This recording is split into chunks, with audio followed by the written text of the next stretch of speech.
I have an apartment over in Trivandrum. If you are interested, you can come. So you will get a lot of benefits if you be with me. I said no. Then after that, he didn't disturb me at all. And after that, again I acted in another movie. So one Mr. Muhesh, who is an MLA here. Currently, he's MLA in Kollam, and he also expressed his interest on me. He's interested, so I didn't agree for that. Then actually in Malayalam film Amma Association, we will get a membership if we act in 3 movies. So after acting 6 movies, I contacted in Idamala Babu, who is the secretary of Amma Association. He said that you come to my flat, I will give the form. You have to fill that. So I went to his flat according to his invitation. I went there, and he physically abused me there. He tried to. Then I ran from there. Then again I contacted that time. Amma president was Mr. Innocent, and I told him that I didn't get a membership in Amma association. Then he said, you contact so and so person. When I contacted there also, that time Mukesh, so-called MLA, he called me and said, what you thought about me? Without my knowledge, you could enter in Amma association. He thought, because you are not ready to share the bed, no. So you better put wax there, wax of candle, no, put wax over there. Don't share bed to anyone. You cannot share the bed to me, no. So we will not give a membership in Amma association. All right, and further developments in this Mollywood Me Too case, in which more complaints have been made against a junior artist who is named actor Babu Raj, and a sexual assault after promise of film role. So that is the latest complaint that has been made by a junior artist who has complained about actor Babu Raj, and the sexual assault at actor's house, allegedly offered her a film role. The junior artist says this incident dates back to 2019, and that she had filed a complaint with DGP Ernakulam. Cops didn't file an FIR at the time, is what she has now claimed. Will reveal details to the SIT.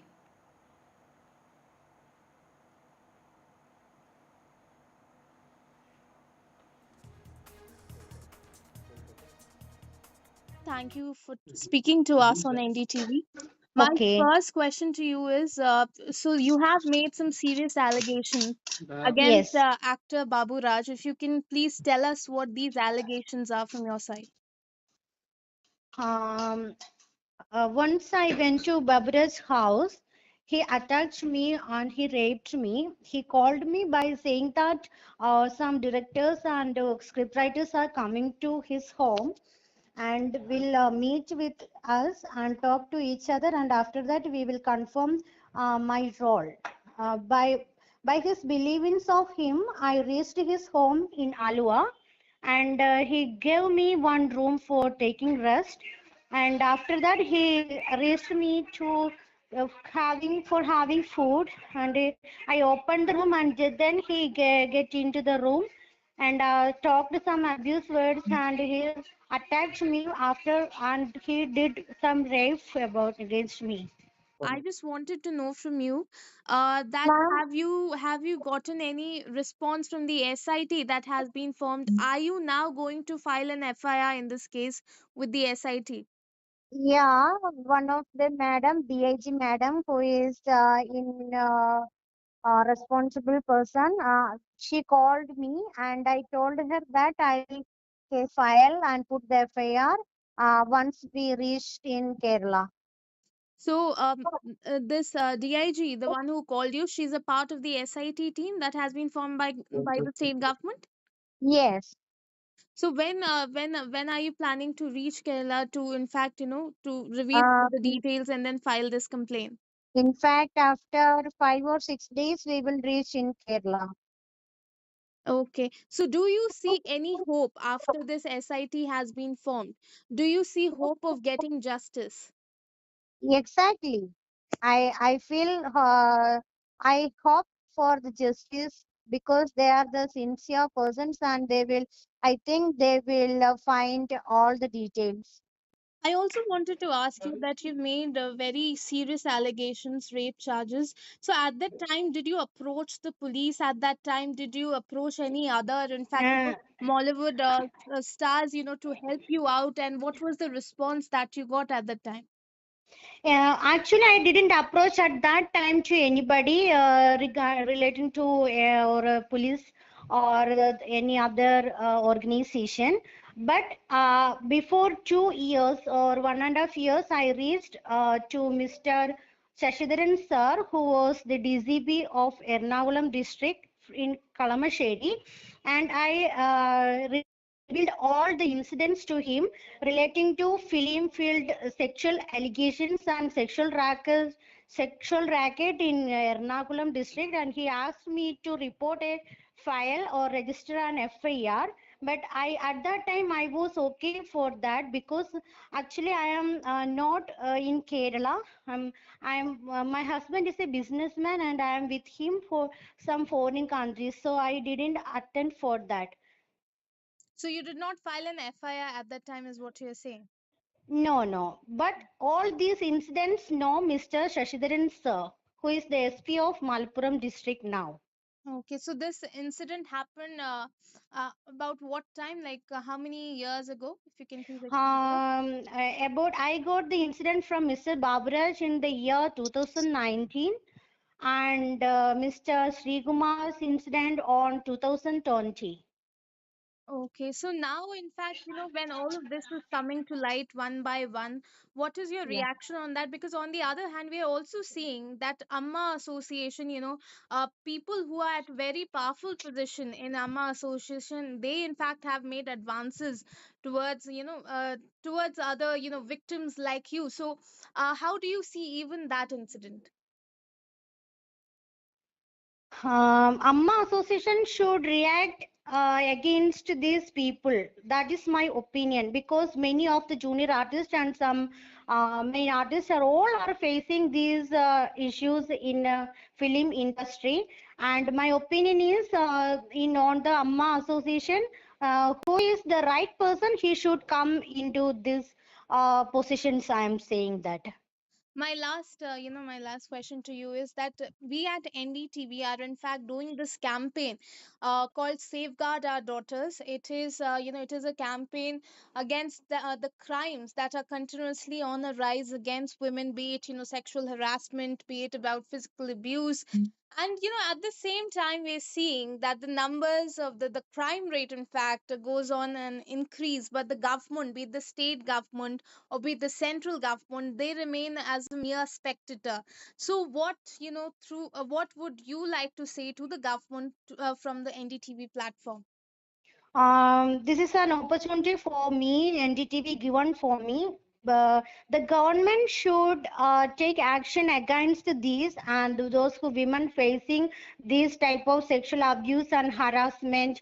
Nowadays, it is increasing day by day. So the central government and the state government should keenly give interest and should support these victims, and also those who against these people, they also support to us, don't give support to these type of peoples, should give support to women those who are suffered from these type of harassments.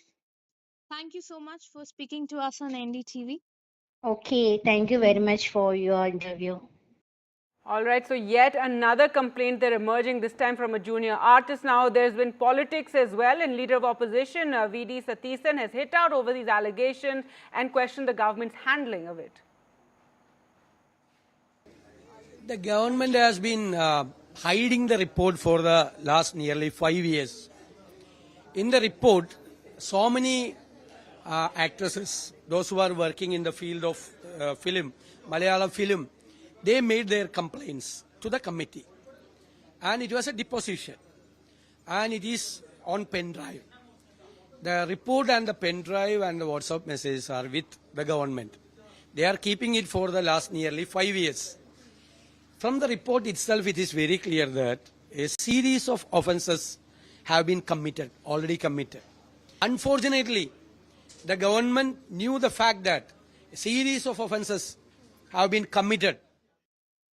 That's what the Hema Commission report has also said, saying that the Malayalam film industry is dominated or rather controlled by, they used a very strong word, mafia, and they said that 15 of them, actors, producers and directors, are controlling the entire industry, and those women who are not cooperating in courts are not given a space in that industry, and Amma is going to be no different. Remember, that's also part of the same film fraternity, and that is where the Association of Malayalam Movie Artists are supposed to come and express their solidarity with each other, stand by each other, and that is also controlled by a male-dominated kind of a setup. That's what we are seeing here, and that's what Minu has also told NDTV. Minu Murin has told NDTV, saying that when she wanted a membership of that, she was once again told that she will have to give in to favors, and she also takes the name of actor politician who is now Kollam MLA Mukesh, saying that he kind of threatened her that she will not be able to join Amma.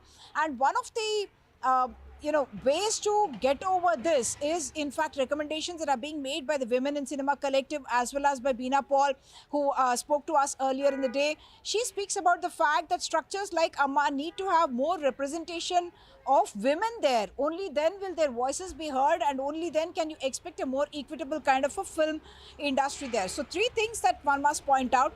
One, that the special investigation team that is being set up now by the Chief Minister, that will listen to the allegations of all these women who are making allegations of harassment.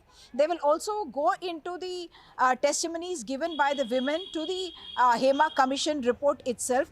Third, one must also see how they react to the counter kind of a complaint, should I say, filed by Siddique in this particular case, saying that we don't know the contents of the report, but what we are being told is that he's saying that these allegations are all baseless against him. And we expect that, while the complainant in his case has said that she is not going to lodge a formal complaint, that's what she told the media just a couple of days ago, but there has been a third-party complaint that's been made against Siddique at Kochi, where the complainant has said that allegations under POCSO have been made against Siddique, and that they need to be investigated as well. Remember, the complainant in that case also said that when she was contacted by Siddique, he had referred to her as Mole. Mole in Tamil, in Malayalam, means a daughter, and that's what he has done.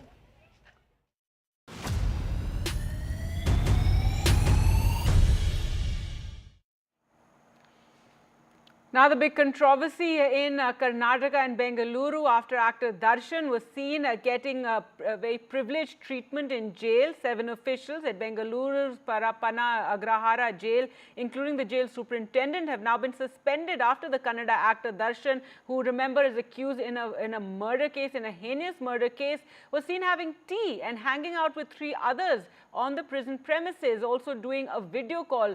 Following the development, Chief Minister Siddaramaiah instructed prison authorities to move Darshan to a different jail, so the actor will be shifted out. Siddaramaiah also asked the State Director General of Police to visit the prison premises and submit a detailed report. He is currently in judicial custody in the Renuka Swamy murder case, in which several people, remember, have been jailed. Commenting on the suspension of the jail officials, the Home Minister said he spoke to DG Prisons and an investigation was also launched into this entire matter. Let's just listen into what the Chief Minister had to say. There is a lapse on the part of the officers concerned. ನಾವು ಈಗಾಗಲೇ 7 ಜನನ suspend ಮಾಡಿದ್ದೀವಿ, ಇನ್ನು ಕೆಲವರನ್ನು suspend ಮಾಡಬೇಕಾಗಿದೆ. ಇವತ್ತು home ಮಿನಿಸ್ಟ್ರಿಗೆ ಹೇಳಿದ್ದೀನಿ, ಅಲ್ಲಿ ವಿಸಿಟ್ ಮಾಡಿ ಯಾರು ಇದಕ್ಕೆಲ್ಲ ಅವಕಾಶ ಮಾಡಿಕೊಟ್ಟಿರ್ತಕ್ಕಂಥವ್ರು ಯಾರು ನೋಡಿ ಅವ್ರ ಮೇಲೆ ಕ್ರಮ ತಗೋಬೇಕು ಅಂತ ಹೇಳಿದ್ದೀನಿ.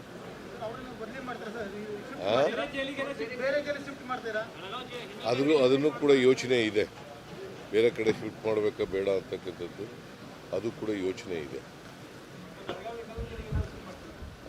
ಇದು ಅಧಿಕಾರಿಗಳ ಮಟ್ಟದಲ್ಲಿ ನಡೆದಿರ್ತಕ್ಕಂಥ ಕೆಲಸ, ಬಹುಶಃ ದುಡ್ಡು ತಗೊಂಡು ಮಾಡಿದಾರ ಏನು ಕಥೆ ಅನ್ನೋದು ಗೊತ್ತಿಲ್ಲ, ಎಂಕ್ವೈರಿ ಮಾಡಿಸ್ತೀವಿ. ये गवर्नमेंट को सीरियसली बोलना चाहता हूँ, क्या एग्जाम्पल दे रहा है आपको, आप सोसाइटी को? दर्शन जैसा एक क्या मर्डर किया है, ऐसे एक आरोपी व्यक्ति को ऐसे जेल के अंदर कॉफ़ी, टी, भोजन, ब्रेकफास्ट, सिगरेट, हर मोबाइल में वीडियो कॉल करना, ऐसे सभी काम वो चला रहा है जेल के अंदर बैठकर। कौन ऑफिशियल इसमें सहभागी है, उनके ऊपर गंभीर के रूप में कार्यवाही होना चाहिए, ऐसा मेरा डिमांड है। ಇವತ್ತು ಹೊಸದಾಗಿದೆಯಾ? ಹಿಂದಿಂದಲೂ ಇದು ನಡೀತಾನೆ ಇದೆ. ಹಿಂದೆ ಒಂದು ದೊಡ್ಡ ಇಶ್ಯೂನೇ ಆಗಲಿಲ್ವಾ? DG ಮತ್ತು ಒಬ್ಬರು SP ಯಾರೋ ಇಲ್ಲ, ನಿಮ್ಮ DCP ಅಡಿಷನಲ್ DG ಮಧ್ಯದಲ್ಲಿ ದೊಡ್ಡ ಗಲಾಟೆನೇ ಆಯಿತು, ತನಿಖೆ ಆಗಬೇಕು ಅಂತೇಳಿ. ಇದು ಮೊದಲಿಂದಲೂ ಪರಪ್ಪನ ಅಗ್ರಹಾರ ಏನಿದೆ, ಜೈಲಿನಲ್ಲಿ ಇರ್ತಕ್ಕಂಥ ಹಲವಾರು ಜನ ಕೈದಿಗಳಿಗೆ ಅವರಿಗೆ ಪಂಚತಾರ ವ್ಯವಸ್ಥೆಗಳು ಅಲ್ಲಿ ಇರ್ತಕ್ಕಂಥದ್ದು ಹಲವಾರು ವರ್ಷಗಳಿಂದ ಚರ್ಚೆ ನಡೀತಾನೆ ಇದೆ. ದುಡ್ಡು ಮತ್ತೆ ಅದು ಈಗ ಹೊಸದಾಗಿ ಇದೇನೋ ಒಂದು ನೆನ್ನೆ ಮೊನ್ನೆ ಹಿನ್ನೆಲೆಯಲ್ಲಿ ಅದು ದೊಡ್ಡ ಪ್ರಚಾರಕ್ಕೆ ಬಂದಿದೆ. ಈಗೇನೋ ಸರ್ಕಾರ ಏನೋ ಒಂದು ಹೊಸದಾಗೇನೋ ತೀರ್ಮಾನ ಮಾಡಿ ಎಲ್ಲ ಬೇರೆ ಬೇರೆ ಕಡೆಗೆ ಅವ್ರನ್ನೆಲ್ಲ ಬೇರೆ ಕಡೆಗೆ ವರ್ಗಾಯಿಸಬೇಕು ಕೈದಿಗಳನ್ನ ಅಂತೇನೋ ತೀರ್ಮಾನ ಮಾಡ್ತಾ ಇದ್ದಾರೆ ಅಂತೇನೋ ವಿಷಯ ಹೇಳಿದ್ರು. ಸರ್ ಇದೇನು ಮಾಡ್ತಾರೆ ನೋಡೋಣ. ಬೆಳವಣಿಗೆಗಳಿಂದ ಜನಕ್ಕೆ ನಂಬಿಕೆ ಬರುತ್ತೆ ಸರ್ ಕಾನೂನು ಸುವ್ಯವಸ್ಥೆ ಮೇಲೆ. ಯಾವ ಈ ಸರ್ಕಾರದ ಮೇಲೆ? ಈ ಸರ್ಕಾರದ ಮೇಲೆ ನಂಬಿಕೆ ಎಲ್ಲಿಂದ ಬರೋಕ್ಕೆ? ಸರ್ಕಾರ ಇದೆಯಾ ರಾಜ್ಯದಲ್ಲಿ? We have with us DGP presence, Ms. Malini Krishnamurthy. Ma'am, in terms of the investigation that has been on, so 7 officials as well as 2 other superintendents who have been suspended. 7 junior officers have been suspended in the morning. So we had had a look at the entire thing, and we found the severe negligence and lapses by 2 senior officers also of the rank of chief superintendent and the superintendent. So suspension has been ordered by the Honorable Home Minister also. And in addition to that, 3 FIRs are being registered now. So 2 pertain to the mobile phone illegal usage, and then cigarette usage and things like that. And regarding in fact, one of you were asking about the movement of day before the raid by the CCP. There was a movement. We found that in the CCTV footages. Another FIR is being registered for that also. And we have requested that one other IPS officer, instead of a prison officer doing a detailed inquiry, we requested for a senior IPS officer also to go into all the details. Like if you remember earlier also, when there was some instance earlier, Murugan report had come and we had taken action. So we had requested for that, and shortly I think they will order an inquiry by another senior. Does the FIR also include Mr. Darshan's name? Yes, obviously yes. We are right outside the Bengaluru prison, known as the Parappana Agrahara jail. And one has already talked about the kind of high-frequency jammers as well as CCTVs that have already been set up. But despite that, we are talking of preferential treatment that has been given to Kannada actor Darshan, who is an accused in a murder case, has been lodged in this jail for quite some time along with 16 others. Now, when you talk about the kind of preferential treatment, there are pictures as well as videos that point to cigarettes that have been allowed inside the prison, a cup of tea that has been allowed inside the prison, also phones that have been allowed inside the prison. Now, who was responsible for bringing all these items into the central or the Bengaluru prison here? And how is it that they are enjoying happy pictures that emerge from Bengaluru prison? Shouldn't this be a place that will ensure that there is some element of fear that is instilled in people who have committed heinous crimes? How can this be a place known for a luxurious lifestyle that can be led by an accused? These are questions, outrageous reactions that are being given, and the opposition in the meantime talking of judicial inquiry that has to be set up. But in the meantime, the Karnataka government, including the Home Minister as well as the jail DGP, the prison DGP, who have promised together that they would ensure that the prison manual would be followed to the T, and that an inquiry would be done not just by the prison authorities but also by an IPS officer. Now, in a sharp response to West Bengal Chief Minister Mamta Banerjee after she highlighted incidents of rape across India, the centre has now flagged that Bengal has been allocated 123 fast-track courts to hear cases of rapes and child abuse, but many of them are not functional yet. Remember, under fire after the 31-year-old doctor was raped and murdered in Kolkata's RG Kar Medical College and Hospital. Ms. Banerjee had shot off a letter to the Prime Minister last week demanding tough central law to punish rapists. She had highlighted cited in her letter that according to available data, 90 rape cases take place in the country daily. And in many cases, the victims are murdered. Now, Annapurna Devi, Union Minister for Women and Children Development, has written in response to Ms. Banerjee's letter and said that the Bharatiya Nyay Sanhita implemented last month comprehensively addresses issues of crimes against women by providing stringent punishment. Saurabh Gupta reports. Well, in the backdrop of the heinous rape and murder at Rajnikant Medical College and Hospital, West Bengal Chief Minister Mamta Banerjee had written to the Prime Minister on the issue, and now, of course, you know, the union government has responded on this issue as well. The letter, of course, is largely to do with what the union government has done, and then, of course, what remains to be done from the West Bengal government side. Now, this letter is, of course, something that's been written by Annapurna Devi, who is, of course, the minister at the centre.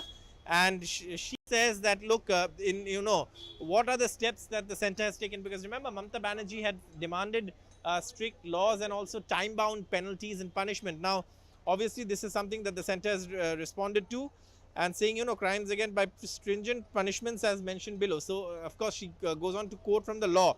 Now, when it comes to fast-track courts, that it is stated for the expeditious trial and disposal of pending cases, what the minister writes is that none of these courts have been operationalized till mid-June 2023. The state of West Bengal communicated its willingness to participate in the scheme-wide letter.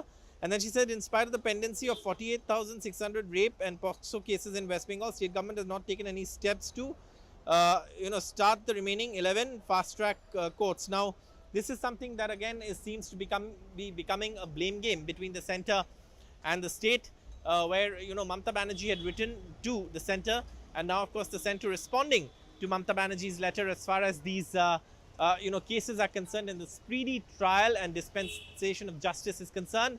Obviously, there has been a lot of to and fro and a lot of attention on sexual assault cases after the heinous rape and murder of a doctor at the Rajnikant Medical College and Hospital. With that, time for us to slip into a short break. Coming up on the other side, both the BJP and Congress facing challenges in Jammu and Kashmir ahead of polls. We'll get you the details.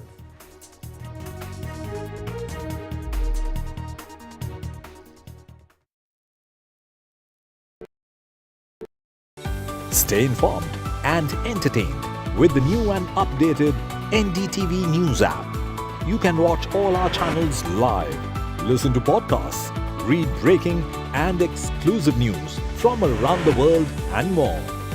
Download the NDTV app today and get access to the best journalism and storytelling on your smartphone or tablet.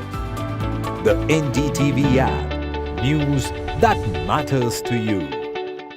Hi, I'm Shreya Saran. Kerala's Wayanad area is hit by devastating landslides, resulting in loss of lives and livelihood. Kerala needs your help right now. Let's join NDTV initiative. Come, donate. Let's rebuild Wayanad.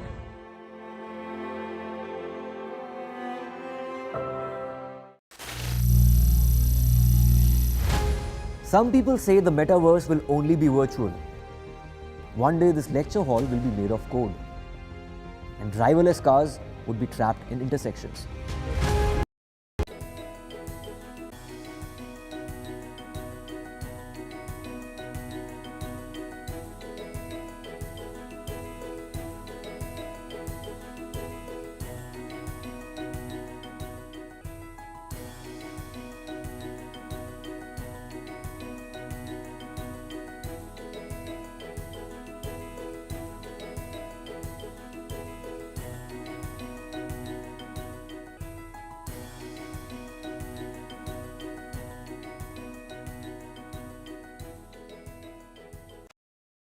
Landslide devastation in Kerala's Wayanad. Join NDTV's initiative. Donate for Kerala.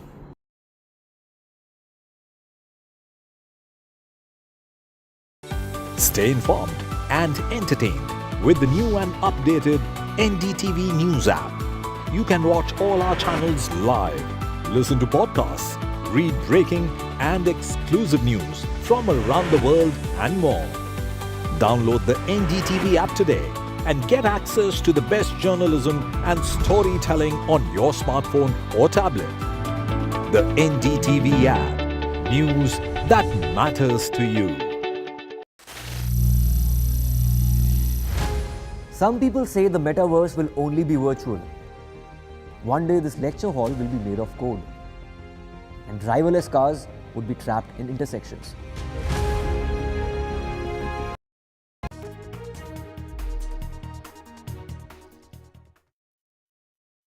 Back news now from Maharashtra. The MVA is going to hold a huddle soon to chalk out their seat-sharing math ahead of the state polls. In the first round of talks over 36 seats in Mumbai, both Sena and Congress have asked for maximum seats in the city. While Sena has demanded that a chief ministerial face be declared, Congress and NCP are firm there is no need to declare this before the polls. NDTV's Radhika spoke with Nana Patole. I'm with Maharashtra Congress Chief Nana Patole. Mr. Patole, my first question, seat sharing के ऊपर अभी क्या updates है? पहला round हुआ है seat sharing का, आप क्या बता सकते हो उसके बारे में? आपको पहला राउंड हुआ है सैटरडे को जो हुआ है, सैटरडे में बदलापुर के इशू में, और महाराज कहने वाले नहीं हुआ हमारा सीट शेयरिंग का मीटिंग ही नहीं हुआ। अभी सीट शेयरिंग का मीटिंग कल होने वाला था, वो भी हमारे सांसद नांदेड़ एक्सपर्ट होने से अभी वो उसके बारे में भी चर्चा चल रहा है। ऐसा कहा जा रहा है कि बोथ कांग्रेस एंड सेना मैक्सिमम सीट्स के लिए लड़ेंगे करके, और शायद डिस्प्यूट्स हो सकता है। तो महायुति में देख लीजिए क्या चल रहा है, महाविकास आघाड़ी में ऐसा कुछ नहीं। और सीएम पोस्ट के ऊपर बताइए, उद्धव जी ने कहा कि किसी का नाम लेना चाहिए, लेकिन कांग्रेस एनसीपी कह रहे हैं नहीं लेना चाहिए, इसके ऊपर डिफरेंसेस है कह रहे। उद्धव जी ने आपके कान में बोला होगा तो मुझे पता नहीं। हमारे मीटिंग में जो बात हुआ कि महाविकास आघाड़ी करके ही हम सब लोग सामने जाएंगे, तो ये मीडिया जो न्यूज़ फैला रही है वो किसको बोल रहा है, किसको? उद्धव जी ने ऐसा कुछ बोला नहीं। बीजेपी ने, आशीष शेलार स्पेशली ने कहा कि सीट शेयरिंग के ऊपर एमवीए गिरेगा, ऐसा एक स्टेटमेंट लिए। क्या करना चाहेंगे बीजेपी ने? कल क्या कहा कि हमें अभी किसी से बात नहीं करना, हम जिस सब पार्टी ने अपनी अपनी देखना चाहिए, ऐसा कहा है। तो इसलिए अपने पार्टी की देखो, दूसरे के बारे में मत बोले। और क्या फॉर्मूला हो सकता है? अभी सीट शेयरिंग के मीटिंग में होगा formula.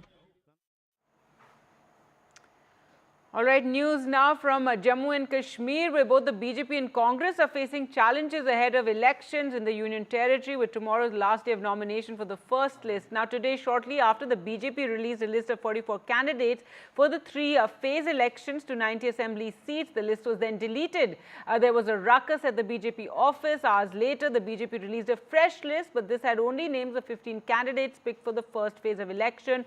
No changes were made in the candidates picked in the first phase, though one name was added in the second list. Several names were said to be missing.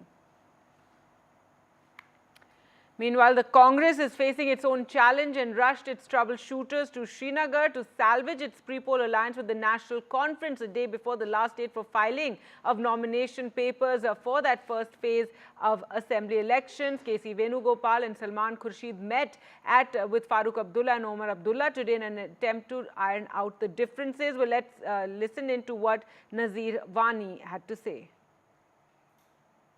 यही बड़ा update है कि कांग्रेस के कुछ जो हैं सीनियर साथी आ रहे हैं हमारी लीडर्स को मिलने के लिए। डॉक्टर साहब और उमर साहब और जो यहाँ बाकी हमारी क़यादत है उनसे मीटिंग करने के लिए आ रहे हैं। कुछ चीज़ों पे आपस में जो है क्लैरिफिकेशन की ज़रूरत थी, इसलिए सामने बैठ के क्लियर करना ज़्यादा बेहतर है। जो होना होगा आज शाम तक क्लियर हो जाएगा। Cross to Nazir for more. Nazir, so what is the update on this alliance front? According to sources, this alliance is a gone case. It has not worked. There has not been any consensus between the Congress and National Conference leadership.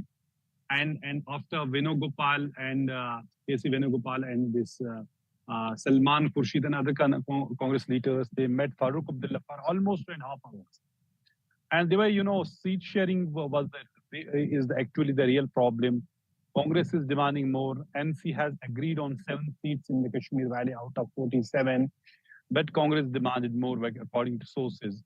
Then the Congress leaders said, look, we are now contacted. We will talk to our party high command, Sonia Gandhi, Rahul Gandhi, and Mallikarjun Kharge.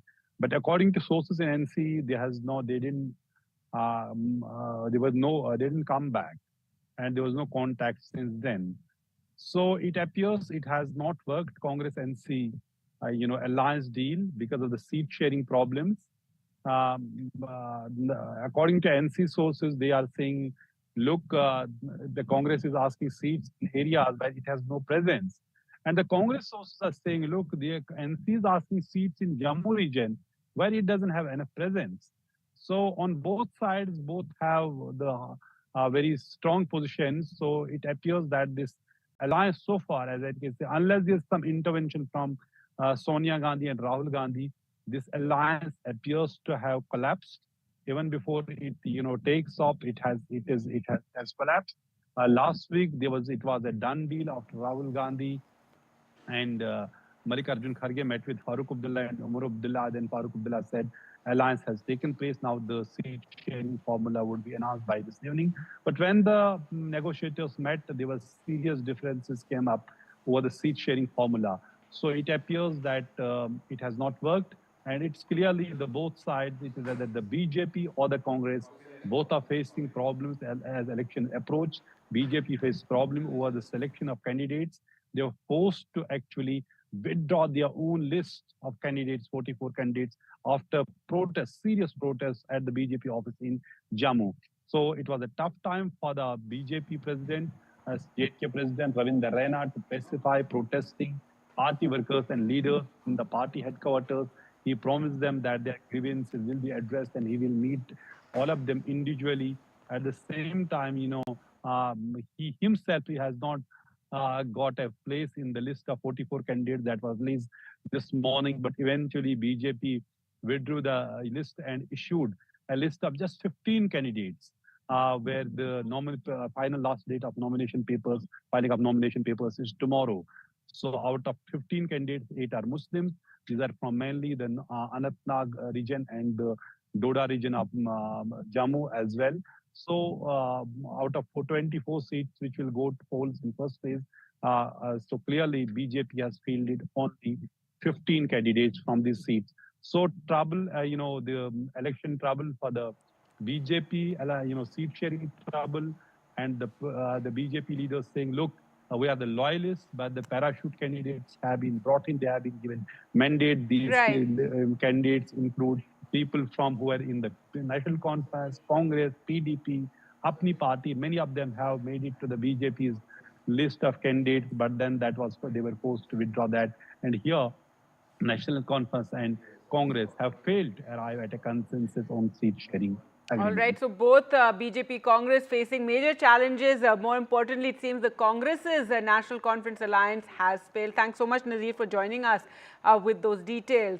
Well, let's shift focus to Haryana polls now, where political parties are in full swing for the poll campaign in the state. Congress has started the screening process of their candidates for all 90 seats, and at the same time, the BJP central leadership is also mulling their political strategy as a series of meetings have taken place up to its campaign at the grassroots level and is expected to soon select candidates. JJP, meanwhile, has announced it would ride solo this election and will make an alliance with India, but not with the BJP. INLD has already forged an alliance with the BSP and also decided seat sharing. So people are a little confused. No, but I can on record assure you I will not go with BJP again. Will you go with the India alliance? Let's see if we have the numbers, and yes, if our party is taken as a priority one, why not? Congress तो JJP को खत्म करना चाह रही है. मैंने इसका कारण से कांग्रेस का नाम लिया. कांग्रेस जेजेपी को खत्म करना चाह रही है क्योंकि मैं दुष्यंत चौटाला जी को ये बात कहना चाहूंगा कि थोड़ा मजबूत हो जा. पिछली बार 10 सीटें ली थी, भी ले ले कुछ थोड़ी बहुत. And on the issue of Haryana elections, the BJP has been left red-faced after actor turned politician Kangana Ranaut's remarks on the farmers' protest, where she suggested that farmers' protests could have led to a Bangladesh-like crisis in India if not for the strong steps taken by the government. Kangana Ranaut has been reprimanded now by the BJP leadership for these remarks that have triggered a controversy. The Congress has already hit out over this and questioned Kangana Ranaut. A clarification by by the BJP, saying Ms. Ranaut's remark does not represent the party's views. The BJP expresses disagreement with it. Kangana Ranaut in an interview had said that there was a foreign hand in the farmers' protest from, she says, US and China. She also alleged that rapes and bodies were hanging where the farmer agitation was taking place.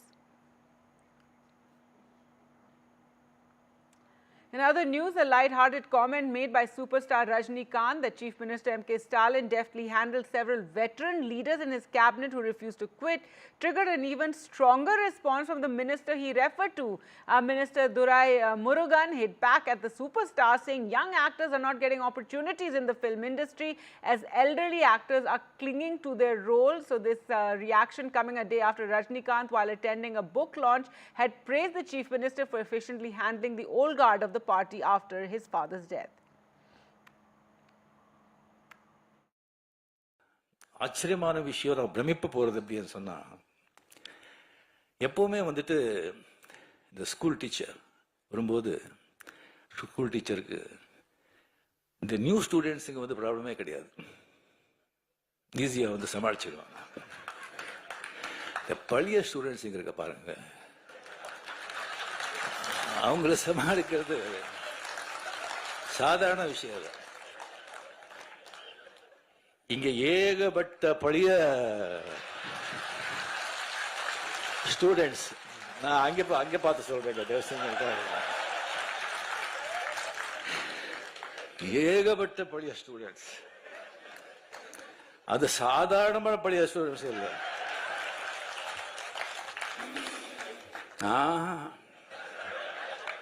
அசாத்தியமானவங்க எல்லாருமே வந்து fail ஆயிட்டாங்க. இல்லை, ஒரு rank வாங்கிட்டு அந்த கிளாஸை விட்டு போக மாட்டோம்னு உட்காந்துருக்காங்க.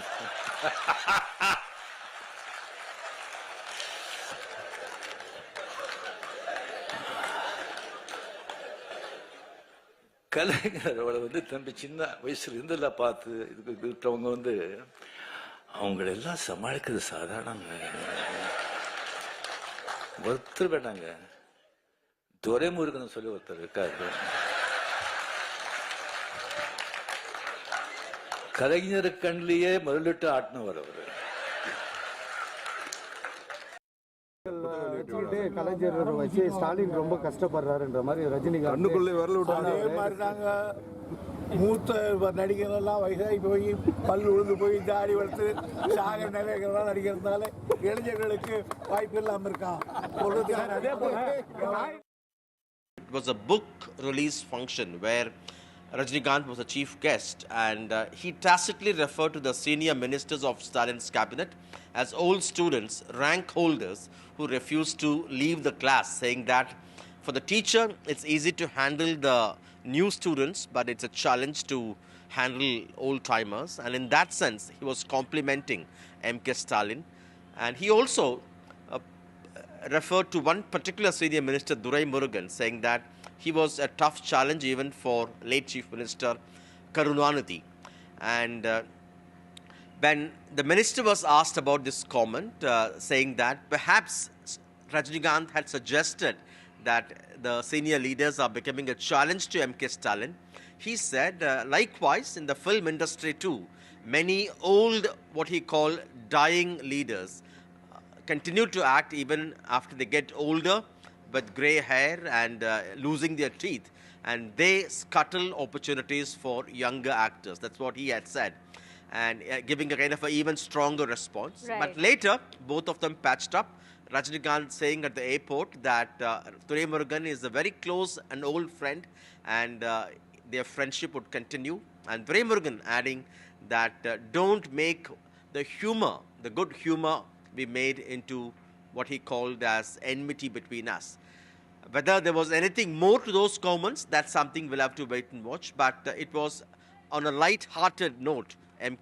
Rajnikant had said in the presence of MK Stalin, and that's why it stands now. And commenting on such a comment by Rajnikant, former governor and BJP leader Tamilisai Soundararajan has said that perhaps Rajnikant had in mind the attempts to elevate Udayanithi Stalin as a kind of deputy chief minister, And the lesson or the message she believes is to avoid that kind of a dynastic politics which could harm the state in her view.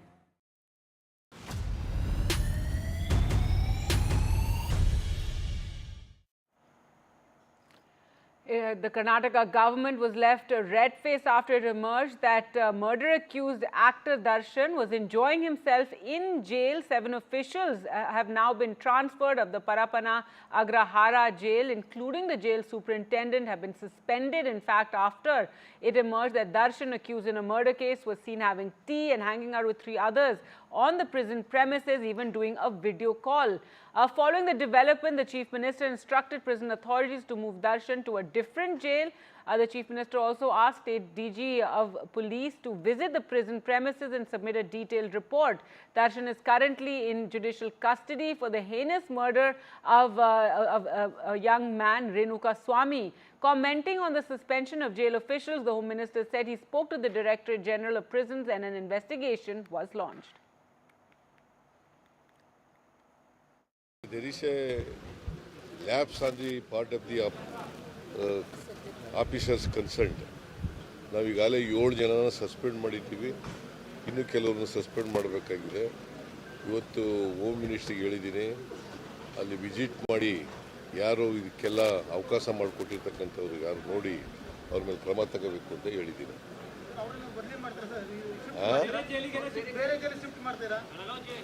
ಅದನ್ನು ಕೂಡ ಯೋಚನೆ ಇದೆ. ಬೇರೆ ಕಡೆ shift ಮಾಡಬೇಕಾ ಬೇಡ ಅಂತಕ್ಕಂಥದ್ದು ಅದು ಕೂಡ ಯೋಚನೆ ಇದೆ. ಇದು ಅಧಿಕಾರಿಗಳ ಮಟ್ಟದಲ್ಲಿ ನಡೆದಿರ್ತಕ್ಕಂಥ ಕೆಲಸ. ಬಹುಶಃ ದುಡ್ಡು ತಗೊಂಡು ಮಾಡಿದಾರ ಏನು ಕಥೆ ಗೊತ್ತಿಲ್ಲ, ಎಂಕ್ವೈರಿ ಮಾಡಿಸ್ತೀವಿ. The Securities and Exchange Board of India, Sebi, issued a show-cause notice to Vijay Sharma, founder of 197 Communication Limited, that's the Paytm parent company, and board members who served during its initial public offering, that's the IPO, in November 2021 for alleged misrepresentation of facts. It was the notices pertain to Vijay Sharma's alleged non-compliance with promoter classification norms. Rishabh Bhatnagar with more. We're seeing this notice being delivered, and the issue that is being talked about is about at least 3 years old during Paytm's IPO process way back in 2021. The heart of the issue is, of course, the classification that Vijay Sharma had at the time of the IPO.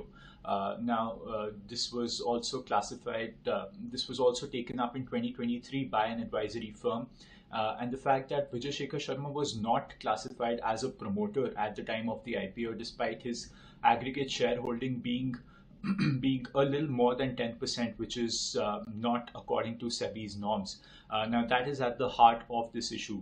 A trickle-down effect of this issue would also be whether the fact that Sharma was eligible to actually get the employee stock options that he did end up getting, which aggregated to about 4,000 crore rupees. So we're seeing a bunch of these notices that have been shared with Paytm. All we know right now is that the founder and a few directors from that time are in receipt of this. Now, this could be a material disclosure that Paytm will have to actually put out on its stock exchanges, given that it is a listed company now. So we're awaiting that, and more details should emerge from that. And finally, a Ukrainian drone attack on Monday resulted in a woman being injured and damage to homes in 2 major cities in Russia's Saratov region, according to the regional governor. But take a look at that visual that shows the drone crashing into a high-rise building.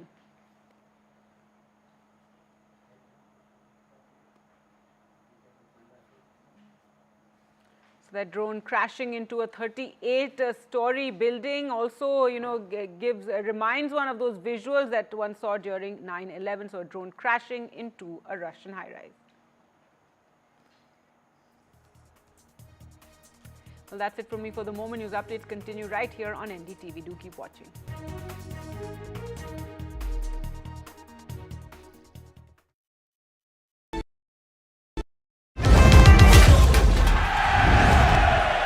Get the magic of the best working for you now. Link your payment cards once, collect rewards forever.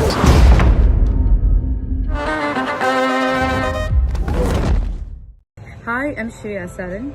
Kerala's Wayanad area is hit by devastating landslides, resulting in loss of lives and livelihood.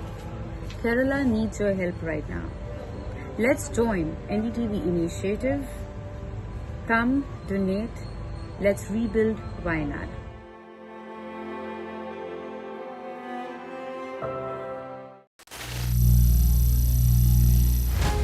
Some people say the metaverse will only be virtual. One day this lecture hall will be made of code, and driverless cars would be trapped in intersections. But even in this maze of the future, you can't wish away health. It's time to become more resilient.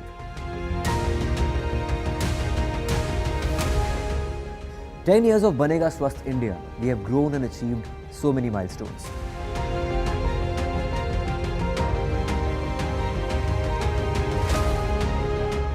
And now I have a plan to beat the urgency, to stop breathing with difficulty, to relieve getting choked with inactivity.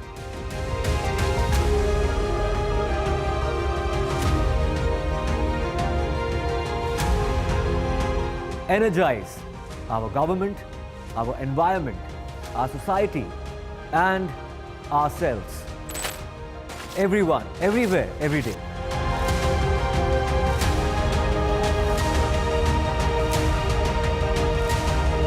Banega Swasth India. One world hygiene. Landslide devastation in Kerala's Wayanad.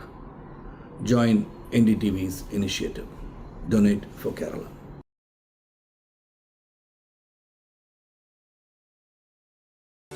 Stay informed and entertained with the new and updated NDTV News app.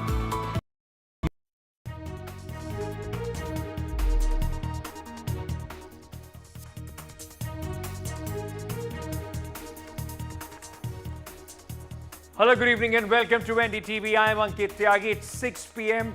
We'll take you to our top stories. We'll talk about the latest war of words between the BJP and the Trinamool Congress, which is heating up the politics in West Bengal. And actor, member of parliament from Mandi, recently elected, Kangana Ranaut, has got, BJP, in fact, in bind. And she has been given a stern warning. What is this warning? What has the BJP said and on what issue? That will be our top focus. Let's start with the headlines. BJP reprimands Member of Parliament Kangana Ranaut. BJP says on her statement on farmers' agitation could have led to Bangladesh-type situation. Now BJP says she's not authorized to make any statement on policy issues. Bollywood Me Too, in fact, now more actors speak up. Actor Meenu Munir accuses co-stars of sexual abuse, says refused advances, declined film body membership after she, in fact, refused the advances of her fellow actor.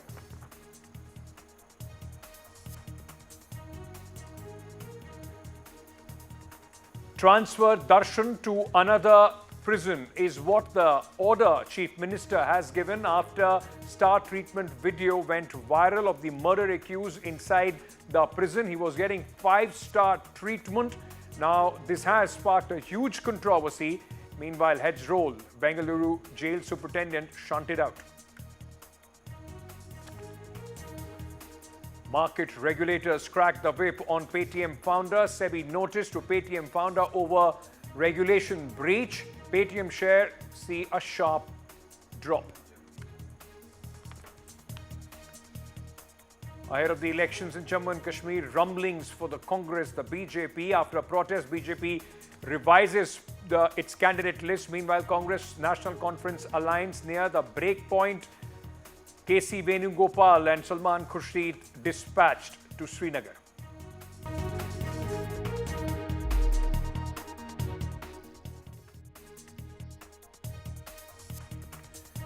Ladies and gentlemen, the Trinamool Congress, in fact, and the BJP are at loggerheads. Nothing new, but this time over protests being planned by the BJP. That is the allegation of the Trinamool Congress. The TMC and the BJP have been trading charges. TMC has said that the BJP is planning to protest, and this is in order to create chaos in the state of West Bengal. The TMC has attacked the BJP over the Nabana Gherao protest. The BJP now has hit back and has said over the allegations which have been made by the TMC, the BJP said law and order is a state subject. The responsibility, the Home Department comes under the Chief Minister, and the responsibility is of the government to ensure that the law and order situation remains peaceful. And also they have said that it is the fundamental right to protest. The TMC has further in fact added and said BJP leaders said bullets will be fired and they want to create a bloody mess in West Bengal. Meanwhile, the BJP says want the bullets will be fired video to be probed because they say this is an allegation, this is a conspiracy against the Bharatiya Janata Party. So continuously there has been a war of words between the BJP leaders in West Bengal and also the TMC hitting back. Let me very quickly at this moment on the phone line, joining me to get you what the BJP and TMC in fact are going to do as far as this entire protest is concerned. Dr. Shotrupa, spokesperson of the Bharatiya Janata Party, is joining me. We also have Tausif Ahmed Khan, political analyst who supports the TMC. Thank you so much to both of you for joining us at this moment. Tausif, I just want to understand from you, the fact is that, protest is a fundamental right, and even if a political party is planning a protest, should the government be speaking the language which TMC says the central government used against farmers and against other protesters? No, absolutely. The protest is a fundamental right, but a peaceful protest is. And we have a sting video which is out for everyone to see that there's a conspiracy being hatched by BJP. What are they saying in the video? They are saying that unless one or two body falls tomorrow, the movement will not pick up the momentum. So they want people to die in the protest. That is what BJP is conspiring. And we have seen even when the vandalism happened in Rajnikant Hospital, the Kolkata police maintained their calm. They did not lose their temper. They did not open fire because Mamta Banerjee has been consistently saying that the protests are absolutely justified, the anger of the people are absolutely justified, and Mamta Banerjee stands with the protesters. Mamta Banerjee is not trying to crush the protest. Mamta Banerjee is not only preventing the Kolkata police. The BJP is already saying, why don't you inquire? You have the Home Ministry. You inquire in this, audio which is going viral, in which in fact bullets and all those things are being said, which could be also be used. So first do your inquiry, do the due diligence, and then accuse the BJP of trying to foment trouble, sir, isn't it? Yes, inquiry is on. But you see, unless a crime is committed, Kolkata police cannot take action. Or unless an attempt on the spot is made, Kolkata police cannot arrest any of the BJP leaders, because then it becomes a political So are issue. you saying me this is preemptive? It is. Right now we have a video where Kolkata police is investigating, and I'm sure that they are taking every measure to Hold on to that thought. Let me get Dr. Shotrupa on this. Dr. Shotrupa, law and order, like your party rightly said, is the prerogative of the Home Ministry, which comes under the Chief Minister. But the fact is, if they feel that you could foment trouble, they are only acting as a cautionary, in fact, measure. It's a preemptive measure so that things don't go out of hand, is what the TMC says. Firstly, this tomorrow's protest has got nothing to do with us officially. It is going to be another, from the looks of it, it is going to be another, upsurge of people, what we had seen on the 14th. Women and men, across genders, across ages, across professions, everybody was out on the road. Same show of strength was shown by general public on Derby Day, if you remember. The two rival clubs, I remember, Mohun Bagan and East Bengal got together with a third rival club, Mohammedans voting, and they were all out on the road because the police tried the same tactics that, oh, they have rumors, they have heard this and they have heard that, and so much of information, blah, blah, blah. So don't do the derby. They're trying to do the same thing this time also. Okay. And the general public, without any flags, without anything, except for their, football flags. Sure. There was no other flag. So this is, I think, going to be the same thing because we have, in fact, our Honorable State President has said that this has got nothing to do with BJP. And he has even requested BJP top leaders not to be there. Okay, so you are saying this is nothing to do with the Bharatiya Janata Party, it's people's protest, but the fact is if there is a video going viral, an audio going viral, which speaks about this kind of violence, and the TMC alleges that this is because, the BJP is speaking this language, aren't they well within their rights to, in fact, see this with suspicion? Trinamool, the police has always treated any other organization, any other police.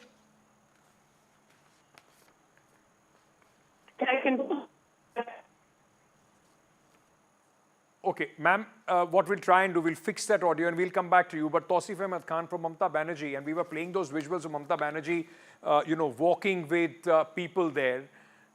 For her politics has been politics of protest. She's been a street fighter, she's been somebody who has been on the ground and has led many protests. For her to be scared, as the BJP alleges, of people coming out? No, she is not at all scared. She's always walked on the street and she's a street fighter, as you rightly said. You see, Nabonno is the state secretariat where Chief Minister along with her cabinet minister sits. And Nabonno is a high security zone. And assembly of more than 4 people are not allowed ever throughout the year. That is the law.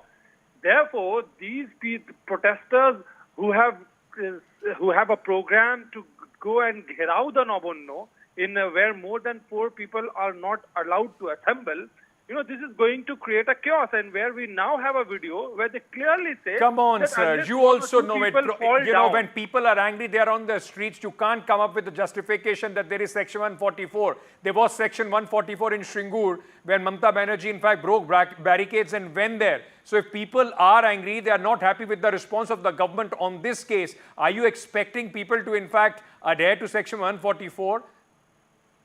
No, people can do a peaceful protest.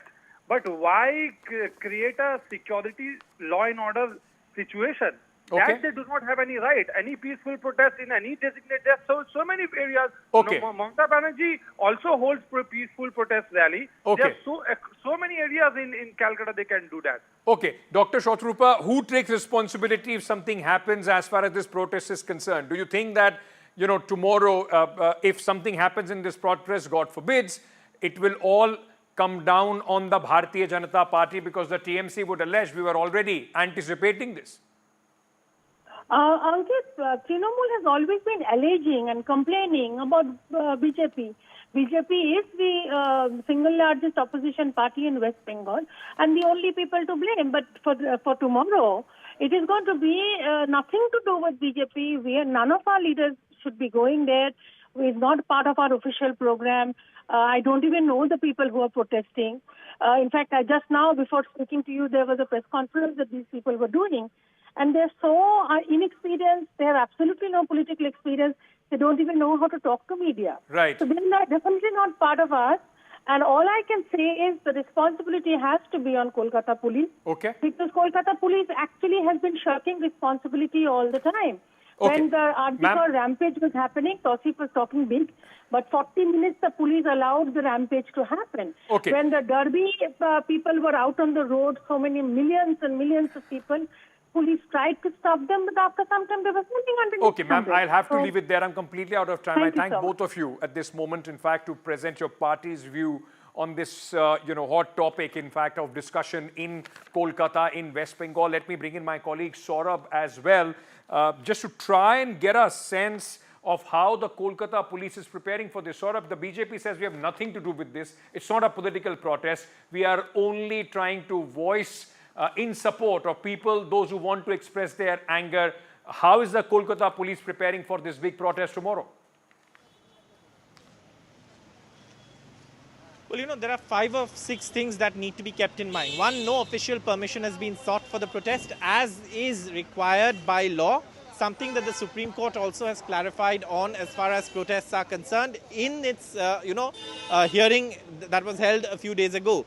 That's very clear. Secondly, what is the police saying? The police are saying that they have discovered videos that are clearly indicating pre-planned violence. They also say this is being done to create instability and anarchy in the state. They also say that, this is what the Trinamool is saying, that look, this is a ploy of the BJP through its affiliates. The police haven't named any political party, but the Trinamool in its press conference has clearly blamed the BJP and its affiliates. They are saying that, look, on the one hand, the CBI is not providing any updates as far as the investigation is concerned. There is genuine public anger and there are a lot of citizens' protests. But also, there is a plan and conspiracy to create these, protests which are not, organized by anyone to evade any responsibility. But what they are saying is there are plans and conspiracy to ensure that there are dead bodies. Body porbe is the word that has been said in Bengali. So what they're saying very clearly is that this is a pre-planned conspiracy to create violence. No, permission has been sought. Okay. And the organizations that are claiming on social media to be students' representatives aren't really registered organizations. Even, in fact, if you see, even the BJP is washing its hands off. But the police are saying that in the garb of protests for justice, what there is a conspiracy to create anarchy, chaos, violence and destabilize the state. Saurabh, thank you. It will be, it will be pertinent, interesting, and to see what happens tomorrow, because as Saurabh was pointing out, no permission has been taken for this protest, and if, God forbid, something happens, it is going to be, on the head of the Kolkata police and the Home Ministry, which is under Chief Minister Mamta Banerjee. So they have to tread very, very cautiously as far as these protests are concerned. Now, moving on, ladies and gentlemen, from Mamta Banerjee's West Bengal to, at this moment, Kangana Ranaut. In fact, the BJP MP, newly minted BJP MP from the Mandi constituency in Himachal Pradesh, already, even before she became the Member of Parliament, many of her comments used to be controversial. So Kangana and controversy go hand in hand.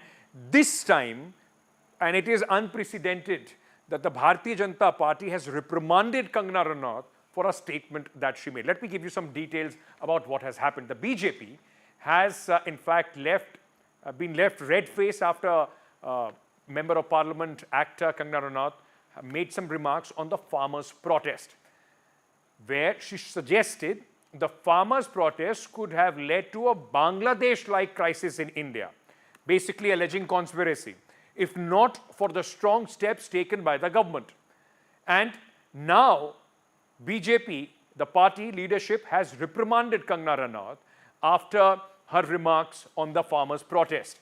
Now, this has created a controversy and a difficult situation for the party, which is going to, in fact, try and save their government in the elections of Haryana, where farmers do, in fact, have a large sway. And the farmers in Haryana were also, in a big way, were part of the agitation. Now, this letter, which has been shot off by the Bharatiya Janata Party, in fact, said that Mr. Ranaut's remarks does not represent the party's view. The BJP expresses disagreement with the remarks being made by Kangana Ranaut. They have also went ahead and, as I said, it is unprecedented. And they have advised Kangana Ranaut not to speak on every issue, as she is not authorized to do so. This point of time when Haryana polls are about to happen in the state of Haryana, such type of a statement which is given by Kangana Ranaut has already sparked a political row, and it has a lot of impact among the farmers also. We have seen one side, a few days back, we have seen the Chief Minister of Haryana, Naib Singh Saini. He was trying to pacify the farmer. He was trying to woo the farmer voter by giving a bonus to all the farmers in the state. So somewhere down the lane, it's seems the way the BJP has immediately acted and given a very strong statement against Kangana Ranaut, saying it's her personal views, it's not related to the party. It seems she has already dent the image of BJP among the farmers. This is not the first time when Kangana Ranaut has given such type of statement against the farmer. Earlier, we have also so many times in Punjab, a lot of protests were being happened against Kangana Ranaut when she had issued such type of statements. Now, at this point of time, and this critical time when Haryana polls are going to be happen in the state, and we have seen for the last so many days or so many months, the Chief Minister of Haryana was trying to woo the farmers. They were trying to pacify the farmer, because if we can talk about the politics of Punjab and Haryana, we have seen there was a huge impact of the farmers' protest in Punjab and Haryana. In Punjab, we have seen the BJP was not able to perform better and as per their expectations. So same thing they are also observing in Haryana also. So it seems the way the BJP is trying to go for the damage control, so that there should not be further damage, and specifically the farmers who are already annoyed with the BJP, and so many times they are holding protest against the BJP in Haryana state, they should be immediately pacified by taking such action against Kangana. So let's see that how much dent has already been given to the BJP leaders in the state of Haryana, and how the farmers they are taking this statement. So that is yet to be seen. Right, now moving on, in fact, to the Kerala film industry, known as Mollywood, the Me Too movement there, in fact, now only gathering pace. Remember, this is on the back of the Justice Hema Kohli report, which has come out and which underlined the horrors and the horrific practices being engaged by the male prominent male actors and others, as far as the women are concerned, those who are employed in this industry. Now, junior artists have also complained. My colleague Rishika, in fact, spoke to one, and they have complained about how actor Babu Raj, in fact, was at the controversy, at the middle of a controversy of sexual abuse. They said that sexual assault took place on her after the promise of a film role. Now, this junior actress, in fact, has named the actor Babu Raj and has said that the assault, in fact, took place at the actor's residence. He allegedly offered her a film. In fact, let's listen in to this conversation. Thank you for speaking to us on NDTV. My first question to you is, so you have made some serious allegations against Yes. actor Babu Raj. If you can please tell us what these allegations are from your side. Um, Once I went to Babura's house, he attacked me and he raped me. He called me by saying that some directors and scriptwriters are coming to his home and will meet with us and talk to each other, and after that we will confirm my role. By his believings of him, I reached his home in Alua, and he gave me one room for taking rest, and after that he raised me to having food, and I opened the room, and then he get into the room and talked some abuse words, and he attacked me after, and he did some rape about against me.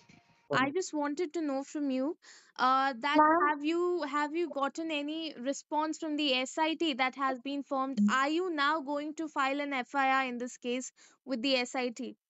yeah, one of the madam, DIG madam, who is in responsible person, she called me and I told her that I will file and put the FIR once we reached in Kerala.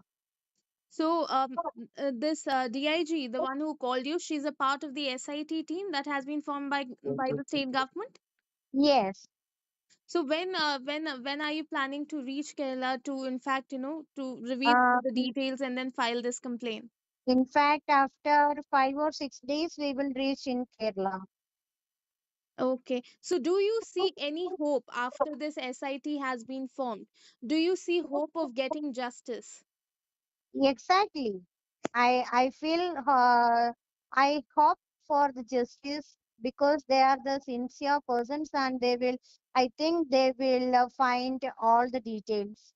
I also wanted to ask you that you've made very serious allegations, rape charges. So at that time, did you approach the police? At that time, did you approach any other, in fact, Mollywood stars, to help you out? And what was the response that you got at that time? Actually, I didn't approach at that time to anybody relating to police or any other organization. But before 2 years or 1.5 years, I reached to Mr.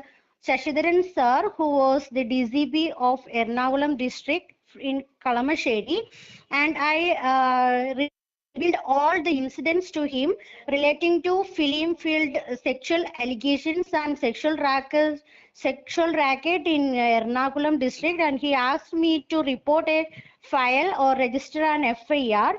But at that time I was okay for that, because actually I am not in Kerala. My husband is a businessman and I am with him for some foreign countries, so I didn't attend for that. So you did not file an FIR at that time, is what you're saying? No. But all these incidents know Mr. Shashidharan sir, who is the SP of Malappuram district now. Okay, so this incident happened about what time? Like how many years ago? If you can please explain. I got the incident from Mr. Babu Raj in the year 2019, and Mr. Srikumar's incident on 2020. Okay, so now, in fact, when all of this is coming to light one by one, what is your reaction on that? Because on the other hand, we are also seeing that Amma Association, people who are at very powerful position in Amma Association, they in fact have made advances towards, towards other, victims like you. So, how do you see even that incident? Amma Association should react against these people. That is my opinion, because many of the junior artists and some main artists are facing these issues in film industry. And my opinion is on the Amma Association, who is the right person, he should come into this positions. I am saying that. My last question to you is that we at NDTV are in fact doing this campaign called Safeguard Our Daughters. It is it is a campaign against the crimes that are continuously on a rise against women, be it sexual harassment, be it about physical abuse.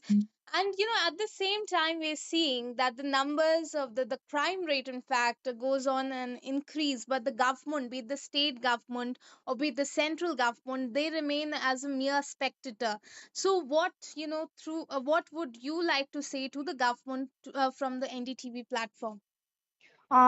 This is an opportunity for me, NDTV given for me. The government should take action against these and those women facing this type of sexual abuse and harassment. Nowadays, it is increasing day by day. So the central government and the state government should keenly give interest and should support these victims, and also those who against these people, they also support to us. Don't give support to these type of peoples. Should give support to women, those who are suffered from these type of harassments. Thank you so much for speaking to us on NDTV. Okay, thank you very much for your interview. Now, this is gathering a lot of momentum, ladies and gentlemen, and some big names are at the center of the controversy, with allegations of sexual assault being leveled against them in Kerala. With that, we are slipping into a short break. News and updates on the other side. Stay tuned.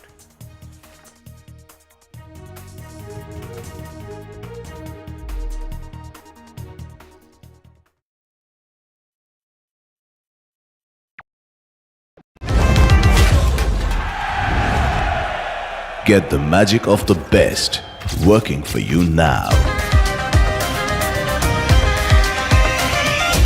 Link your payment cards once, collect rewards forever.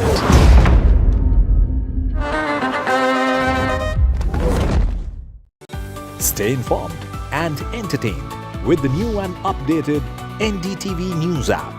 You can watch all our channels live, listen to podcasts, read breaking and exclusive news from around the world and more. Download the NDTV app today and get access to the best journalism and storytelling on your smartphone or tablet. The NDTV app. News that matters to you. Hi, I'm Shreya Saran. Kerala's Wayanad area is hit by devastating landslides, resulting in loss of lives and livelihood. Kerala needs your help right now. Let's join NDTV initiative. Come, donate. Let's rebuild Wayanad.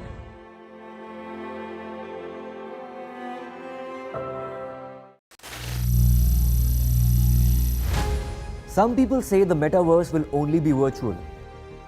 One day this lecture hall will be made of code, and driverless cars would be trapped in intersections. But even in this maze of the future, you can't wish away health. It's time to become more resilient.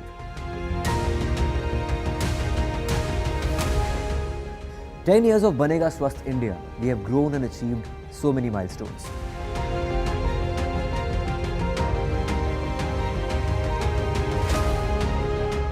And now I have a plan to beat the urgency, to stop breathing with difficulty, to relieve getting choked with inactivity."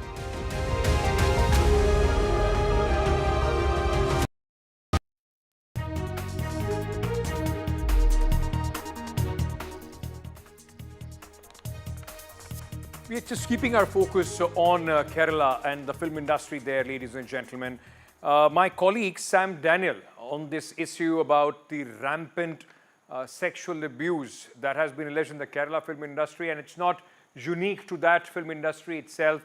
He spoke to a prominent voice, well-known singer, and also somebody who has come out and has been an activist fighting against sexual allegations, sexual assault allegations, sexual abuse allegations by people, those who are in powerful positions.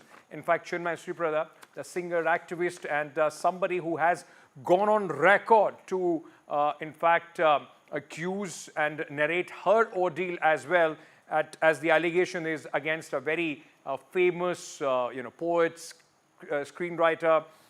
She spoke to Sam on the details, the challenges that women face. Let's listen.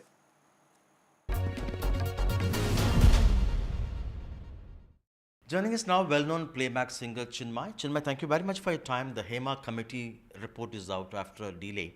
It highlights two important things. One, the existence of sexual favors as a pass key in the industry.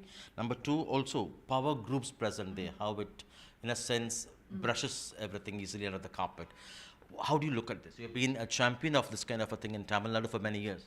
I don't consider myself a champion for any of this. Just that I think I was one of the many who had the privilege and the space to be able to speak up for the fact that I got sexually harassed at my workplace. And I am not surprised, and I'm so glad that Kerala, being the first state, and the WCC, the women who persevered and decided to go against all odds to set up something like this, despite being abused, called names. Many of them faced shadow bans. Many of them lost work because they were called troublemakers. But I really give it to the ladies in the Kerala film industry for having persevered and fought through the system to set up something like this. And more importantly, the bravery, the courage, and the gumption of the female actor whose sexual assault case in 2017 laid the foundation for the WCC to come together and to speak up and to set up something like this in the first place. And yes, the powers that be made sure that it was delayed for about 5 years. Several paragraphs have been redacted, some allowed, some not. So we don't know how many have been redacted, and as an aftermath of this, Mr. Siddique and Mr. Ranjit resigning from their respective posts. And we are also hearing of this CPIM politician come actor, I forget his name. He has also been named. His ex-wife had also been speaking about his domestic violence in public for several years. So you know that it's, as long as violence against women is concerned, it is not really anything that political parties or politicians really actually care about, because they don't. It's only now that I think public sentiment is slowly changing, and nothing really happens unless the collective consciousness changes, and the collective conscience also changes with something like this. And I'm glad that this has happened. I wish the other industries also follow suit. Two actors, Siddiq and Ranjit, have stepped down from their responsibilities. The state government has constituted a special investigation team. Do you think justice would come? Do you think the truth will emerge? I think there is a lot more here than just Mr. Siddiq and the director Ranjit, right? So I have a feeling that if the momentum keeps up and the women have the feel that they have a safe space now to speak up, and that they will not have to face repercussions for speaking up, I think more people will actually speak, and the point is a lot more heads will roll. But what will happen with all of that? Will the public decide to shun them and take away all the power and adulation that they give them? Because we saw how the public treated Mr. Dilip. I mean, to actually hire a contractual sexual assault on somebody just because you have a fight with them is... You need to be a different sort of a person, and unless you're really powerful and have the money and the political connections to do something like that, because that's what he's accused of. But even despite all of that, the kind of adulation he got right after he stepped out of prison, that's what I found really worrisome, that they somehow hold him innocent despite everything that's come up, and so many people speaking up, and also so many people being afraid of speaking up against him because of how powerful he is, or the money and the power he holds, and people just randomly dying off and things like that. So that's a very important point to consider, and I really hope the momentum holds. You yourself leveled sexual harassment allegations against lyricist Mr. Vairamuthu, and he said he would tackle it legally if you filed a police complaint. That's one challenge. Many do not come forward to file a police complaint. Do you think that's a... The system makes it very difficult for us to file a police complaint. As long as I was concerned, I was molested several years ago, and at that point in time, going to a police station, even now for a normal middle class family to go to a police station is not something that they really like doing. Going to the police station, filing an FIR, how many sexual abuse cases, even those that involve children, how many days the parents are supposed to... Imagine there are people who need to go to work on a daily basis, like a daily wager, right? We remember this case in, I think, KK Nagar, where a boy was assaulted by his sexually abused in the name of bullying by his classmates, and how the entire media was right outside their house for 2-3 days. And after that, the man said, I'm tired of this because I need to go to work. If I don't go to work, I can't put food on the plate. So these are challenges that system is not going to be, they're not going to go after working hours for, daily wages and things like that. We heard of a 3-year-old child who's the child of people who are just, sleeping on the footpath, that child being raped. What happens to them if they don't go? Yeah, they're begging, they don't have any other thing to do. So how do they access the legal system? Even for somebody like me who has a reach on social media and a name, and I'm able to communicate what I'm saying, even for me, I have been legally banned by the film industry here. You paid a heavy price. Yes, I have. Financially, I have paid a price. Legally, I have paid a price. And 6 years and counting. It's continuing to take time. So the wheels of all of this they're so slow. And ICCs are supposed to be set up only for this purpose, because everybody doesn't have it in them to go to the court and, go for, look at the Ajmer case. 32 years, right, for child sexual abuse. And if that is the amount of time that it takes in India to get justice, do you think that famous statement by the women today, as they are saying, I am now a grandmother, leave me alone. Imagine a child eventually becoming a grandmother and saying, leave me alone, I no longer care about this justice. That system tires you, the legal system tires you. And I understand it is difficult in a country which is so populous as ours. But we can't really, constantly be haranguing people to, file case, file case, file case. I have said it openly multiple times. But today the legal recourse available for me to speak up about a case that has happened before. But where does it exist? Which is why an ICC was supposed to be a special investigation committee. The government can do anything if they want to. Right after the Me Too movement broke out, I think in the supervision, or the Mr. Rajnath Singh at that time was the Home Minister, I think. He was supposed to have set up a committee, including a lot of the women ministers, to investigate this. That committee never met even once. All of us had a lot of hope. We thought that the NCW will do something. They will have something to get this done. I mean, I know that Mr. Vairamuthu is not going to go to jail, right? But they were very swift in banning me, right? So if they want to take action, they can. They are capable. The politicians here, the film industry here is extremely capable of taking action. They immediately took action within 3 or 4 days of my naming my molester and Mr. Radha Ravi being named. Mr. Radha Ravi, who was then in the DMK, decided to ban me. 6 years and counting, the case is still going on.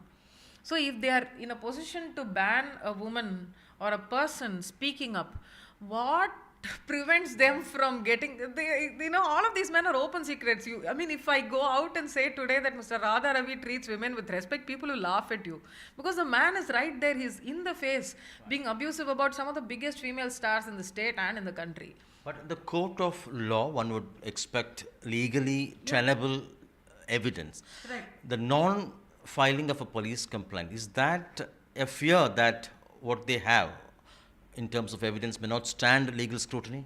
See, with a lot of this, right, especially when it is sexual harassment, molestation and things like that, a lot of it is circumstantial evidence. We don't have anything to show. Our body, the marks, if there are bruises, it's going to vanish in the next couple of days or a few days, however long it takes the body to heal. Which is why I think the corroboration is important. It is tough.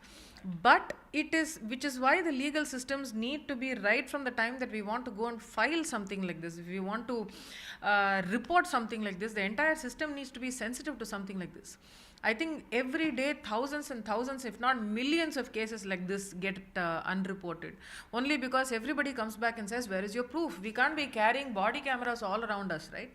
So we can't be, furnishing proof for somebody coming and groping us or grabbing our chest or our hair or things like that. Because the kind of experiences that women are sharing today is something that happens. It happens like that. You know how men, will grope in buses. So what do? Carry cameras here? So we need to understand the first thing in accepting a social malaise like this is to understand, identify and accept that something like this happens. When acceptance happens, instead of denying in the first place, maybe solutions for that will be found. More importantly, when something like this happens, also to shame the survivor, saying that, you continue to speak to them, you continue to work with them. All of us have different coping mechanisms as to how we want to deal with our aggressors. Everybody will not be in a position to fight at that point in time. Why did you not fight then? Why did you fight now? My wish, I have finally found the strength or have the support to speak up for it. And the stress responses that somebody will have, especially after a traumatic incident like this, the fight everybody knows about, but nobody really speaks about the freeze. Some women freeze and some women fawn over their aggressors. Usually happens. And we need to understand all of this to not shame survivors and victims who have taken some time to process what's happened and to speak up later. Lastly, in Tamil Nadu's context, some filmmakers have made a decision that they will not engage with those men who face allegations of sexual abuse, particularly after the Me Too movement. But when it comes to the political class, the same members are being made a hero. They award them. They don't have any qualms sharing stage with them, be it the ruling party or ruling leaders in the state or at the central level. How do you look at that? And what's the message this kind of an approach would convey? The only message this conveys is that political class is telling women that no matter who your molester is, we will continue to platform them and support them, and we don't care about the women. The women can be body counts for all that they care for these molesters, because that's going to be another notch on their bedpost, as they call it. And as long as the molesters are somebody who are powerful, have money, or have a vote bank behind them, that is more important to them than the women themselves, or how many women speak up doesn't matter to them. And which is why I always think it is a joke when all of them speak about women's safety and they actually don't care about women. They don't care about women. They don't care about LGBTQI people. They don't care about the oppressed classes either. Especially when somebody with an oppressed background or a caste location that comes with not enough privileges or power or connections that somebody like me can have, they are doubly, triply, or maybe 100,000 times they go through so many more aggressions and microaggressions that I might not go through. The same mic is not given to somebody from that sort of a background. So I think at the end of the day, it's even to get justice, you need to be powerful, you need to have money, and you need to have a vote bank behind you. Very briefly, in what way has your career been hit after this? You said they have banned you at the background voiceover association. So I have been legally banned by it's not a shadow ban, it's a legal actual ban by the Tamil Nadu Dubbing Union headed by Radhavi, and everybody else kind of follows suit, because people don't want to have any association with somebody who has named Vairamuthu, right? Because their allegiance to a molester is more important than the number of women who have actually spoken about Vairamuthu. So they don't really care on that. And I see that when you also see, it's not only a Tamil Nadu problem. I see that with Anu Malik, right? He has been named by people who were minors when they were abused by him. He sits as a judge. There were people who have named Karthik. They were also, a couple of them were 17-year-olds. So everybody from the industry, whether it is Telugu industry, Hindi industry, they all want to continue to associate with molesters. I really wish I understood why. Because it makes no sense to me, especially when so many people have spoken and it has been corroborated by others. That is what is, it beats me. Somewhere I think they're all morally reprehensible at some given point in time, because anybody with their minds and hearts in the right places would not want to be associated, or even if I think at some level they feel that, oh, maybe he made a mistake, he's a changed person. Yeah, I understand people can change. Everybody is not going to be a criminal all their life. I get all of that. However, has the person shown any remorse or change in behavior? Has your singing career affected? Yes, 100%. So at least as long as Tamil Nadu is concerned, I was just speaking about it and got digressed. I have a legal ban, 6 years and counting, and they hit survivors where it hurts the most. So that I'll hit you where, first thing, if I take away your income and your work, then where will you have the strength to speak up, right? Thankfully, I have support, and hence I'm able to sustain. But what about the others? They are not able to speak up for the very similar reasons, because the lack of the same resources that I have. Yeah. More strength for you, and thank you very much for your time. That was background singer Chinmay talking to us on the HEMA committee's report and the heavy price she's paying in Tamil Nadu. In Chennai with Suresh, Sam Daniel, Find the TV. Right. Many parts of the country, ladies and gentlemen, are experiencing, extreme rainfall. Tripura is under a deluge. There are many parts of the country which are facing floods. Similarly, in Gujarat as well, many cities today were left submerged. Parts, housing societies and areas where people live. These are normal roads, in a city in Gujarat, which is completely, you can see the water up to the knees of that person who is holding the umbrella. That's Ahmedabad, in fact. And, a lot of efforts are being made to make sure that people are taken to safe places. But the Gujarat government has also, in fact, announced closure of the schools for the next few days. The IMD has said that in Gandhinagar, Anand and other places, there is not going to be any relief in the offing for the next few days. What is, in fact, the reason behind this? Is this a freak monsoon? Is this unusual phenomena? Or is this just, in fact, at this moment, the monsoon taking its effect and impact? Let me try and get Dr.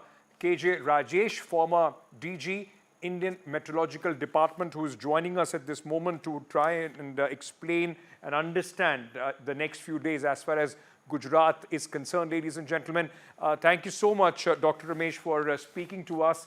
I just want to understand from you, sir, how do you categorize this, what is happening? And let's, for example, take what is happening in Gujarat. Extreme rainfall, cities are submerged. Is it usual, or should we categorize this as an unusual rainfall, sir?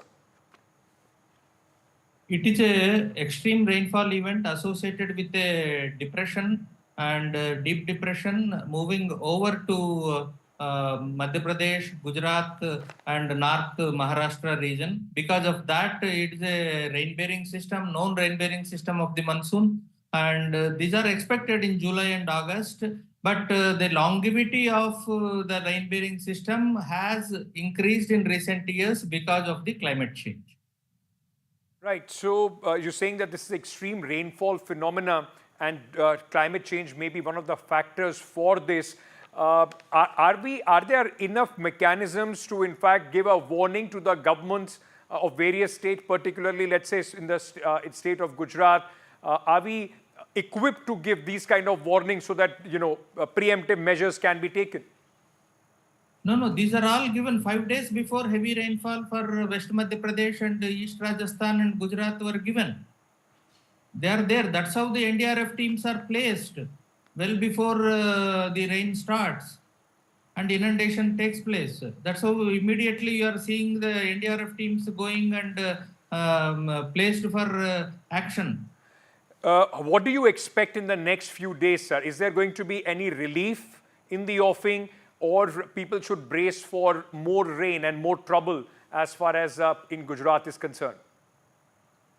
Gujarat is concerned, now the present zone of heavy rainfall will shift to the Kutch side and north of Ahmedabad, and on this side it will go towards Varaval in next 24 to 36 hours. Subsequently, it is expected that it will go into the northern Arabian Sea, this system, and then maybe after 2 days, 48 hours, rainfall, relief from the rainfall can be expected over a whole part of Gujarat, Saurashtra and Kutch.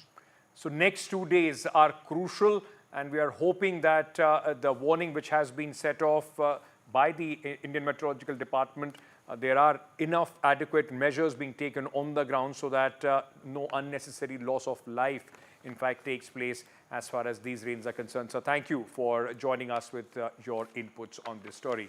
Moving on now, child marriage, often the result of inescapable compulsions and circumstances, sometimes traditions, has devastating consequences for the girl child. It brings an abrupt end to her childhood, impacts her health and takes away her rights and choices.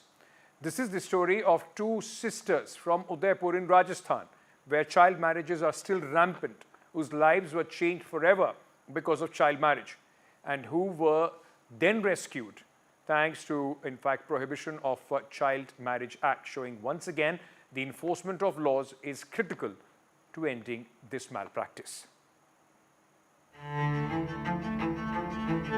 This is the story of two young sisters who have suffered the pain of one tragedy after another. First, the loss of their father, the only breadwinner in the family. Then a slide into grinding poverty, which forced their mother into getting them married off when they were just 12 and 14 years old. When they should have been playing with friends or going to school, Asha and Neha were cut adrift from the only family they had known and thrust into marriages they wanted to escape from. When they finally did escape and made their way back to their mother, little did they know the danger they had invited home. One of the husbands, irate that the girl had escaped his possession, murdered the only support these girls had left, their mother. Orphaned, left alone, forced to deal with the loss of both parents. Nobody to call their own. This is not something that a 12-year-old or a 14-year-old should ever have to deal with. The accused was arrested and put on trial. It was in August last year that the incident came to the notice of Child Welfare Committee, who then reached out to Gayatri Seva Sansthan, the Udaipur-based partner NGO of Child Marriage Free India, a pan-India campaign focused on putting an end to child marriages in the country by the year 2030. जब मुझे इस मामले का पता चला तो पहले तो हमने बच्चों की काउंसलिंग की, उसके बाद बच्चों की रहने की व्यवस्था की क्योंकि उनके पास कोई रहने की व्यवस्था नहीं थी। फिर पढ़ाई से जोड़ा उनको, उसके बाद हमने बच्चियों की पारिवारिक न्यायालय में शून्यकरण के लिए, बाल विवाह शून्यकरण के लिए केस दर्ज करवाया। With a safe shelter for the first time in years, both girls found the strength to take up the legal fight. Their case was presented before the court in September last year with the help of Child Marriage Free India campaign, and their painful ordeal saw some relief in April this year when the District Legal Service Authority, Udaipur, granted a joint compensation of Rs 3 lakhs to both the girls. Their marriages are still in the process of being nullified, with their case in the final stage of hearing. Invoking the provisions of the Child Marriage Prohibition Act, we think is a landmark order, because many times in such cases, convictions do happen in sexual assault cases, in POCSO provisions, but not under the Child Marriage Act. Invoking this sends a very strong message in the society, and the court recognizes the fact that these young girls were forcefully married into this situation. For Asha and Neha, their unimaginable trauma had been compounded several times over. At an age when children are provided the hope of a good life, the two girls are recovering from their tragic situation. Child marriage cost them not only their childhood, but their own mother's life. Yet, this is a story which also gives hope that justice prevails in the end. This timely enforcement of the law sets a precedent for numerous other girls like Asha and Neha. With the constant support of the Child Marriage Free India campaign, both girls are trying to get their lives back on track. Now that their education has been resumed and compensation provided, the process of healing can truly begin for them, enabling them to be independent and to not just only dream for a better life, but also be able to fulfill it.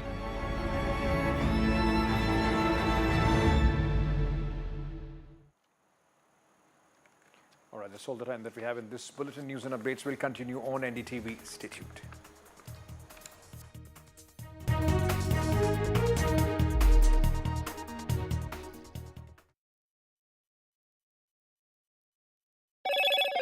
Hello, Moto. Motorola Razr 50 Ultra comes with Google Gemini.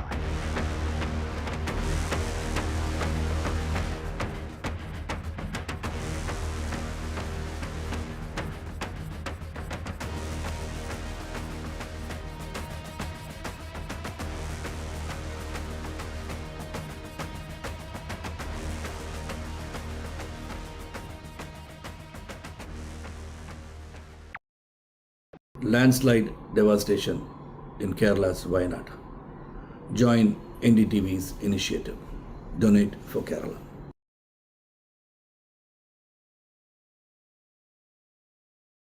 Stay informed and entertained with the new and updated NDTV News app.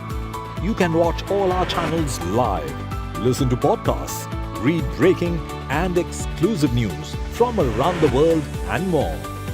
Download the NDTV app today and get access to the best journalism and storytelling on your smartphone or tablet. The NDTV app. News that matters to you.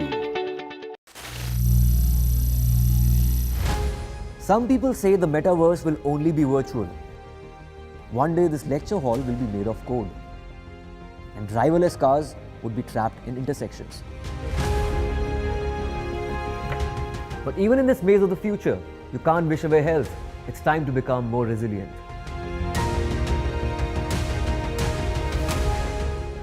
"10 years of Banega Swasth India, we have grown and achieved so many milestones.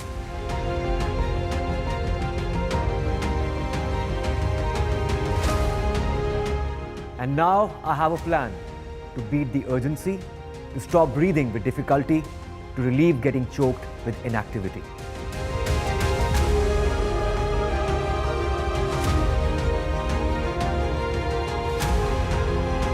Energize our government, our environment, our society, and ourselves. Everyone, everywhere, every day.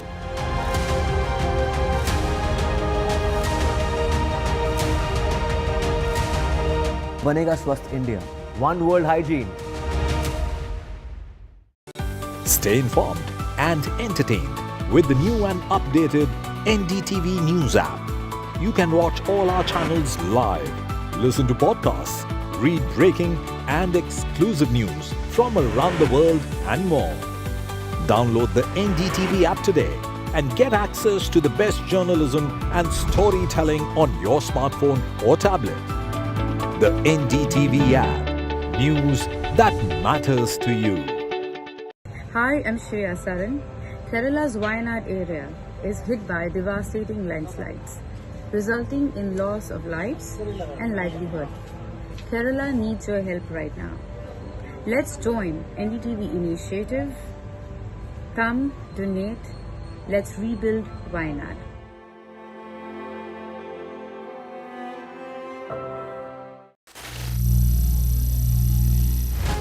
Some people say the metaverse will only be virtual.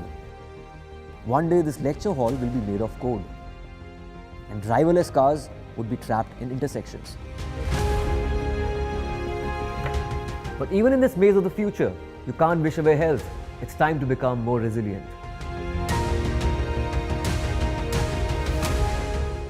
"10 years of Banega Swasth India, we have grown and achieved so many milestones.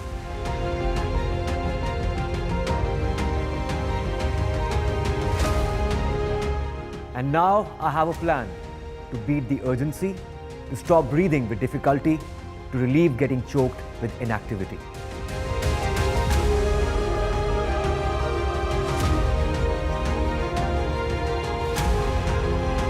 Energize our government, our environment, our society, and ourselves. Everyone, everywhere, every day.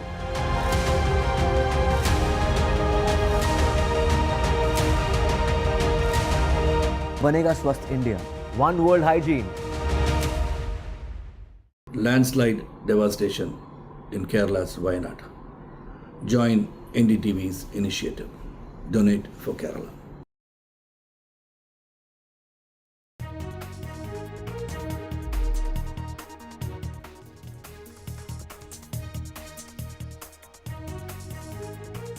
Hello and welcome. You're watching NDTV. I'm Gargi Rawat. It's Kerala film industry's Me Too moment as more allegations come tumbling out. Also, actor Darshan's VIP treatment in jail in Bengaluru. All that and more. Let's take a look at the headlines.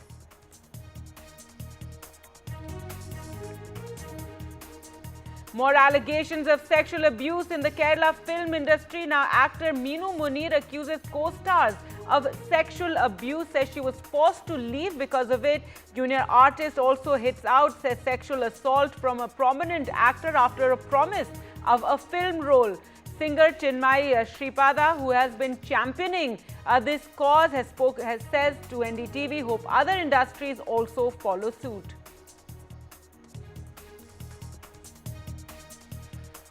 A row over actor Darshan's VIP jail time. Remember, he's in jail over a murder case, but he's getting VIP treatment. Bengaluru jail superintendent is shunted out. The Karnataka chief minister orders that Darshan be shifted now to another jail. The opposition hits out at the government. The BJP's damage control after Kangana Ranaut's remarks on farmers' protest. The BJP rebukes her, says not authorized to speak. The actor turned politician links the farmers' protest to Bangladesh unrest. The controversial remarks comes just ahead of Haryana elections.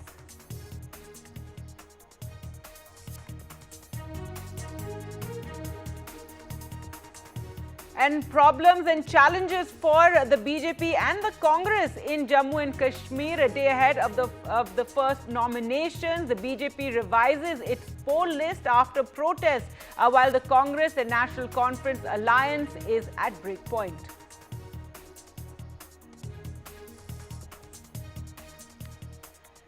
And heavy rain wreaked havoc in Gujarat. In Gujarat, the schools and will be closed. Trains will be are being affected. The NDRF carries out relief and rescue operations as the IMD has issued a red alert for the next 2 days.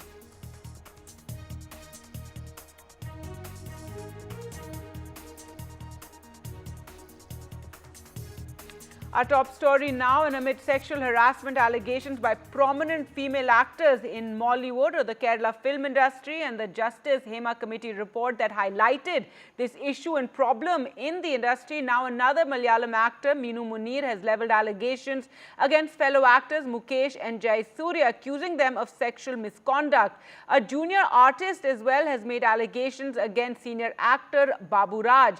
Now Meenu Munir first named the actors in a post on social media and also said that they were the reason why she was forced to leave the Malayalam film industry. The post further said that she tried to cooperate and continue working, but the abuse became unbearable, and as a result she was forced to leave and relocate to Chennai. She spoke at length about these allegations to NDTV's Ishika.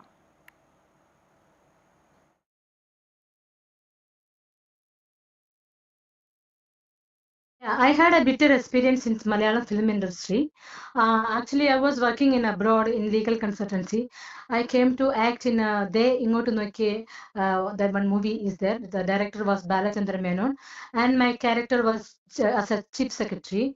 When I was acting in that movie, then I went to the toilet, in the shooting was in secretariat. So when I went to the toilet and came out, this one Mr. Jay Surya, he's a prominent actor. He hugged me from behind and kissed me without my consent. And I was so shocked, and then I ran out.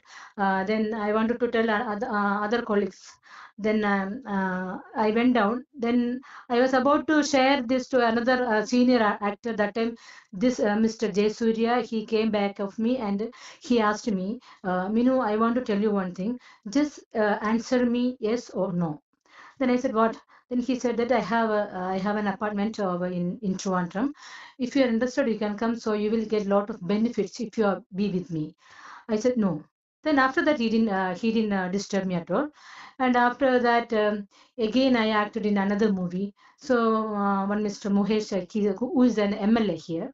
Currently, he's MLA in Kollam. And he also expressed his interest on me. He's interested, so I didn't agree for that. Then actually in Malayalam Film Amma Association, we will get a membership if we act in 3 movies.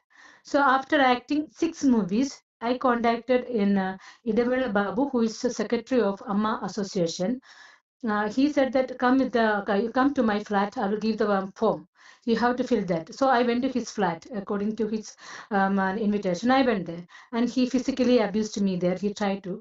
Then I ran from there. Then again I contacted. That time Amma president was Mr. Innocent, and I told him that I didn't get a membership in Amma association. Then he said, you contact so and so person. When I contacted there also, that time Mukesh, so-called MLA, he called me and said, what you thought about me?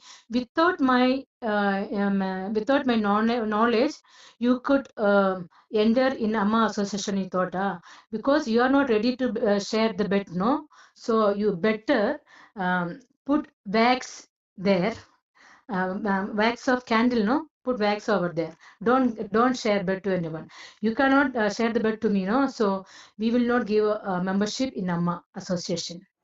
All right, some shocking allegations there, and more actors are now speaking out after the Justice Hema report. A junior artist also spoke to Ishika, where she complained about actor Babu Raj.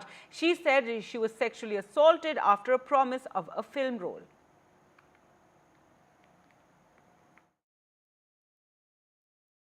Thank you for speaking to us on NDTV. My first question to you is, so you have made some serious allegations against Yes. actor Babu Raj. If you can please tell us what these allegations are from your side. Once I went to Babura's house, he attacked me and he raped me. He called me by saying that some directors and scriptwriters are coming to his home and will meet with us and talk to each other, and after that we will confirm my role. By By his beliefs of him, I reached his home in Alua, and he gave me one room for taking rest. And after that, he raised me to having food. And I opened the room, and then he get into the room and talked some abuse words, and he attacked me after, and he did some rape about against me. I just wanted to know from you that have you gotten any response from the SIT that has been formed? Are you now going to file an FIR in this case with the SIT?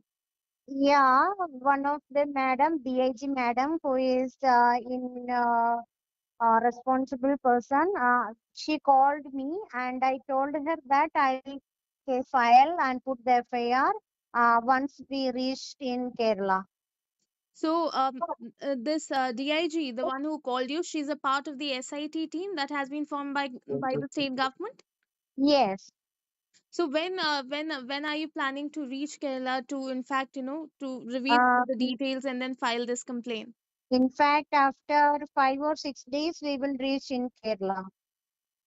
Okay. So do you see any hope after this SIT has been formed? Do you see hope of getting justice? Exactly.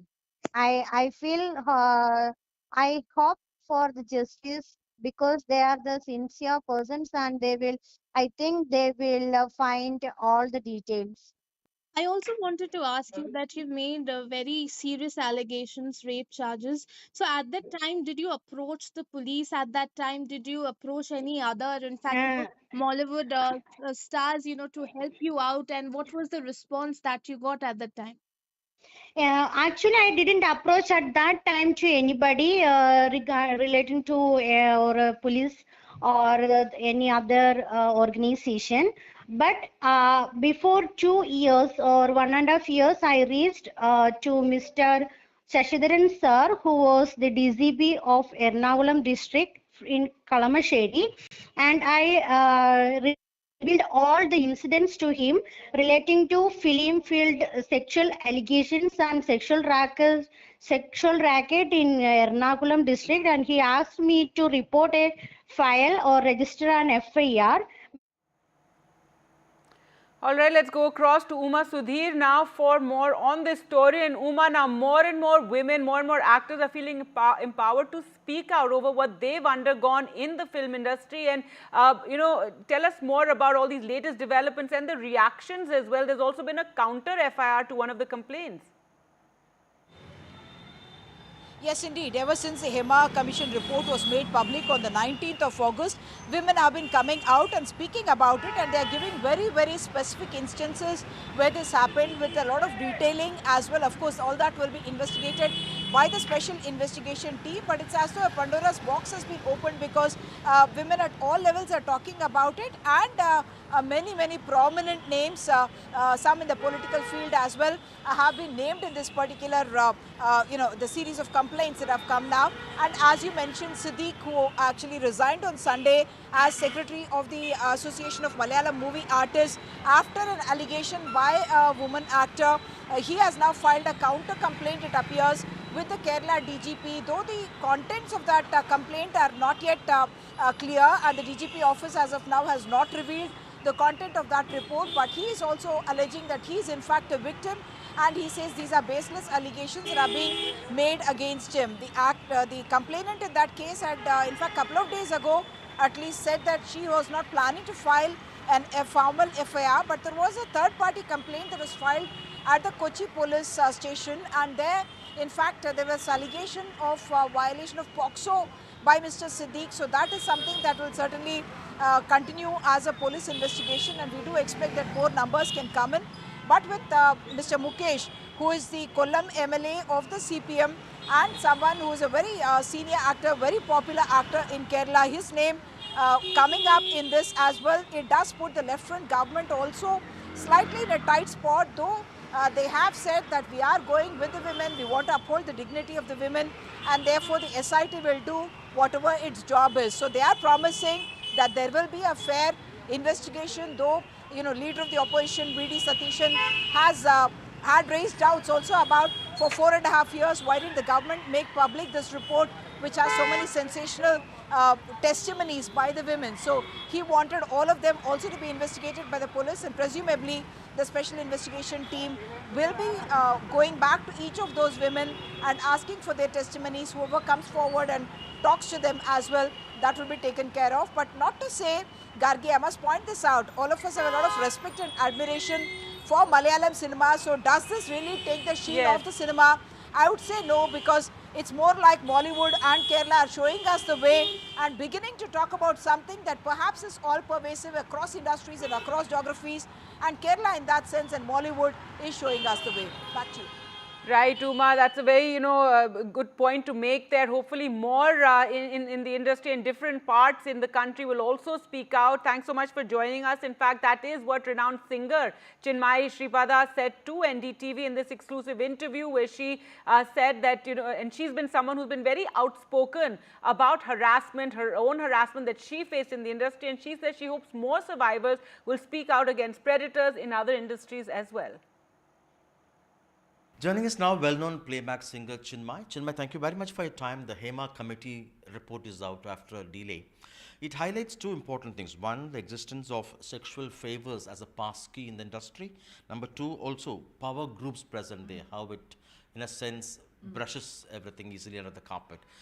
How do you look at this? You've been a champion of this kind of a thing in Tamil Nadu for many years. I don't consider myself a champion for any of this. Just that I think I was one of the many who had the privilege and the space to be able to speak up for the fact that I got sexually harassed at my workplace. And I am not surprised, and I'm so glad that Kerala being the first state and the WCC, the women who persevered and decided to go against all odds to set up something like this. Despite being abused, called names, many of them faced shadow bans. Many of them lost work because they were called troublemakers. But I really give it to the ladies in the Kerala film industry for having persevered and fought through the system to set up something like this. And more importantly, the bravery, the courage and the gumption of the female actor whose sexual assault case in 2017 laid the foundation for the WCC to come together and to speak up and to set up something like this in the first place. And yes, the powers that be made sure that it was delayed for about 5 years. Several paragraphs have been redacted, some allowed, some not. So we don't know how many have been redacted, and as an aftermath of this, Mr. Siddique and Mr. Ranjit resigning from their respective posts. And we are also hearing of this CPIM politician come actor, I forget his name. He has also been named. His ex-wife had also been speaking about his domestic violence in public for several years. So you know that it's, as long as violence against women is concerned, it is not really anything that political parties or politicians really actually care about, because they don't. It's only now that I think public sentiment is slowly changing. And nothing really happens unless the collective consciousness changes and the collective conscience also changes with something like this. And I'm glad that this has happened. I wish the other industries also follow suit. Two actors, Siddique and Ranjit, have stepped down from their responsibilities. The state government has constituted a special investigation team. Do you think justice would come? Do you think the truth will emerge? I think there is a lot more here than just Mr. Siddique and the director Ranjit, right? So I have a feeling that if the momentum keeps up and the women have the feel that they have a safe space now to speak up, and that they will not have to face repercussions for speaking up, I think more people will actually speak. And the point is, a lot more heads will roll. But what will happen with all of that? Will the public decide to shun them and take away all the power and adulation that they give them? Because we saw how the public treated Mr. Dilip. I mean, to actually hire a contractual sexual assault on somebody just because you have a fight with them you need to be a different sort of a person, and unless you're really powerful and have the money and the political connections to do something like that, because that's what he's accused of.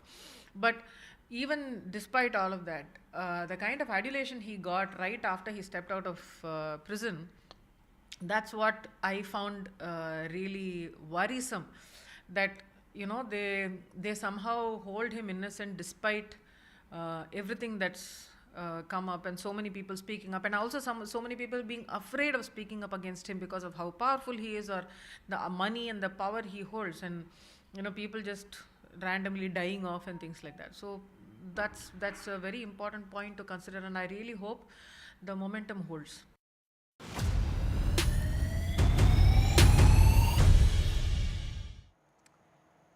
All right, let's shift focus now to the massive controversy in Karnataka after Kannada actor Darshan, who was held in Bengaluru Central Prison in connection with a murder case, was seen receiving VIP treatment, enjoying a tea along with others, as you can see, sitting out there. In response, the Karnataka government has now suspended 7 prison officials and called for an inquiry report. Chief Minister Siddaramaiah instructed prison authorities to now move Darshan to a different jail. The Chief Minister also asked the State Director General of Police to visit the prison premises and submit a detailed report. Darshan is currently in judicial custody in the Renukaswamy murder case, where a young man was tortured and killed. He was also seen making a video call. As you can see there on your screens, the opposition has hit out at the government, accusing them of allowing this to happen.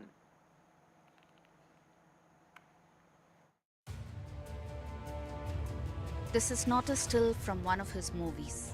This is Kannada actor Darshan inside Bengaluru prison. He not only has access to cigarettes and a cup of tea at the lawn, but is also seen smiling widely, making video calls. As these pictures and videos went viral, prison authorities rushed to Parapanagrahara to conduct an inquiry. See, this is definitely a lapse. I definitely agree. This is a lapse on the part of the department officers. It should not repeat. I see that this will not be repeated again and again. The Home Minister visited the prison to gather further information. The Chief Minister has instructed the officials to shift Darshan and others to different jails if necessary.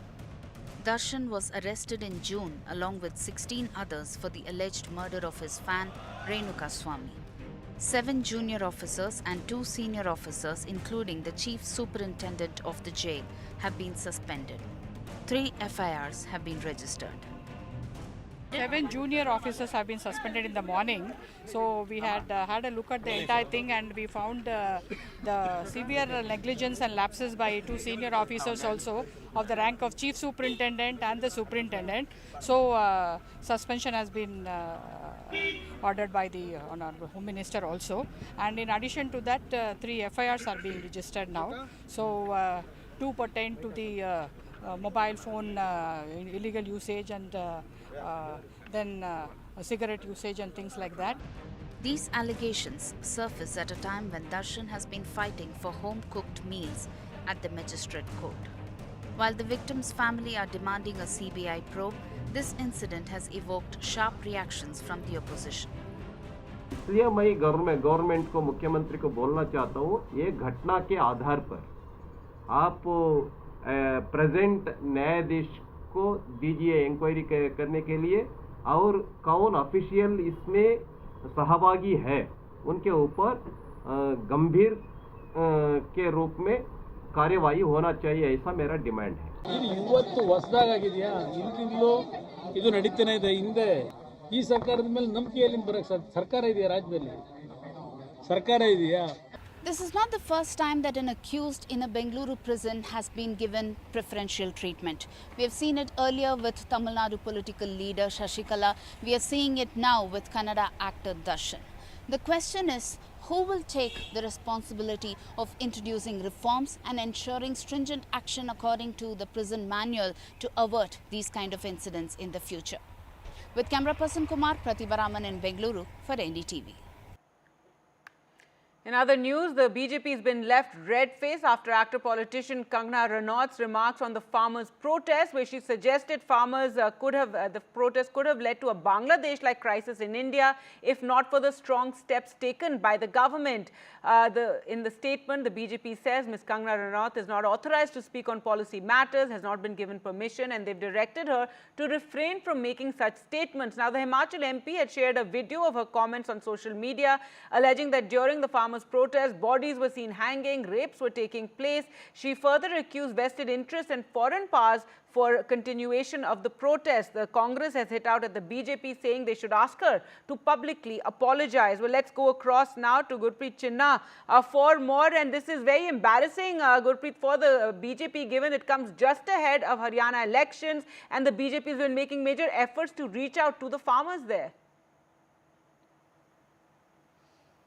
Yes, the timing is very crucial. If we can see the gravity and magnitude of this statement, which has been just given by Member Parliament from Mandi, from Himachal Pradesh, Kangana Ranaut, at this point of time, it has given a huge embarrassment to the BJP government in the state of Haryana, and specifically at the time when Haryana polls have already been begun, and Chief Minister as well as all the BJP leaders, they have been camping and they have been campaigning for getting the votes from the people of Haryana. We have seen a few days back the Chief Minister of Haryana, he has already tried to woo the farmers by giving a bonus to all the farmers in the state so that they will be able to pacify. If we can talk about the farmer protest impact, we have seen the maximum impact has been observed in the state of Punjab and Haryana, and in Punjab the BJP was not able to make a mark during the Lok Sabha elections, and it seems they are trying to pacify the farmers, they are trying to woo the farmer, but at this point of time, such type of a statement has been given by the Member Parliament Kangana Ranaut.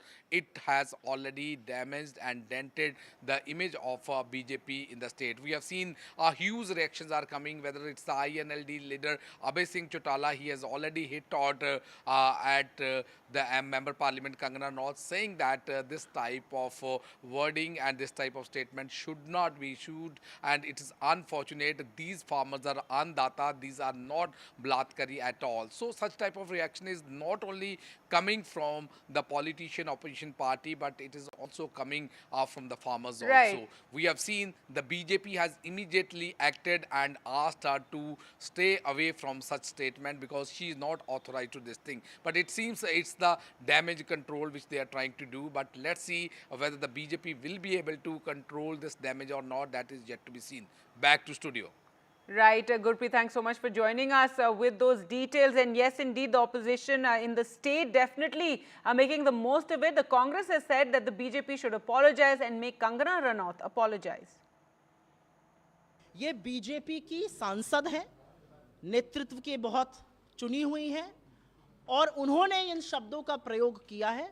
Bharatiya Janata party ये कह के पलड़ा बिल्कुल नहीं झाड़ सकती है कि ये हमारा मत नहीं है, ये उनका वक्तव्य है। अगर कोई आपकी पार्टी में ऐसी कुत्सित मानसिकता का व्यक्ति है तो उसको निकाल बाहर करिए। ये मैं कभी होता है मैं हृदय से नहीं माफ कर पाऊंगा, ये हमारा वक्तव्य नहीं, ये नहीं चलेगा। या तो निकाल बाहर करिए, उनसे हाथ जोड़ के माफी मंगवाइए देश के किसानों पे, और दूसरा आप खुद माफी मांगिए। All right, and finally, let's bring you the situation in Gujarat that is facing flood fury after heavy rainfall. Heavy rain has caused flooding in many parts of the state, and the situation is expected to worsen, with the weather department warning of even more rainfall for the next 2 days. Due to the heavy rain warning, the education department has declared a holiday for all primary schools. Trains have also been impacted, and several trains have been cancelled. An advisory has been issued for fishermen for going out to sea, and alert in Anand, Gandhinagar and Kutch.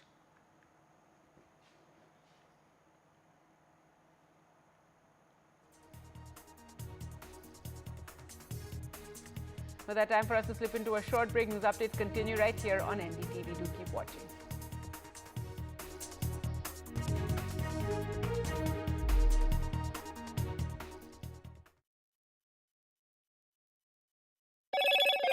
Hello, Moto. Motorola Razr 50 Ultra comes with Google Gemini.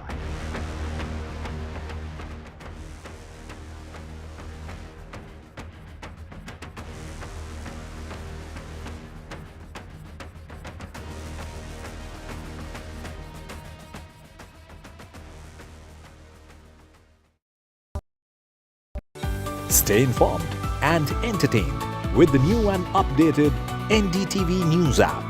You can watch all our channels live, listen to podcasts, read breaking and exclusive news from around the world and more.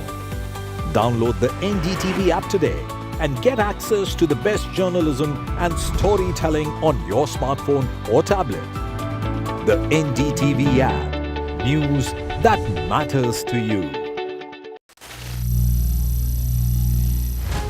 Some people say the metaverse will only be virtual. One day this lecture hall will be made of code, and driverless cars would be trapped in intersections. But even in this maze of the future, you can't wish away health. It's time to become more resilient.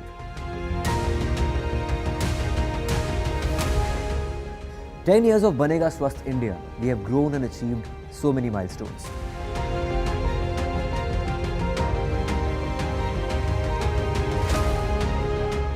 And now I have a plan to beat the urgency, to stop breathing with difficulty, to relieve getting choked with inactivity.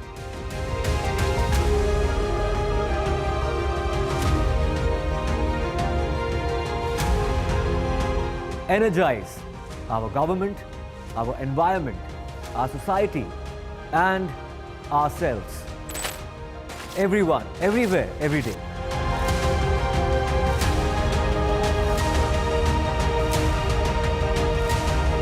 Banega Swasth India.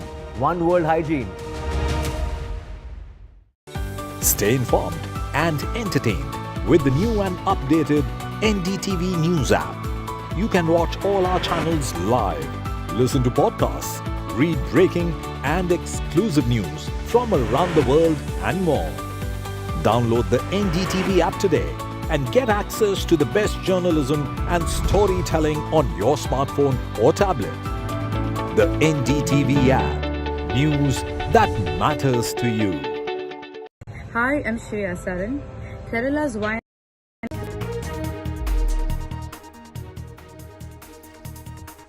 Hello and welcome to watching Newsbreak. I am Vedant Agarwal. Our special focus on the show this evening, well, Mohammed Yunus's Hindu outreach.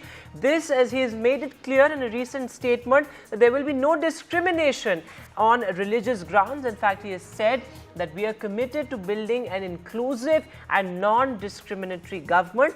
This has challenges are aplenty for the new government, the new dispensation in Bangladesh.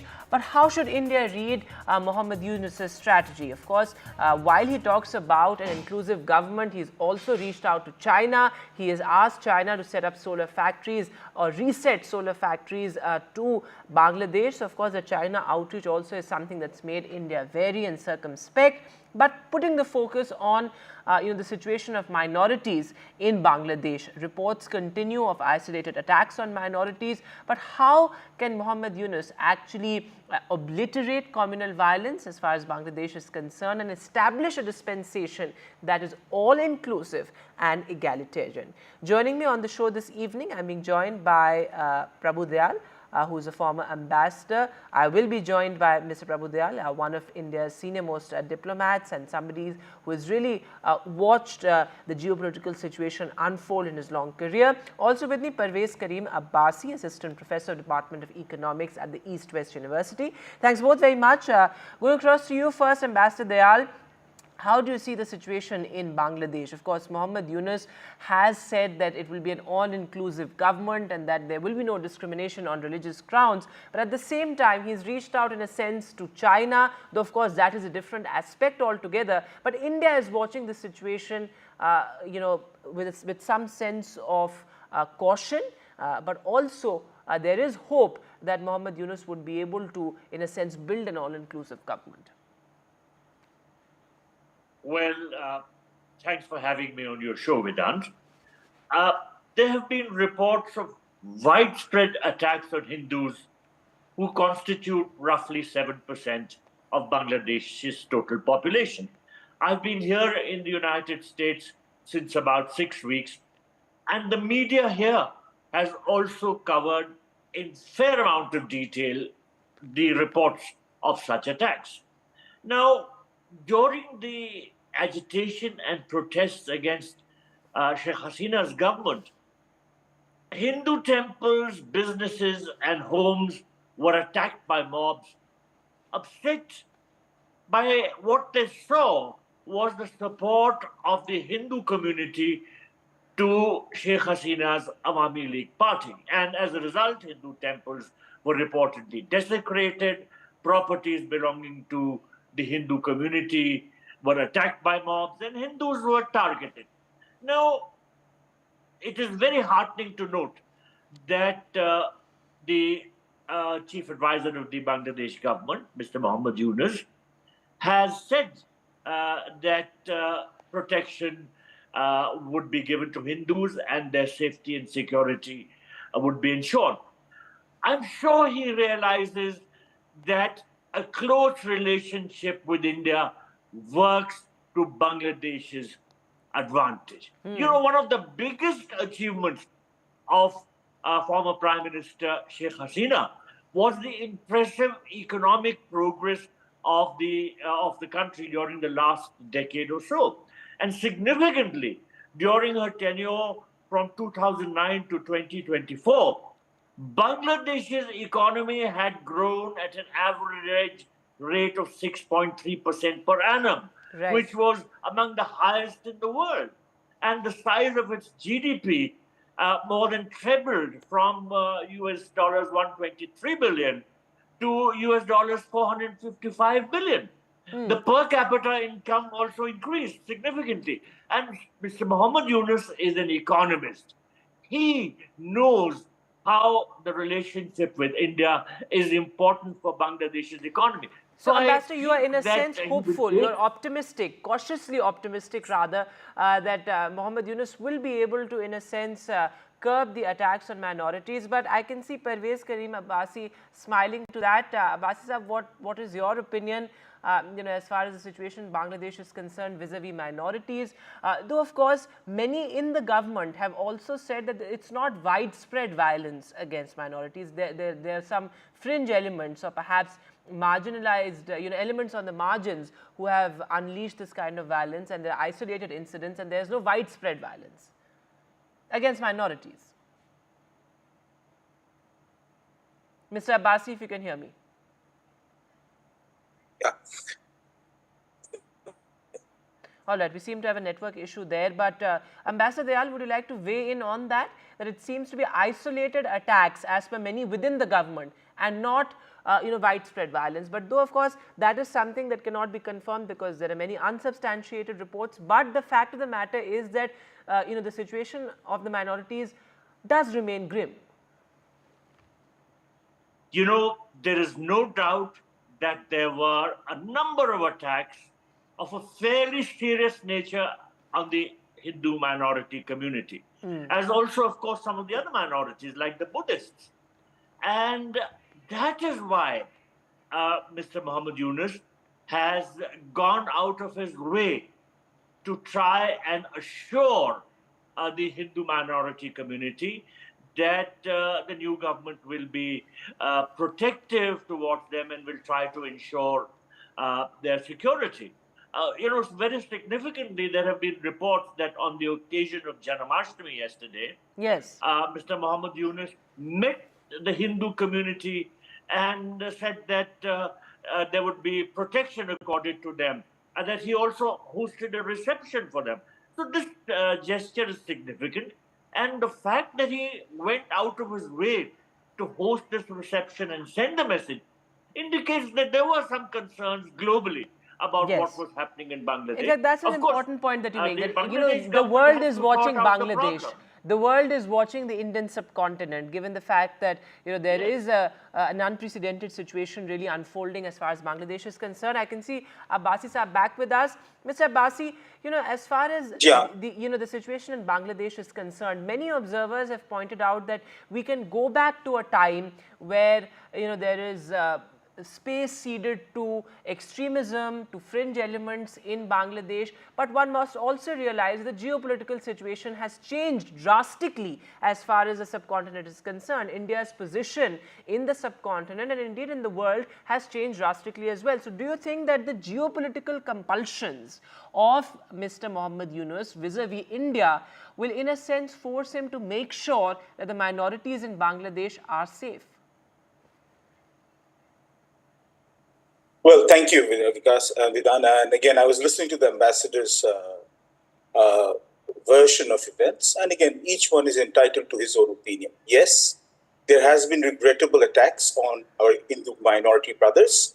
But we must also, without condoning this, we must also state that, again, rise of religious intolerance has been endemic across the subcontinent.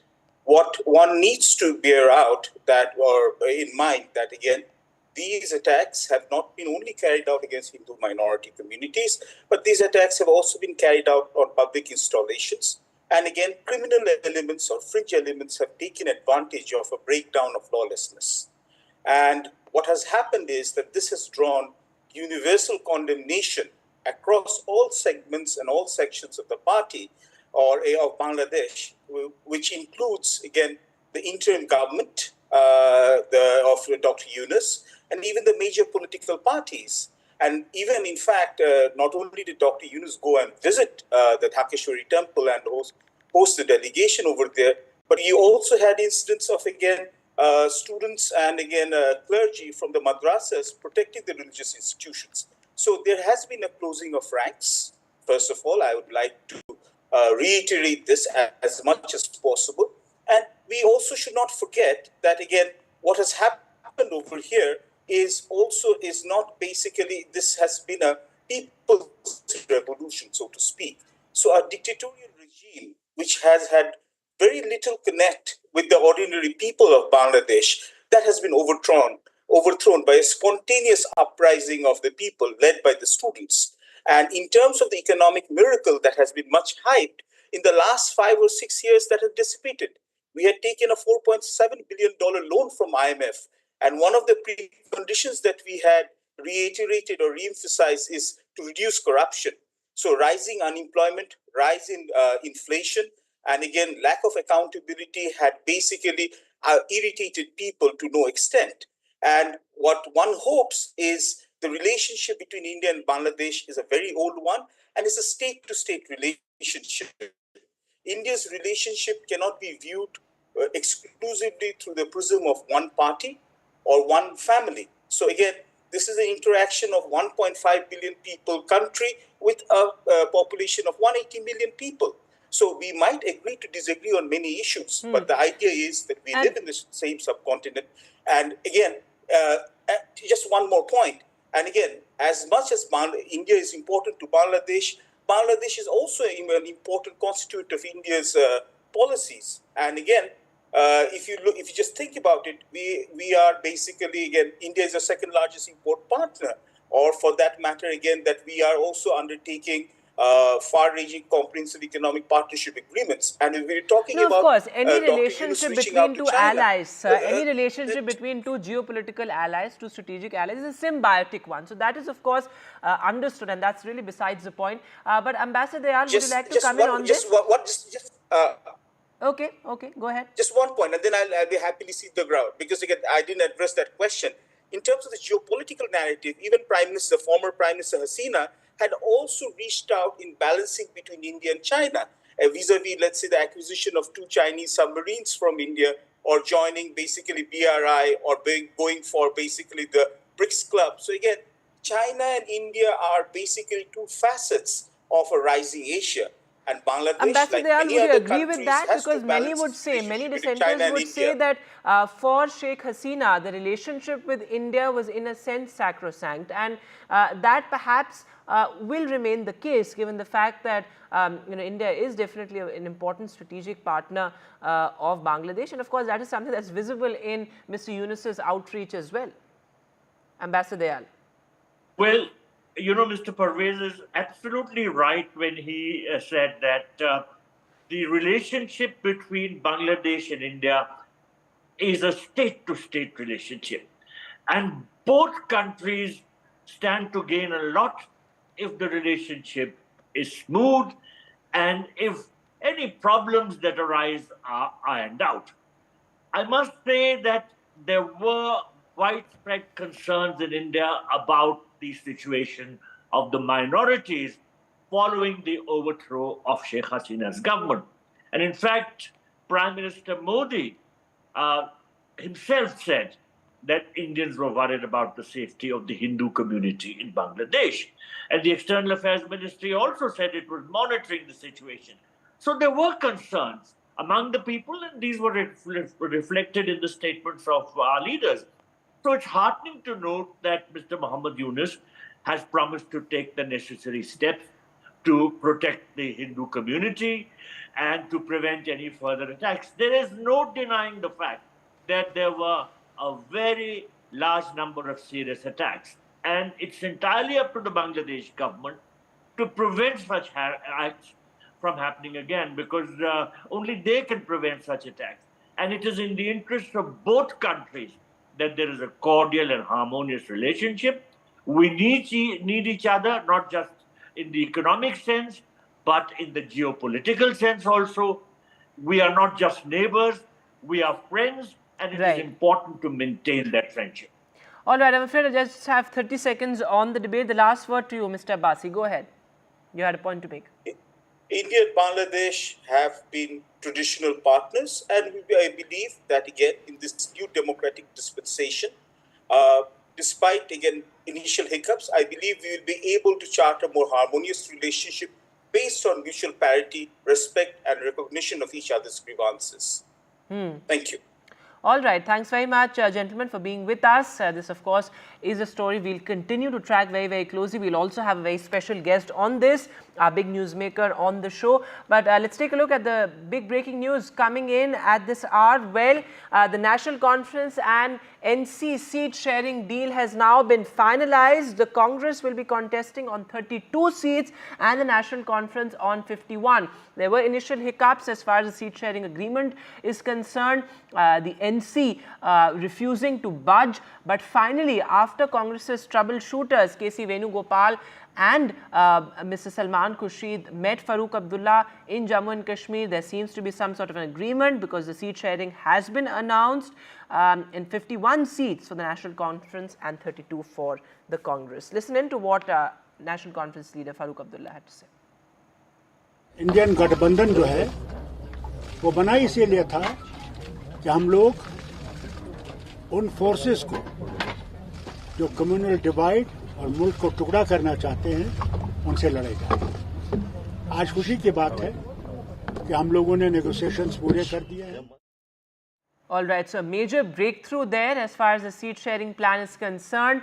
Farooq Abdullah also calling it the India Alliance, which will be fighting the Jammu and Kashmir polls. So certainly an important breakthrough there. And remember, it's after 14 years that elections are being held in Jammu and Kashmir. There were security concerns earlier, but the Election Commission, of course, saying that it's going to be a multi-phase elections that begin in September. In fact, September the 18th is when the Jammu and Kashmir polls begin, and it's going to be a multi-phase poll, as I said. In fact, the BJP also earlier announced its first list. There was some back and forth there as well, with the BJP pulling back or withdrawing its first list and then tweaking it. The BJP has also released its star campaigner list. So, of course, both the National Conference and Congress Alliance as well as the BJP in campaign mode.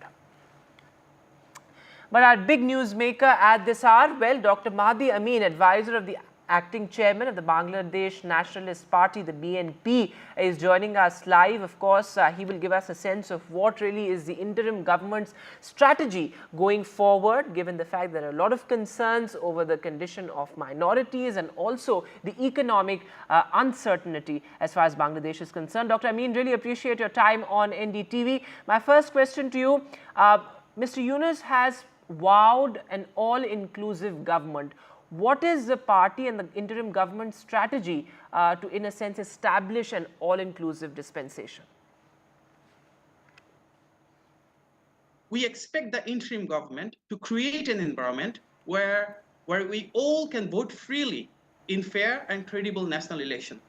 It is indeed a transition period for restoring democracy in Bangladesh, and the people of Bangladesh have a unified aspiration to elect a government with a public mandate, which in turn can sustainably ensure that the people's rights and freedoms are protected.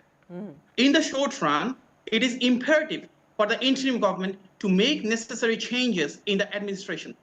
We have seen in last 16 years how the Army League regime politicized all layers of the state apparatus by appointing party affiliates and beneficiaries in key positions across the hierarchy.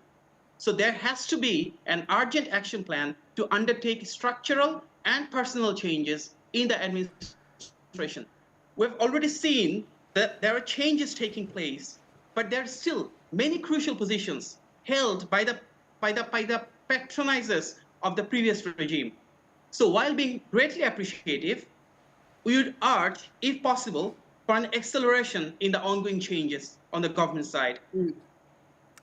All right, you talked about restoring democracy, but democracy can be restored in the real sense only when there is a level playing field for all political parties. An allegation that, your party and so many other opposition parties, erstwhile opposition parties have made, that there was no level playing field. How do you assure various smaller parties even in Bangladesh that there is going to be that level playing field? Well, now is the time for unity. We have come to a tipping point where, in the face of autocracy versus democracy, it essentially became Army League versus Bangladesh. There is an incredible lot of both illegal and licensed guns with the Army League terrorists, which should be revoked and taken back. We have experienced 16 years of human rights violations, including extrajudicial killings, enforced disappearances, mass arrests, torture in detentions, and fabricated cases against 6 million people. These false cases need to be addressed, and genuine cases for gross human rights violations should be filed. The recent massacre in July and August, which caused thousands of deaths, countless injuries, and targeted arrests, must be investigated fairly and independently. The people of Bangladesh seek meticulous investigation and appreciate the proactive role of the United Nations. Those responsible should be held accountable, and the victims should get full support from the government, including compensation, help to recover, and promise that such violence will not happen again in Bangladesh. In terms of politics, whether we are big or small party, we all want constructive politics. A politics that's based on merit, not nepotism. A politics that's based on policies, not power. And a politics that's based on unity, not vengeance. Together, we all need to rebuild the nation with great policies and a societal harmony. So that's an important point you're making, but it's not just about political parties. It's also about reinstating the faith in various institutions. Of course, what we saw in the Supreme Court with so many students ghirawing the Supreme Court, forcing the Chief Justice to step down. So whether it's the Supreme Court or the Election Commission, these institutions have lost trust in people. How do you plan to restore that? Right, that's a great question. Basically, the situation where we're right now, the society needs stability. We need to support the interim government in every possible way for making the necessary changes in the state institutions. This includes the Election Commission, Judiciary, Field Administration, law enforcement agencies, Anti-Corruption Commission, and the list goes on. The main goal of the interim government should be to return the electoral power to the people, which they rightfully deserve, but was deprived over a decade and a half. The 120 million voters who want to vote and elect a government of their own choice after this democratic transition finishes. The BNP believes the interim government will undertake all the tasks required to facilitate that precious, free, fair, and credible election at the soonest. We also believe an elected government with legitimacy and mandate will establish good governance, public accountability, and the rule of law in Bangladesh. But as you said, in order to achieve this, we need to get the institutions right in the first place. Almost all the top appointments in the last 16 years in state institutions were based on political grounds.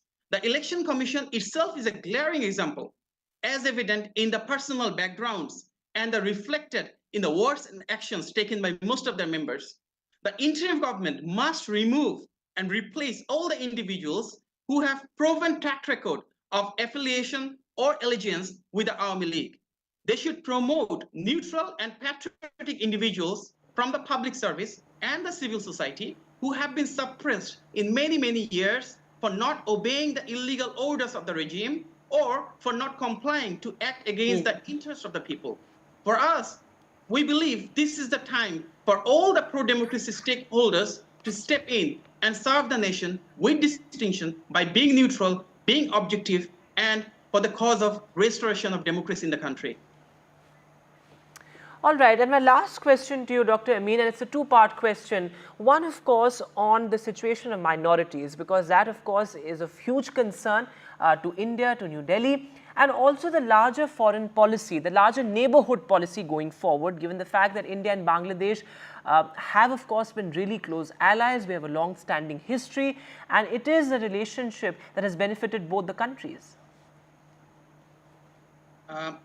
So let me start with the minority issue because that's more current.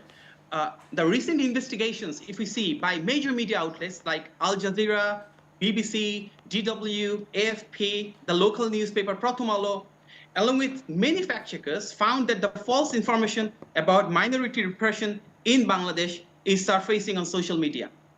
These claims of communal violence are based on misleading images, including some from past incidents even in India.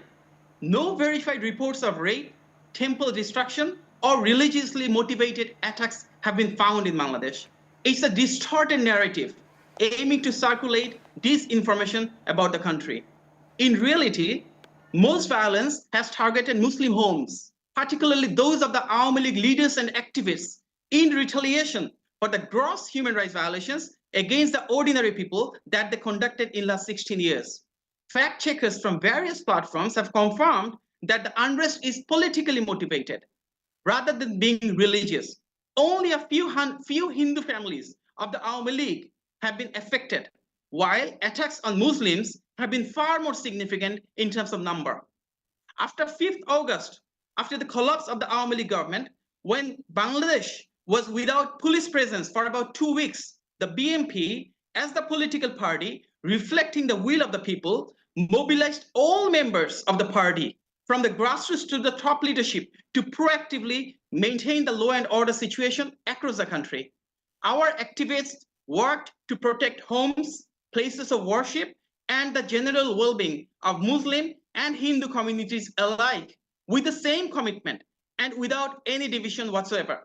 The fact is, the BNP doesn't even endorse the concept of minority. We believe that our leader has repeatedly said that regardless of religion, creed, or class, we are all proud Bangladeshis, united in our shared identity, having the same rights, having the same freedoms, and having the same dignity. Desires of the people by prioritizing their interests and aspirations. It's connected with the people. We will align economically and strategically with democratic nations, institutions, and development partners worldwide. Adhering to the rules-based international order, we will promote good governance, we'll promote human rights, we'll promote labor rights, and we'll promote the rule of law while following the international conventions that a truly democratic and accountable government should follow. Dr. Amin, thanks very much for being with us. Really appreciate your time. So, of course, this is a story that NDTV will continue to track very, very closely. And as Dr. Amin said, the interim government will make sure that there is no discrimination. But look at some more news back home. Well, the BJP is wrapped to its own Member of Parliament, Kangana Ranaut. This on her remarks on the farmers' protest. Well, she had made some contentious remarks, some distasteful remarks rather, on the farmers' protest, comparing it with what's happening in Bangladesh. The BJP has made it clear that she is no expert on this and that she is no authority to speak on all these issues. In fact, the BJP has cautioned Kangana Ranaut as well not to make such remarks in the future. But listen in to what Congress spokesperson Supriya Srinath has said on this story. ये BJP की सांसद हैं, नेतृत्व के बहुत चुनी हुई हैं और उन्होंने इन शब्दों का प्रयोग किया है। भारतीय जनता पार्टी ये कह के पलड़ा बिल्कुल नहीं झाड़ सकती है कि ये हमारा मत नहीं है, ये उनका वक्तव्य है। अगर कोई आपकी पार्टी में ऐसी कुत्सित मानसिकता का व्यक्ति है तो उसको निकाल बाहर करिए। ये मैं कभी होता है मैं हृदय से नहीं माफ कर पाऊंगा, ये हमारा वक्तव्य नहीं, ये नहीं चलेगा। या तो निकाल बाहर करिए, उनसे हाथ जोड़ के माफी मंगवाइए देश के किसानों पे, और दूसरा आप खुद माफी मांगिए। And well, with that, it's a wrap from me on Newsbreak. But coming up next, the news with Gargi.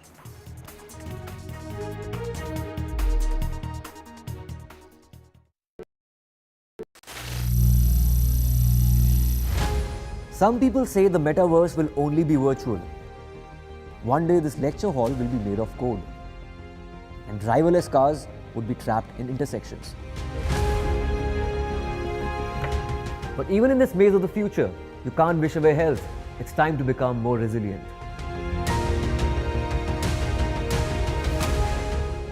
"10 years of Banega Swasth India, we have grown and achieved so many milestones.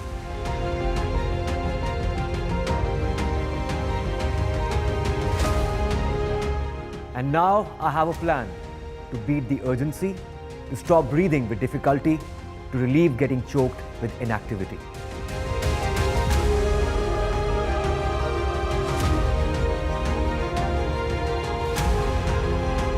Energize our government, our environment, our society, and ourselves. Everyone, everywhere, every day.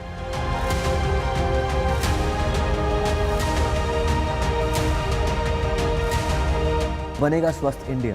One world hygiene. Landslide devastation in Kerala's Wayanad.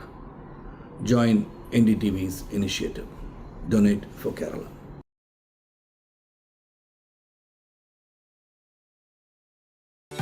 Stay informed and entertained with the new and updated NDTV News app. You can watch all our channels live, listen to podcasts, read breaking and exclusive news from around the world and more.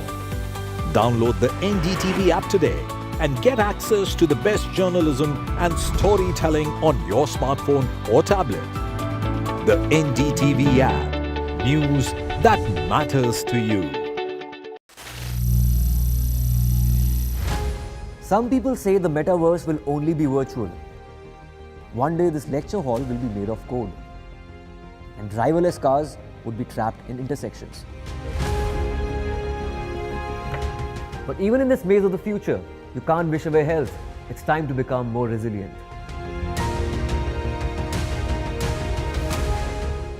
"10 years of Banega Swasth India, we have grown and achieved so many milestones.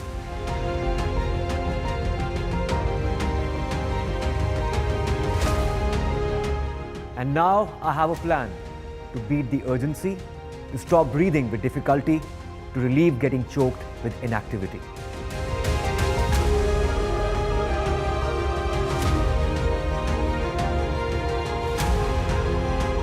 Energize our government, our environment, our society, and ourselves.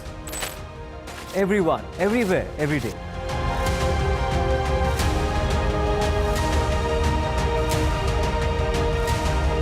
Banega Swasth India. One world hygiene.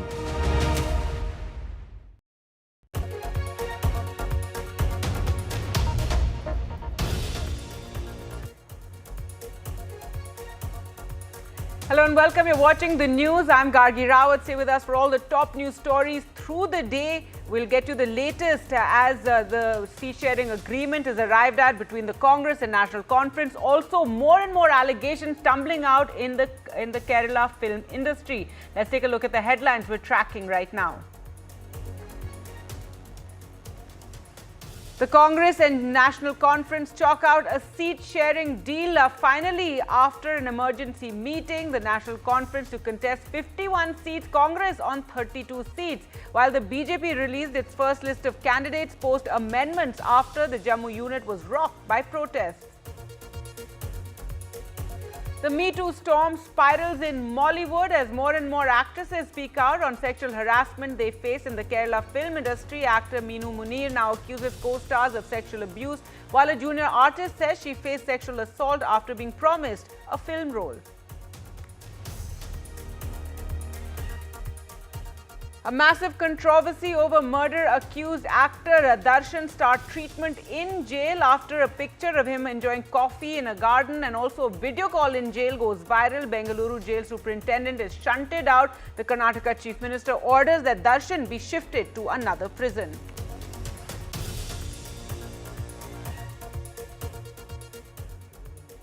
The BJP in damage control mode after Kangana Ranaut's remarks on farmers' protest. The Mandi MP claims it could have led to a Bangladesh-type situation. The BJP says she's not authorized to comment, but the Congress says the party and its MP should apologize. A war of words over the massive Navanna rally planned in Kolkata tomorrow with students set to march to the Secretariat. The police say it's a bid to create chaos. The BJP says Bengal government is scared of public outrage. And a look at Janmashtami celebrations across the country as temples and homes are decked up to greet Lord Krishna.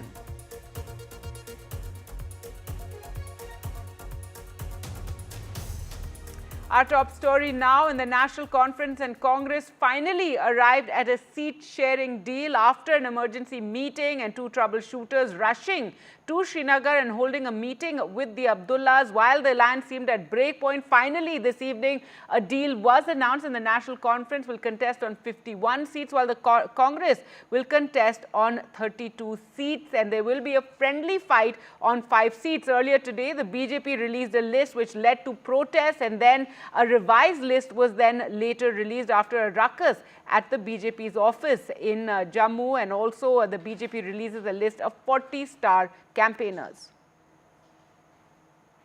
Indian गठबंधन जो है वो बना इसीलिए था कि हम लोग उन फोर्सेस को जो कम्युनल डिवाइड और मुल्क को टुकड़ा करना चाहते हैं उनसे लड़े जाए। आज खुशी की बात है कि हम दोनों पार्टियां जो हैं अपने उम्मीदवार खड़े करेंगे। हमारे लिए बीच में अभी शाम को एक और मुसीबत ये बनी थी कि बिना हमें बताए सीपीएम ने देवसर से भी एक कैंडिडेट उठाया था, जिससे कि हमें फिर कुलगाम में परेशानी होती और कुछ वक्त तक ऐसा लग रहा था कि शायद कुलगाम में भी फिर हमें फ्रेंडली कॉन्टेस्ट करना पड़ेगा।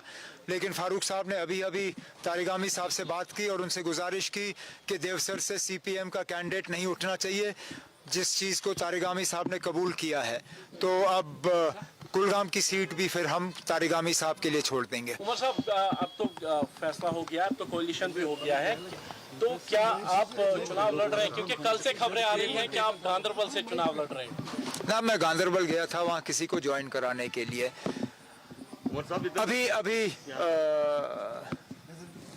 मैं अभी अपने साथियों से इसमें बात कर रहा हूँ। मैं एक चीज आपने सवाल किया तो मुझे सवाल का जवाब दे दीजिए आप। मुझे एक बात का एहसास है, जिस चीज़ का शायद मैंने पूरी तरह से इस पे मैंने सोचा नहीं था, और ये मेरी गलती है। जिस असेंबली के लिए मैं खुद लड़ने के लिए तैयार ना रहूं, उस असेंबली के लिए मैं लोगों से कैसे उम्मीद करूं कि वो वोट डालें? मैं कैसे उम्मीद करूं कि मेरे साथी लोगों से वोट मांगेंगे जिस असेंबली को मैं खुद जो है मानने के लिए तैयार नहीं हूं, या मैं खुद उसको नीचा दिखाने का काम करूं? ये चीज़ जो है मेरे ऊपर एक दबाव सा बना हुआ है इस चीज़ को लेके, और मैं नहीं चाहता हूं कि लोगों को मैं कोई ऐसा गलत सिग्नल दूं कि All right, let's go across to Nazir now for more. Nazir, after all, the meeting and the reports coming that it was at breakpoint, finally National Conference and Congress arriving at an agreement and a friendly contest on 5 seats. Yeah, exactly. Besides the friendly contest, it is the alliance between Congress, National Conference, CPM and Panthers Party, kind of a grand alliance in Jammu and Kashmir. They have sealed the deal after a lot of back and forth. There was a point during the day when it appeared that the coalition has collapsed. There's no prospects of this alliance because the National Conference refused to go beyond the certain seats. But they also gave a third option to the Congress that let's have a friendly contest on some seats. So both the sides finally decided to have friendly contest on 5 seats, which includes Sopore in North Kashmir, Banihal seat, where the BJP National Conference had actually seen a sort of rebellion from the local, cadre. They were saying they are not going to, allow Congress have a free run in Banihal. So finally, this is as per the agreement between the two sides. National Conference is going to contest on 51 seats. BJP, this Congress on 32 seats. CPM 1 seat, Panthers Party on 1 seat. And if we see this alliance has got 41.7% votes in recent parliament election. So momentum is on their side and they didn't want to lose that. And particularly for the Congress, where they see now the challenge BJP is facing in Jammu, they want to capitalize on that. They want to build on that because when there is an alliance, there are more chance of winning more seats and also perception of they may, tomorrow, form the government, given the fact that voting percentage they have got in the recent parliament elections. And so the National Conference said it is a win-win situation. Besides having alliance on most of the seats, 85 seats, there would be a friendly contest between the Congress and the National Conference at 5 seats. So finally, Congress NC deal is done a day before the last day of filing of nomination papers tomorrow. All right, Nazir, thanks so much for joining us with all those developments. And from Kashmir now to Kerala and the Me Too moment that Mollywood is having. The Hema Commission report released a week ago has opened a Pandora's box in the Malayalam film industry with more and more prominent names being taken by women alleging harassment and threat. This includes actor, politician Mukesh, actor Jay Surya, among others. Allegations against the Left Front MLA come even as the Kerala government has ordered a special investigation team to probe into all these allegations being made. Kollam CPM MLA, actor politician Mukesh, actor Jay Surya are among several prominent names in the Malayalam film industry accused by women of harassment and intimidation. Actress Meenu Moni told NDTV she was hugged and kissed without her consent during a shoot at the Kerala Secretariat. I came to act in De Ingotu Noke, that one movie is there. The director was Balachandra Menon and my character was as a chief secretary. When I was acting in that movie, then I went to the toilet, in the shooting was in the secretariat. So when I went to the toilet and came out, this one Mr. Jay Surya, he is a prominent actor. He hugged me from behind and kissed me without my consent. The allegations against the Left Front legislator come even as the Kerala government has ordered a special investigation team to probe into allegations of harassment of women in the Malayalam film industry.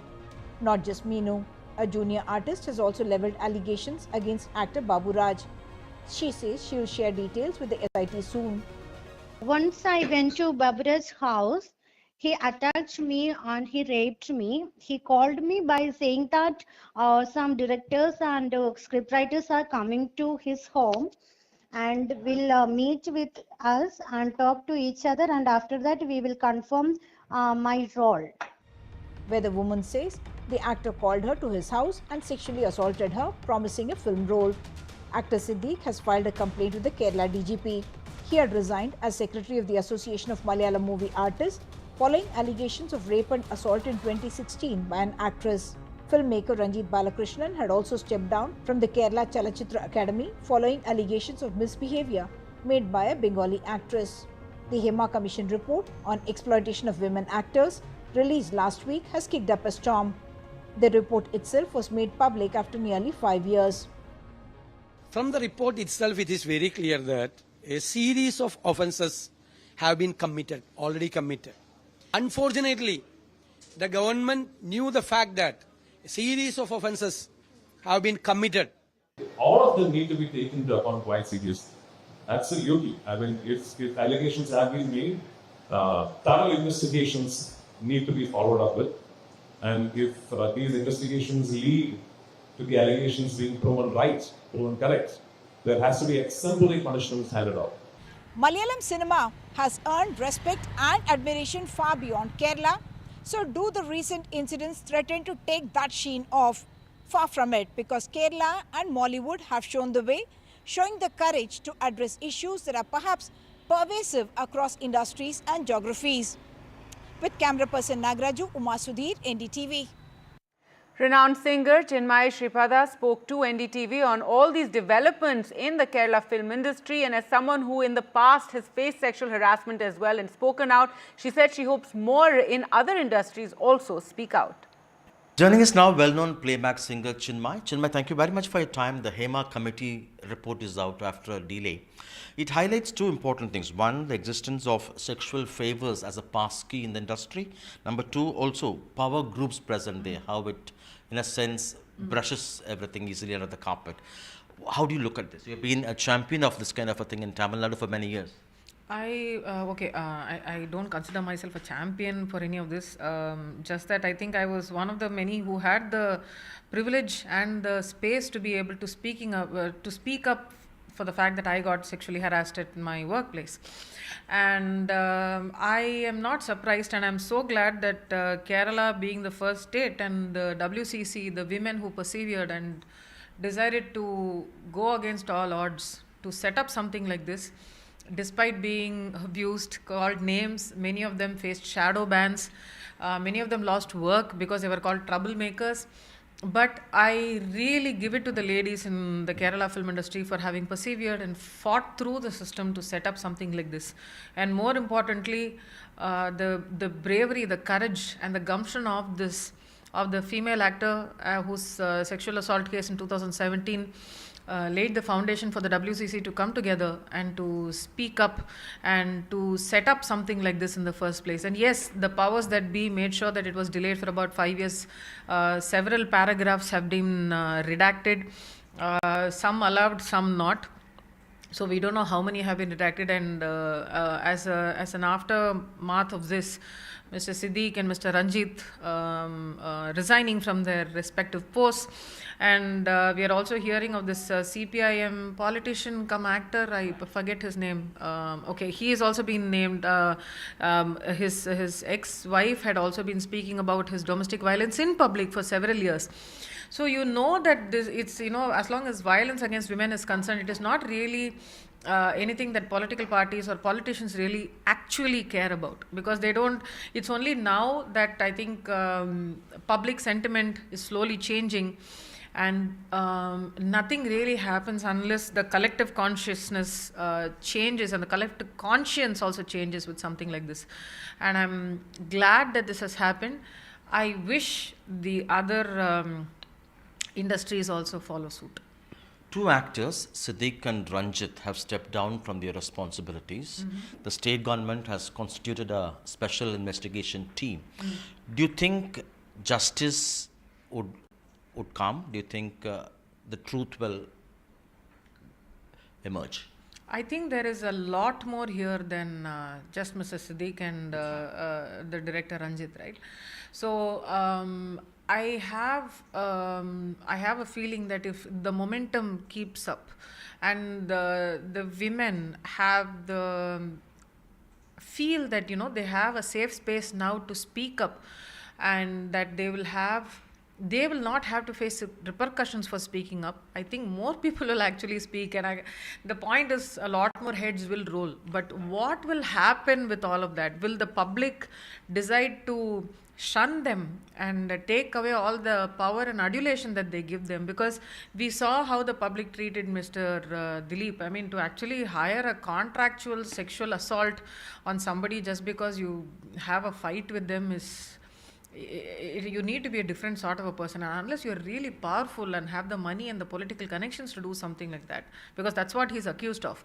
But even despite all of that, the kind of adulation he got right after he stepped out of prison, that's what I found really worrisome, that they somehow hold him innocent despite everything that's come up, and so many people speaking up, and also so many people being afraid of speaking up against him because of how powerful he is, or the money and the power he holds, and people just randomly dying off and things like that. So that's a very important point to consider, and I really hope the momentum holds.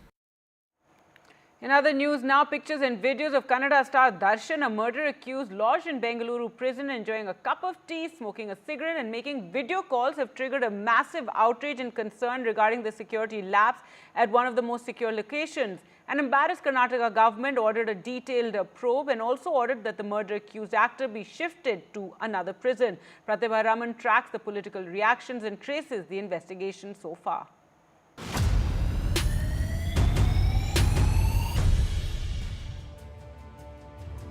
This is not a still from one of his movies. This is Kannada actor Darshan inside Bengaluru prison. He not only has access to cigarettes and a cup of tea at the lawn, but is also seen smiling widely, making video calls. As these pictures and videos went viral, prison authorities rushed to Parapanagrahara to conduct an inquiry. See, this is definitely a lapse. I definitely agree. This is a lapse on the part of the department officers. It should not repeat. I'll see that this will not be repeated again and again. The Home Minister visited the prison to gather further information. The Chief Minister has instructed the officials to shift Darshan and others to different jails if necessary. Darshan was arrested in June along with 16 others for the alleged murder of his fan Renuka Swami. 7 junior officers and 2 senior officers, including the Chief Superintendent of the jail, have been suspended. 3 FIRs have been registered. 7 junior officers have been suspended in the morning. So we had had a look at the entire thing and we found the severe negligence and lapses by 2 senior officers also of the rank of Chief Superintendent and the Superintendent. So suspension has been ordered by the Honorable Home Minister also. And in addition to that, 3 FIRs are being registered now. So 2 pertain to the mobile phone illegal usage and then cigarette usage and things like that. These allegations surface at a time when Darshan has been fighting for home-cooked meals at the magistrate court. While the victim's family are demanding a CBI probe, this incident has evoked sharp reactions from the opposition. इसलिए मैं government को मुख्यमंत्री को बोलना चाहता हूँ, ये घटना के आधार पर आप प्रेजेंट न्यायाधीश को दीजिए इंक्वायरी करने के लिए और कौन ऑफिशियल इसमें सहभागी है उनके ऊपर गंभीर के रूप में कार्यवाही होना चाहिए, ऐसा मेरा डिमांड है. ಇವತ್ತು ಹೊಸದಾಗಿದೆಯಾ ಇಂತಿಂದಲೂ ಇದು ನಡೀತಾನೆ ಇದೆ. ಹಿಂದೆ ಈ ಸರ್ಕಾರದ ಮೇಲೆ ನಂಬಿಕೆ ಎಲ್ಲಿಂದ ಬರಕ್ಕೆ ಸರ್ಕಾರ ಇದೆಯಾ ರಾಜ್ಯದಲ್ಲಿ? ಸರ್ಕಾರ ಇದೆಯಾ? This is not the first time that an accused in a Bengaluru prison has been given preferential treatment. We have seen it earlier with Tamil Nadu political leader Shashikala.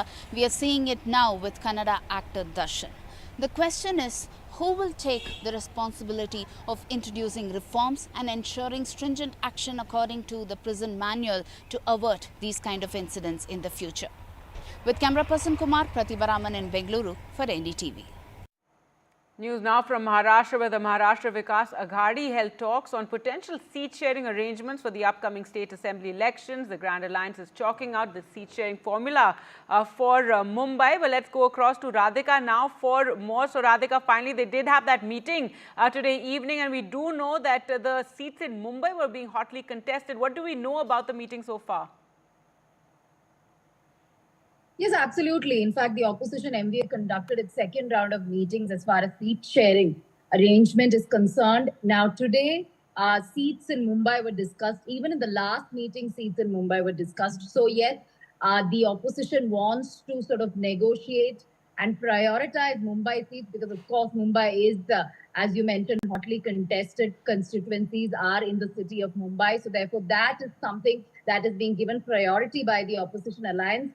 What we are given to understand is that Sena and Congress party have asked for the maximum chunk of seats. Sena at least about 16 to 20 seats. The Congress party wants about 15 to 16 seats and NCP around 7 to 8. Remember, this has always been a Sena bastion. Sena had won 14 seats out of the 36 seats in Mumbai Assembly elections in 2019. It wants to contest those seats. It wants to retain those seats and at the same time have additional seats as well. Of course, the political landscape was different at the time. Post that, there have been realignments and splits. which is why there will be differences and disputes over seats, and therefore, repeated meetings are taking place at this point. Same as far as Mahayuti is also concerned. But we'll have to wait and see in the days to come how the differences over seats will be sorted. We're starting with Mumbai first, but there are a total of 288 assembly seats in Maharashtra. So it is going to be an uphill task to come to a consensus. And also, as far as chief ministerial candidate is concerned, there is difference, because Uddhav Thackeray on one hand says that, that we have to decide on the CM phase before the elections, but his allies feel that they don't have to do it before the election. So yes, a lot of differences and disputes need to be sorted in the days to come. All right, thanks so much, Radhika, for joining us with those developments. Now, the BJP has been left red-faced after actor-politician Kangana Ranaut's remarks on the farmers' protest, where she suggested that farmers' protests could have led to a Bangladesh-like crisis in India if not for the strong steps taken by the government. She spoke of a foreign hand, US or China. Now, clarification by the BJP accompanied the rebuff. It said Ms. Ranaut's remark does not represent the party's views, and the BJP expresses disagreement with it, given that these remarks come just ahead of the Haryana polls. The Congress, however, has said that the party as well as the MP should apologize. ये BJP की सांसद हैं, नेतृत्व के बहुत चुनी हुई हैं, और उन्होंने इन शब्दों का प्रयोग किया है। भारतीय जनता पार्टी ये कह के पलड़ा बिल्कुल नहीं झाड़ सकती है कि ये हमारा मत नहीं है, ये उनका वक्तव्य है। अगर कोई आपकी पार्टी में ऐसी कुत्सित मानसिकता का व्यक्ति है तो उसको निकाल बाहर करिए। ये मैं कभी होता है मैं हृदय से नहीं माफ कर पाऊंगा, ये हमारा वक्तव्य नहीं, ये नहीं चलेगा। या तो निकाल बाहर करिए, उनसे हाथ जोड़ के माफी मंगवाइए देश के किसानों पे, और दूसरा आप खुद माफी मांगिए। News now from West Bengal, where the Trinamool Congress is hit out at the BJP over the call for Nabanna Abhiyan, a protest march announced by an unregistered body claiming to be a students' organization to demand justice for the junior doctor who was raped and killed on August 9th. Now, the police say they have uncovered evidence of a conspiracy to create trouble and anarchy in West Bengal by misusing the anger of the well-meaning citizens. And as the BJP says, under pressure, Mamta Banerjee has turned to her last line of defense, the police. The Trinamool alleging conspiracy behind the planned Nabanno Chalo protest on Tuesday, as the Trinamool attacks the BJP over hijacking and politicizing the protests against the incident at RG Kor Medical College and Hospital. देखिए ये जो video है इसमें ये साफ है कि वो लोग जो मंगलवार 27th जो नबान्नो चलो ऐसा कोई कॉल दिया हुआ है, वो लोग का बॉडी चाहिए, बॉडी। बंगाल में एनआरकी क्रिएट करने के लिए बॉडी चाहिए, डेड बॉडी चाहिए, 2 लाश चाहिए, 3 लाश चाहिए।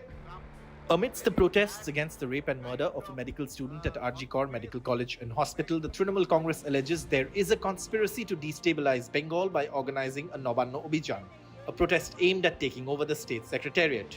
The Trinamool says the BJP wants a Nondigram-like incident to turn the tide in its favor. बोल रहे थे ना कि 27 तारीख कुछ होने का है, ये प्लान शुभेंदु अधिकारी खुद बोले, तो ये बोलने का जरूरत क्या था? गोली चलने वाला बात क्या हो गया? नबान्नो में जाने का भी बात क्या हुआ? The West Bengal police say they have information that one of the individuals who called for the Nabanno Abhiyan met a leader of a political party in West Bengal at a prominent 5-star hotel. We have serious apprehensions of law and order. From social media, from a section of the print and electronic media, and from our own internal sources, we have concrete information that a section of the miscreants taking advantage of the emotions of the common people and well-intentioned citizens will try to create large-scale violence, cause violence, create chaos, and create disturbance. The BJP claims that under pressure, Mamta Banerjee has turned to a last line of defense, the police, to suppress the movement. কোনো আন্দোলন হবে তার law and order maintain করার দায়িত্ব হচ্ছে পুলিশের। Police উল্টে law and order maintain করতে পারবো না করে কান্নাকাটি শুরু করে দিয়েছে। আরে কোনো দুষ্কৃতীরা যদি চক্রান্ত করে তা আপনাদের দায়িত্ব তো তাদেরকে অ্যারেস্ট করা। অ্যারেস্ট করুন। The development comes on a day a viral video emerged at the crime scene where several policemen and others are seen milling around in the seminar hall of the Rajnikant Medical College and Hospital, where the brutal crime took place. Police officials told NDTV that the video was recorded outside the cordoned off area at the place of occurrence. Let me clarify that the seminar hall is basically a room which is 51 feet by 32 feet, and inside this particular room, when the body was found, the hospital curtains were used to immediately cordon off the area, and for 40 feet from the dead body, no one could enter apart from the scheduled number of people who were supposed to enter in that area. And the video that you may have seen, it pertains to an area which is outside the cordon. Politics has peaked over the protests surrounding the chilling incident at Rajnikant Medical College and Hospital, and now the Trinamool is alleging that the BJP and its affiliates are hijacking well-intentioned citizens' protests and trying to destabilize the state of West Bengal by creating anarchy and chaos by instigating violence during these protests. The BJP says the Trinamool is scared of the public anger and is falling back on the police. But with the police sharing specific intelligence on the violence, saying that there is a pre-planned conspiracy, Kolkata will face a challenging Tuesday with massive security in place. With camera person Aniruddha Tripathi in Kolkata, Saurabh Gupta, NDTV. And that's it from me for the moment. Thanks so much for watching. We leave you with these visuals of Krishna Janmashtami celebrations from across the country.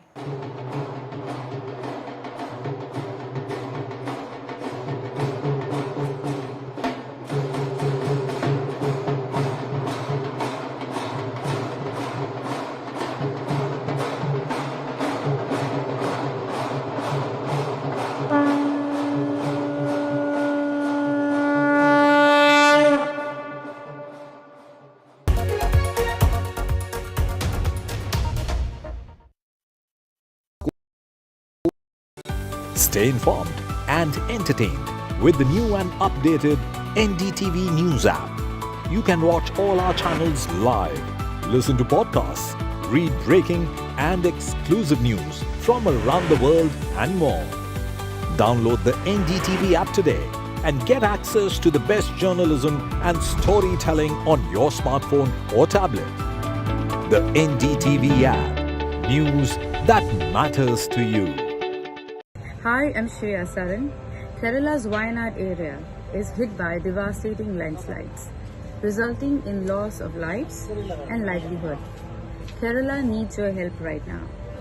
Let's join NDTV initiative. Come, donate.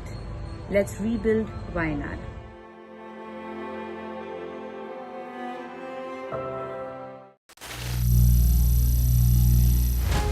Some people say the metaverse will only be virtual. One day this lecture hall will be made of code, and driverless cars would be trapped in intersections. But even in this maze of the future, you can't wish away health. It's time to become more resilient.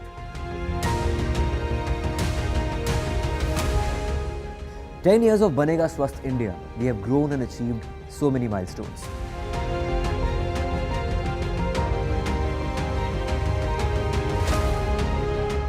And now I have a plan.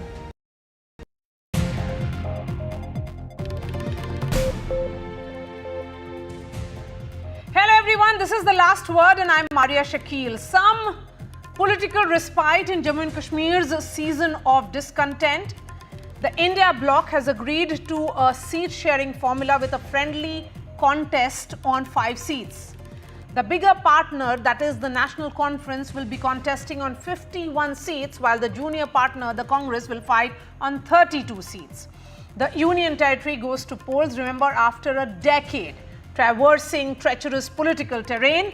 The BJP issued its list of candidates only to withdraw it after protests broke out in Jammu. A revised list was issued in 2 tranches of 16 candidates. The outsider versus core BJP tussle has made the BJP perhaps revisit its list of candidates.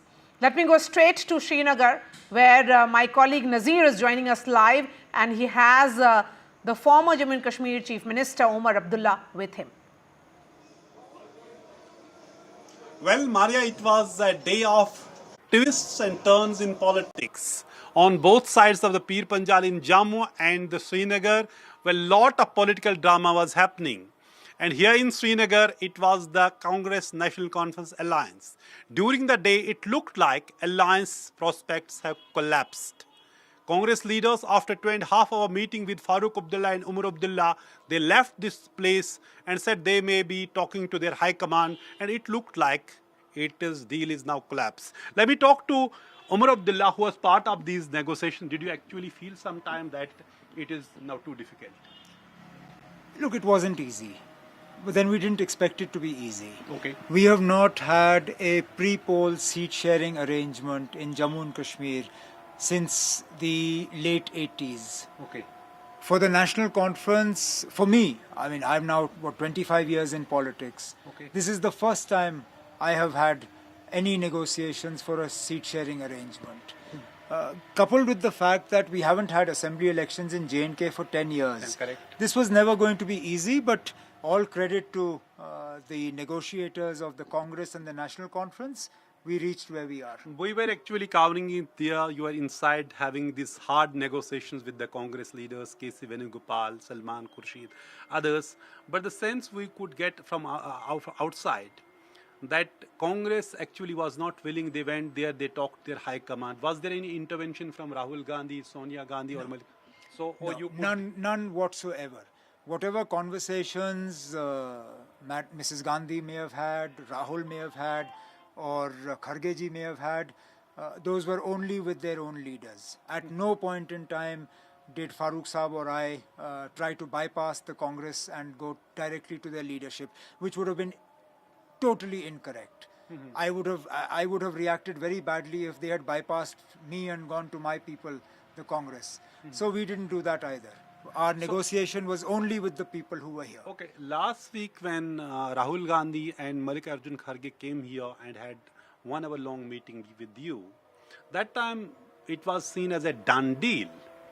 So what went wrong? I think that announcement was a little premature. Okay, you say. I think there was a little bit of enthusiasm that was somewhat misplaced. Because even at that time, we knew that there were seats that we were not in agreement over. Okay. And I think it was the same day, later in the day, I spoke to some press people. Okay. And I told them that, look, there are seats on which we are still to agree, where Congress is adamant or where National Conference is adamant. And it took us a few days to narrow those differences. Okay, who mooted this idea of these friendly contests on 5 seats, which was actually a bone of contention in the way of this? Look, I would rather not go into sort of details of one of the I think the biggest plus points that I see of our discussions was that none of these discussions took place through the media. Okay. Neither National Conference nor Congress went out and leaked or tried to build pressure. And therefore, I think what was said inside should remain inside. Okay. So what does this alliance means for you? What is and for the politics here and this election? Well, obviously, for one, it means that the secular forces and the two oldest parties, National Conference and Congress, will fight together with 2 seats shared with 2 of the other smaller units here. That's obviously the biggest story fought. Gave relief to Dr. Farooq Abdullah in the ED matter of the cricket board. And after that, our opponents here started spreading that this was a fixed match with the BJP and that we had done some deal with the BJP, and that is why Farooq Saab got relief from the court. So for us, an alliance with the Congress became even more important, so that perception of some sort of underhand deal with the BJP, we could remove that perception. So you talked about BJP, there should not have any perception, but the perception within BJP was not so great today in Jammu after they actually issued the first list of these candidates. So you must have known what is happening there in BJP. Will that have any impact on I obviously kept half an eye on what was happening there. Most of my attention was focused here. I don't think it's any secret. All parties will face some dissension. Okay. It's going to happen. Even with us, I'm sure we will have some problems in some areas, as will the Congress and other political parties. This coming from the BJP actually was a big surprise for me, because the BJP touts itself as the most disciplined party in the country. For them to have furniture broken in their office and almost a riot-like situation was extremely unusual. But then I'm not surprised. When you suddenly change all your senior leaders, you're going to have a problem. And when you reward turncoats, you reward those who have left other parties and come and joined you. And at least 3 colleagues, former colleagues of yours as well, who have got tickets in BJP today. Chaliye. Good for them. But at what cost? Look at what's happened to the BJP for rewarding them. Okay. Look at the embarrassment. I have never seen a situation where the party has had to withdraw its list within 10 minutes and then put out a truncated list. But this is what happens when turncoats go. Ho jata hai. So when are you releasing the list of your candidates? I think first phase should come out today and subsequently the rest will come out. But all our candidates have telephonically been informed. Okay. And also your candidature, that is also an important thing. Pehle you said na karke, fir haan kiya. No, I mean, I think it's important to understand why why the mindset changes. I'm not getting into the powers of the Chief Minister and all that. I'm purely talking from the point of view of the Assembly. I, perhaps late, but better late than never, have been made to realize, more from listening to people than from my own sort of wisdom, that it is hypocritical, or definitely would be seen as hypocritical on my part, if I was to tell people that I don't believe in this assembly, but you must vote. Okay. Or if I was to tell my candidates that I don't believe in this assembly, but you go and take the mandate and fight. Ultimately, if I believe I am a leader of the national conference, then I must lead. But you have to lead from Then I have to tell people that, look, whatever may be the flaws of this assembly, it is still better than what we have now. This assembly may not be the assembly that it was in 2018. But it is still an assembly that will speak for them, that will fight for their rights. And also, this is an assembly that will bring back the statehood of Jammu and Kashmir. We'll make a start from there. Let's see where we go. Last question, Umar Saab. Jamaat Islami members are also fighting this election. Will that make any change, or are you happy with that? Or you say, because it's a banned organization, it is not fighting as an organization, but individuals are fighting? I think it's an important development. An organization that spent the last 30 plus years telling the people of Kashmir that elections are haram, that they should not participate in elections, that was talking about Jammu and Kashmir not being a part of India, is today willing to take the same oath on the Constitution of India that mainstream political parties have taken. This is a huge development. Let's see now what happens. You welcome it? Look, I was hoping that the ban would be lifted and they would be able to fight on their own symbol. But chaliye, if not that, let them come as independents. Thank you very much, Mr. Umar Abdullah, for giving your time. So, NC Congress deal is done, finally. It's the second time they are saying deal is done, but last week's announcement, Umar Abdullah says was a bit premature, which was made by Farooq Abdullah. So now, finally, NC is contesting on 51 seats, Congress 32 seats, CPIM and Panthers Party on 1 seat each, and there would be 5 seats which we have to look out for, where there will be a friendly contest between the National Conference and the Congress in Jammu and Kashmir. Nazir Masoodi, thank you so much for getting us that big newsmaker, top of the show. Let me bring in the other guests now. R.P. Singh, spokesperson of the BJP, Amitabh Dubey, representing the Congress, Ifra Jan, spokesperson of National Conference, and Nirja Chaudhary, senior journalist. Amitabh Dubey, it wasn't supposed to be an alliance, then alliance collapsed, then alliance was sealed. So certainly there was a lot of backroom negotiations that went into ensuring that the Congress and the National Conference come in together in the first of its kind pre-poll alliance, which is happening in the valley since 1980s, as Mr. Omar Abdullah himself was pointing out. But why have a friendly contest at all on these 5 seats? You know, if you look at the process, it was a little extended, but we have an agreement. As you pointed out, there are 5 seats where we will have friendly contests, but on the majority of seats, we have complete agreement on who will fight where with our other allies as well. I think the real drama was actually happening in the BJP, where obviously they produced a list of candidates and then, as Omar Saab said, withdrew it in 10 minutes and then came up with 2 other lists that were shrunken. And so this is obviously an example of how the top-down rule in the BJP has antagonized their rank and file and their workers and their leaders. It's a repeat of what we've seen in the last couple of years at the national level. So I think the real drama and the real story we should be looking at is what's happening with the BJP rather than this smooth process. Okay, so RP Singh, you know, visibly, certainly, they had a very, very smooth process in which the National Conference and Congress deal has been sealed. The entire seat sharing formula has been announced while you are still dealing with internal rebellion and concerns and protests happening in your state. The question is that, is there a disconnect between Delhi and Jammu? Well, there's another dimension to this. One is that they are fighting as friendly fight on the 5 seats. It clearly shows that all is not well within NC and Congress also, one. Secondly, as far as their manifesto also go, NC has released a manifesto that they want to get 370-35A. Congress has to clarify that, whether they are for it or not. Secondly, they say that they want the Kashmir has a separate flag for Kashmir. They need to tell that they want that to happen or not.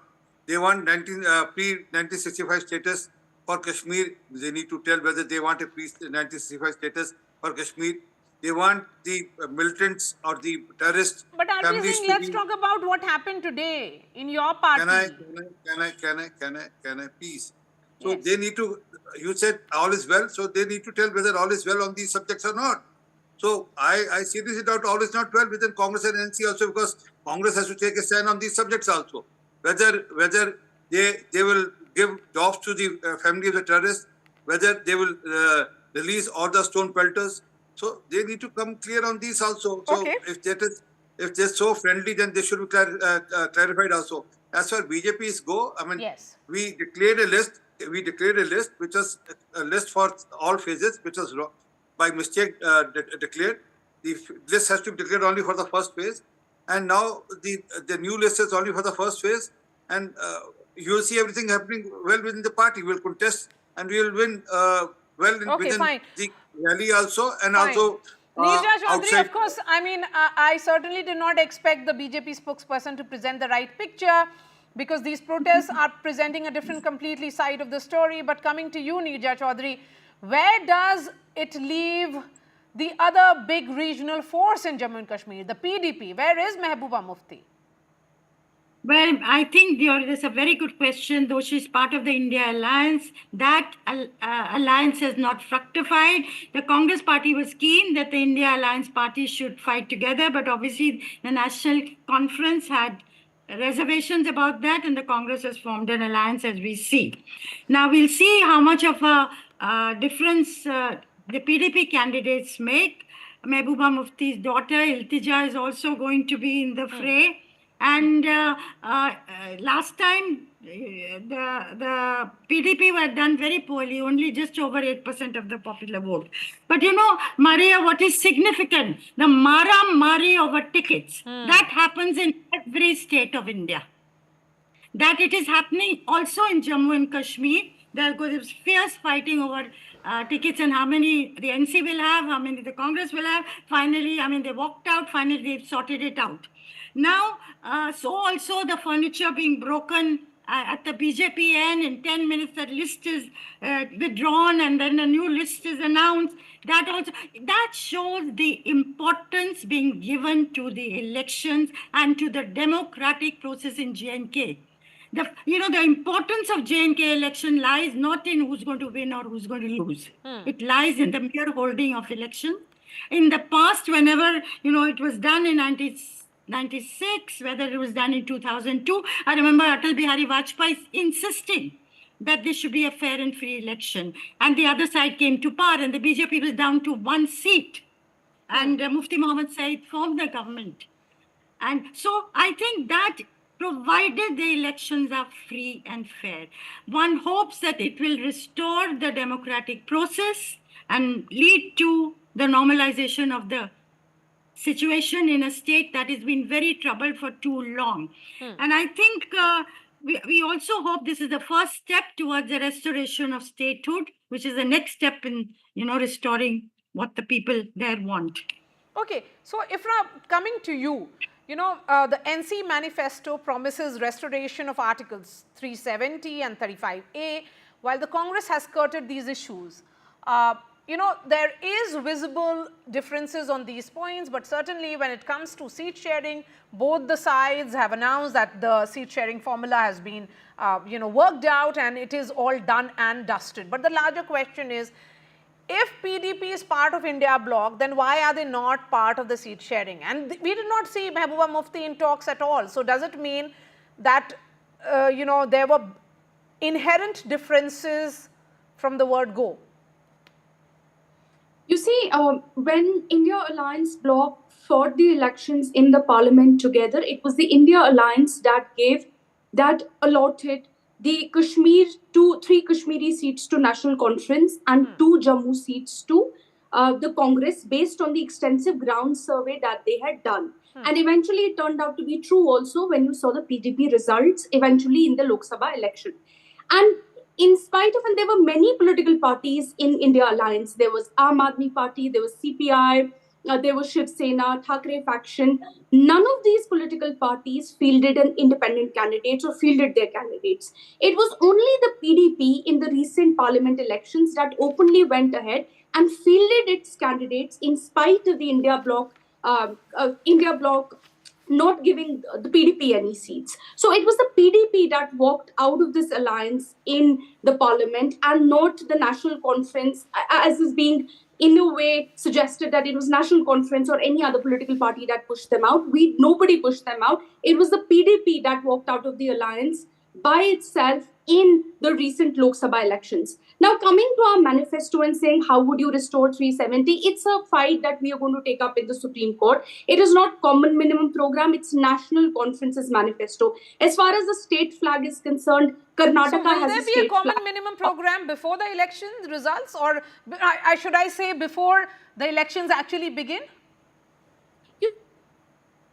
You see, I think it will eventually come out if and after the government is formed. But when it comes to the state, for example, the state flag, Karnataka has a state flag. When it comes to reservation of jobs, Haryana recently reserved all jobs, 70% of the private jobs for locals. Assam reserved it. So I don't know why it becomes anti-national when somebody from Jammu and Kashmir says the same thing that many other states are doing. Okay. Coming to this constant attack by the BJP that they're fighting alone. The last point is they are not fighting alone. They have a web of proxy political parties in Jammu and Kashmir. Their chief, Ravinder Rana Saab, recently in the election announced openly, he said that in Kashmir, it's a bat and ball that is going to be the symbol of BJP. It's just that the National Conference and the Congress have openly announced it. The BJP has created thousands. Okay, so let's ask of what is going to be BJP's road ahead. You did have a government with PDP, with Mehbooba Mufti. Is there a possibility of some kind of understanding, Mr. R.P. Singh? Well, by that parameter, even NC was part of the NDA at one given time. But with alliance with PDP was something which happened during Prime Minister Modi's tenure. Well, again, I said on same parameters, and even National Conference was part of the NDA at given time, and Mr. Abdullah was the minister in the central government. But that point aside, we decided to go alone. We are going alone in the valley, and we have declared the list of the valley candidates also, and also in the Jammu region also. And we are sure that people of Jammu Kashmir can see through the concept of the Naya Kashmir, where people can see the progress happening, and not the hartals and the patharbaji and the stone pelting and the other activities which are declared every now and then. So people can see through this, and I'm very hopeful that people will vote for the progress of the state and progress of along with the country, and not taking the state away from the country. No, but how are the two, how have you come to this conclusion that there will be patharbazi if this alliance actually gets a number? Well, please ask them, in their manifesto, they have said that they are going to release all stone pelters. I mean, they have said so, and then they were the one who said that we won't fight a contest election till that time 370 and 35 okay, Amitabh Dubey, will you respond to that? Can I complete, please? Yes, please. Go ahead, Mr. RP Singh. So they said that they will not contest election till the time 370, 35 will come back. And they boycotted the Panchayat election also initially. But later on, when they saw the result of the Panchayat election, then they started participating we are welcoming that. They started participating in DDC election and they faced that tune in the DDC election. We were 74, Congress was 21, and if I rightly remember, NC was 57. So we made our inroads on ground also. Okay, but quickly. Fact is, they can... Amitabh Dubey and Ifra, 30 seconds to both of you, and then the last word to Neerja Chaudhary. This is an attempt, this is a continuous attempt by the BJP to muddy the waters. It's very clear when the BJP made a deal with the PDP manifesto had all sorts of things about trade with Pakistan, using the Pakistani rupee in the valley and so on. Did the government actually adopt those policies? No, they operated on the basis of a minimum program, which is what we and the National Conference will do. We will have our manifesto, they already have theirs. And when the government is formed, it will have a policy agenda, which will be very clear and consistent with the constitution of the country. The issues are not this. The issues are electricity shortages in Jammu and Kashmir, water shortages in Jammu and Kashmir, the taking away of the rights of the people and being given to the LG so that you have so a real hollow issues you are saying are top on people's mind. Ifra? 3 quick points. When, he talked about the elections in 2018, which we boycotted, what RP Singh did not say that Ram Madhav Saab came to Jammu and Kashmir and announced what was called a BJP front, where political parties like the PC and other independent candidates came together. As I said, they always rely on proxy political parties. It happened in 2018 also. Second point, he talked about stone pelters. What he did not say is that it was the PDP-BJP government that gave one-time amnesty to all stone pelters and literally let them out. Third thing, what he talks about everything in our manifesto, which is not even there, but why do you not focus on how our manifesto is Kashmiri Pandit? Okay, RP Singh, do you want to respond 30 seconds quickly on that? Kashmiri Pandit, that talks about their rehabilitation. Because that talks about how... Yes, please, go ahead. RP Singh, 30 seconds, please. Go ahead. Well, will Ishra tell about that Farooq Abdullah Saab's statement that the Indian army is in collusion with the terrorists across the border? I mean, and then Congress also need to come clear on this, whether they stand by this statement or not of Mr. Farooq Abdullah. Will they tell what Mr. Farooq Abdullah has said, that China can go in Kashmir better and we'll appreciate it, that China should come and go in Kashmir? Or probably they have the understanding inside, because Mr. Rahul Gandhi has already signed a document with Communist Party of China, agreement with Communist Party of China, and they probably both are doing the China line today, trying to throw the China line in India also. So they need to come and clarify all these questions also. They need to come clear on these subjects. Okay, Neerja, the fact is that the two mainstream parties of Jammu and Kashmir, that is the National Conference and the People's Democratic Party, which is the PDP, have done business with the BJP and the Congress at the center, but they have rarely, in fact, that has seldom happened that they have fought elections together. Is that what we are seeing play out even this time? Because, it's all very well to send that message during Lok Sabha polls, but when it is coming to the assembly elections, it is about their own presence because these are regional parties, regional players. I think, given the downswing of the PDP, as I said last time, the NC does not think it needs to share tickets with them, the PDP. And I think the fight is going to be the Congress versus the BJP in the Jammu region, where the BJP had got 25 seats last time, 10 years ago. And the fight is going to be between the regional parties in the valley. Now, as I said earlier, who wins, who doesn't, things will get clearer once the nominations are filed, the alignments get firmed up, tacit or otherwise. But what is marvelous to hear, Maria, is the charges, counter charges, attack, counter attack, the cacophony of Indian elections also in J&K after a whole decade. Yes, something that we saw during the Lok Sabha polls. Record turnout, voter turnout, long queues. That was very heartening, Neerja. Yes, almost 58 plus people voter turnout. But with Vidhan Sabha election, where they elect their government, that is happening after a decade. Yes. And that's that trading of charges and counter charges, RP and all the others, it's marvelous to hear all that. Yes, and all of us will be in Srinagar soon covering this election. So thank you so much for your time here. Ifra Jan, Neerja Chaudhary, Amitabh Dubey and RP Singh.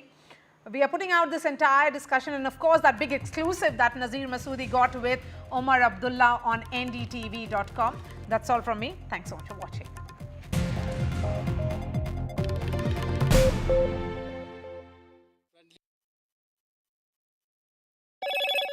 Hello, Moto.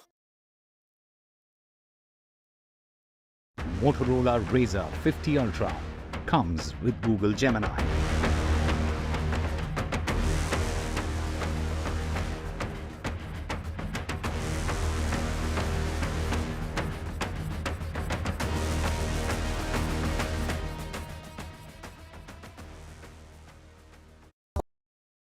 Landslide devastation in Kerala's Wayanad.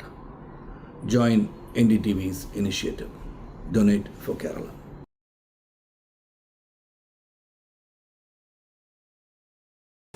Stay informed and entertained with the new and updated NDTV News app. You can watch all our channels live, listen to podcasts, read breaking and exclusive news from around the world and more. Download the NDTV app today and get access to the best journalism and storytelling on your smartphone or tablet. The NDTV app. News that matters to you. Some people say the metaverse will only be virtual. One day this lecture hall will be made of code, and driverless cars would be trapped in intersections.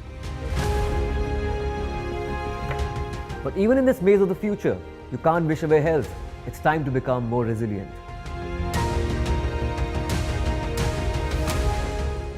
10 years of Banega Swasth India, we have grown and achieved so many milestones.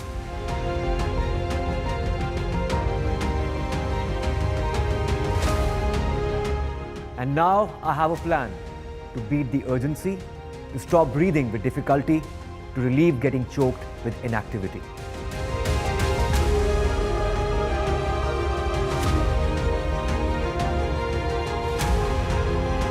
Energize our government, our environment, our society, and ourselves. Everyone, everywhere, every day.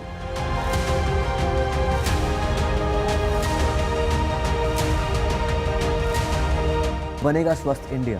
One world hygiene. Stay informed and entertained with the new and updated NDTV News app. You can watch all our channels live, listen to podcasts, read breaking and exclusive news from around the world and more. Download the NDTV app today and get access to the best journalism and storytelling on your smartphone or tablet. The NDTV app. News that matters to you. Hi, I'm Shreya Saran. Kerala's Wayanad area is hit by devastating landslides, resulting in loss. Me Too storm spirals in Mollywood as more and more actresses speak out on the sexual harassment they faced. Several actors have accused co-stars of sexual abuse, while a junior artist says she faced sexual assault after being promised of a role. National Conference and Congress chalk out seat sharing deal. National Conference will contest on 51 seats, Congress on 32.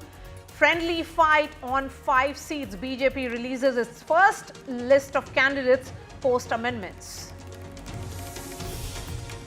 Murder accused actors star treatment in jail. Darshan's coffee and garden video goes viral. The jail superintendent is then shunted out. Karnataka Chief Minister says shift Darshan to another prison. BJP in damage control after Mandi MP Kangana Ranaut's remarks on farmers' protests, claims it could have led to a Bangladesh-type situation. The BJP says she's not authorized to comment, but the Congress says the party and its MP must apologize. Hello everyone, you're watching The Left, Right and Centre and I'm Maria Shakil. It's the second wave of Me Too in India, starting from the southern state of Kerala. The much-awaited Justice Hema Committee report on harassment faced by women in the Malayalam cinema industry has recorded explosive accounts of harassment, exploitation and ill-treatment of female professionals. Many women have spoken out and recorded their testimonials. Our industry, controlled by powerful men, had squeezed out many unyielding women. The panel report also alleged that there was a power nexus consisting of a handful of producers, directors, actors and production controllers. Remember, the Kerala government had constituted this panel after the 2017 actress assault case involving actor Dileep to study issues of sexual harassment and gender inequality in Malayalam cinema. Though the report was submitted to the Kerala government in 2019, but made public only now, after 5 long years, after clearing legal challenges from film industry members. It's the story of all industries, all professions. When the first wave of Me Too happened, we saw how women across India and the world refused to stay silent. But what has really changed? Has it led to men being careful, or does it mean that there is another wave of silence which has returned, almost becoming like a norm? On the show tonight, we'll be getting you stories of survivors. But first up, here's what happened today.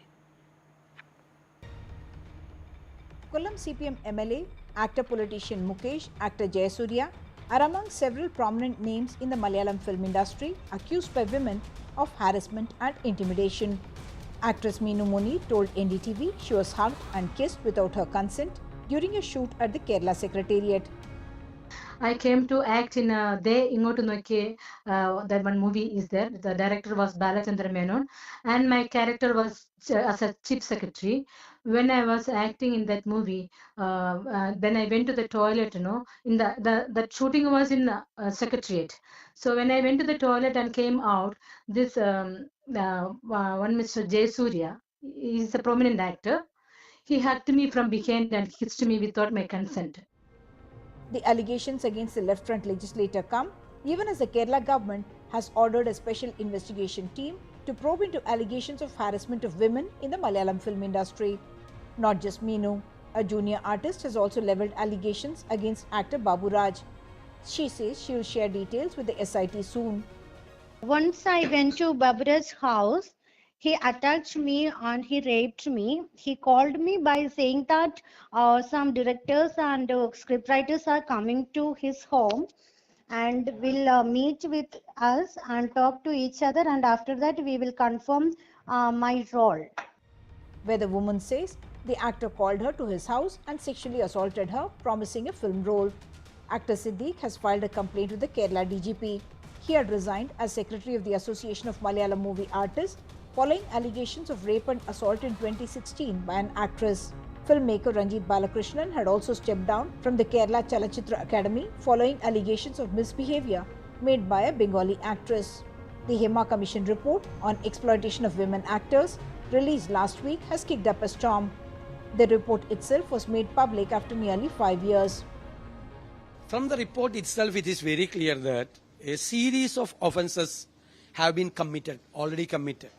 Unfortunately, the government knew the fact that a series of offences have been committed.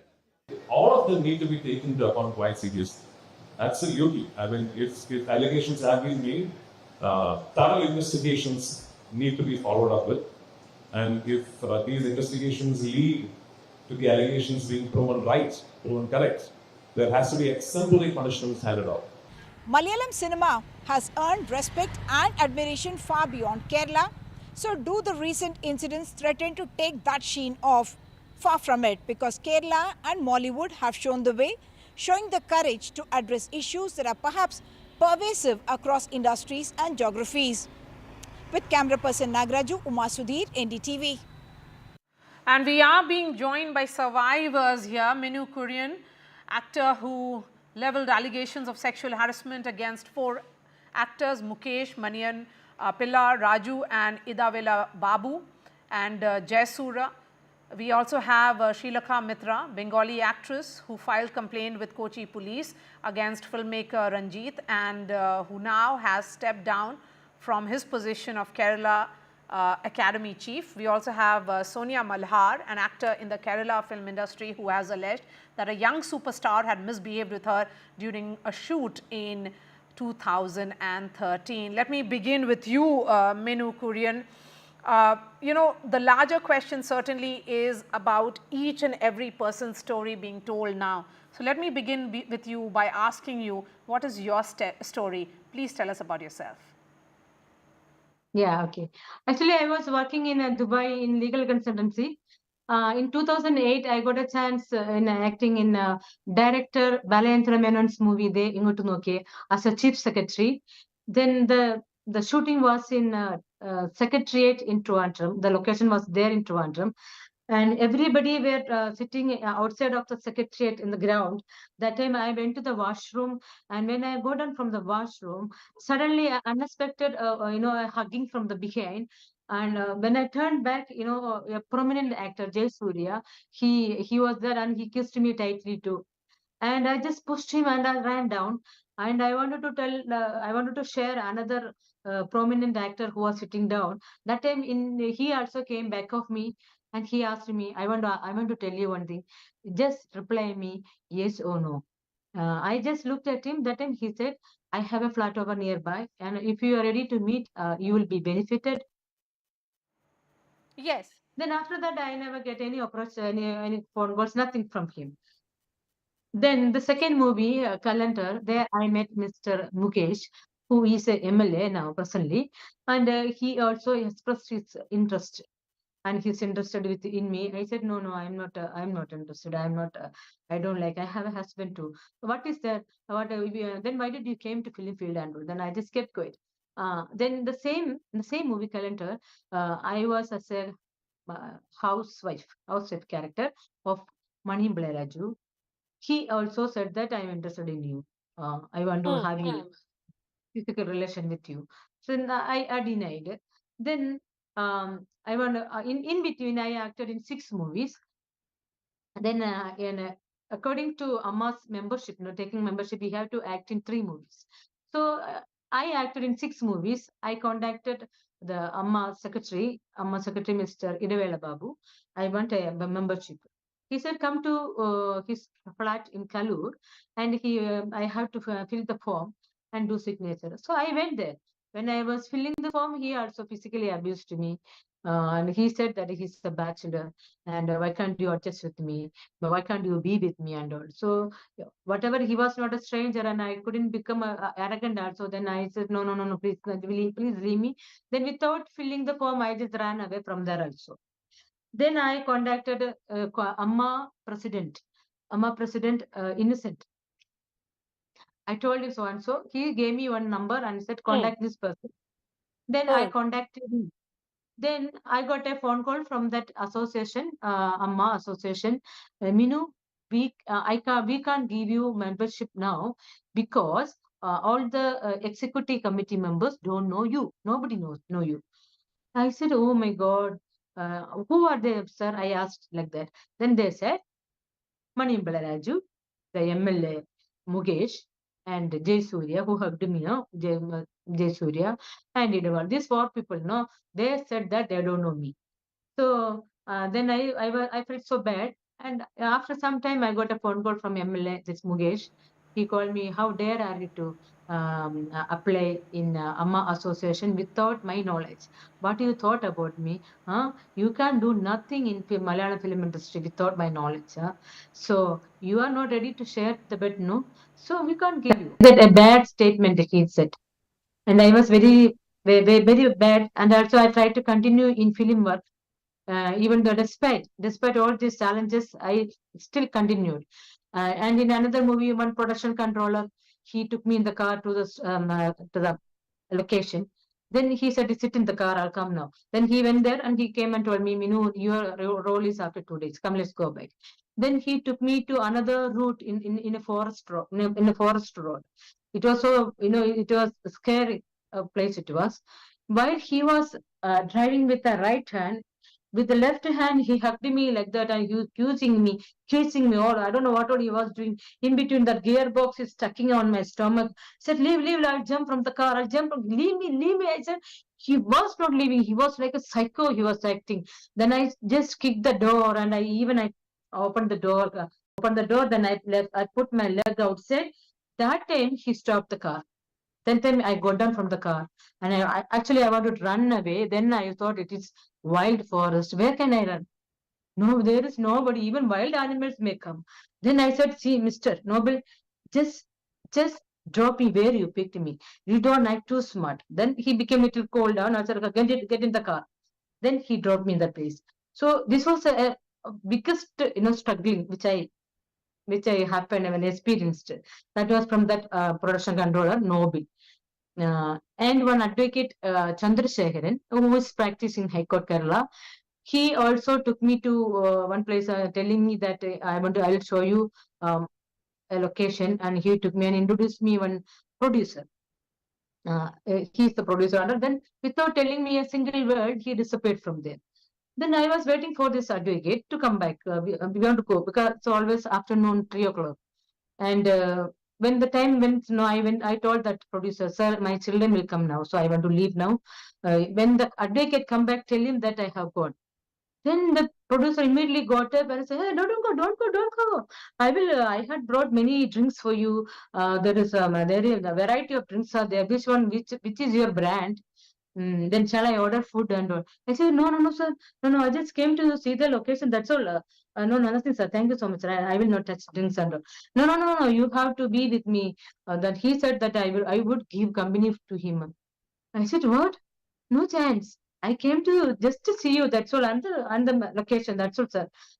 He said he'll give. I said, no, I don't. He might attend some things, but I don't know anything about that. Then he too regretted and he said, okay, if it is like that, I'm apologizing you. You can go now. He said that Minu would give company for you, taking drinks. After taking drinks, even she will share, but like that, this advocate misunderstood. No, misunderstood. Okay, Minu, what you're telling certainly is extremely shocking and concerning at the same time. Did you register an FIR or a complaint at that time when these incidents happened? No, I didn't, because I was so frustrated and I have 2 children.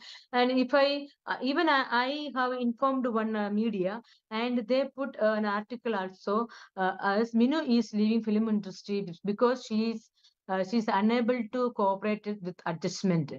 So no, a big article came and no one questioned me, no one called me regarding the abuse.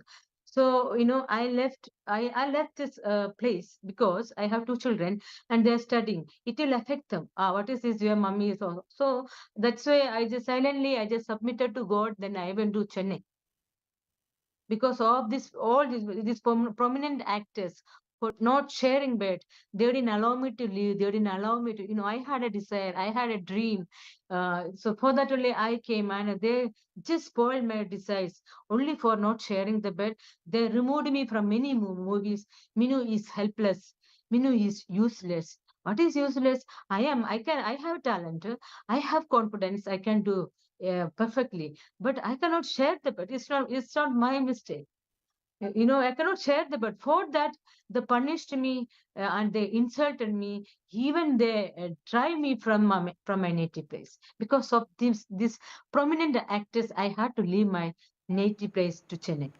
Okay, so you left your native place, you left your state and moved to another state, that's Tamil Nadu.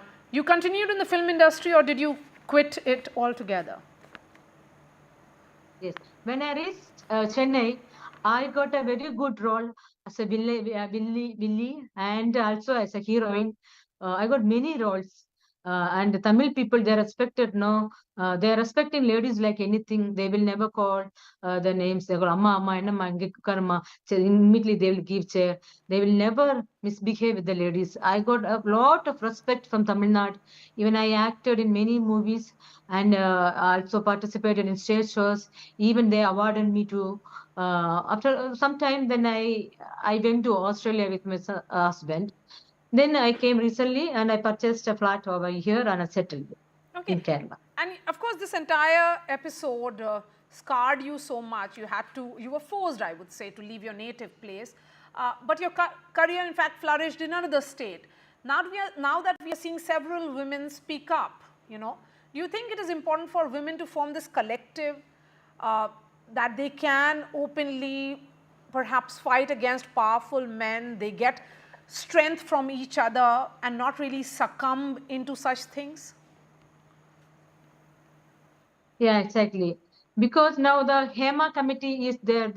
That ladies know they have come forward. They have come forward. I platform to disclose my experience, my bitter experience here. The thing is, government should take a strong action against these culprits, and they should punish them also. Then only others will they will have a lesson. They will study a lesson, and there is no any compromise with them because they have done a mistake. And I am the person who suffered, who struggled a lot. And I couldn't. I was weeping inside because of the children. I couldn't that time I couldn't give a complaint also there. Then I just moved away, submitting it to God. Then this is the right. Then I understood. Now this is the right time. Even minister also, Kerala minister also gave a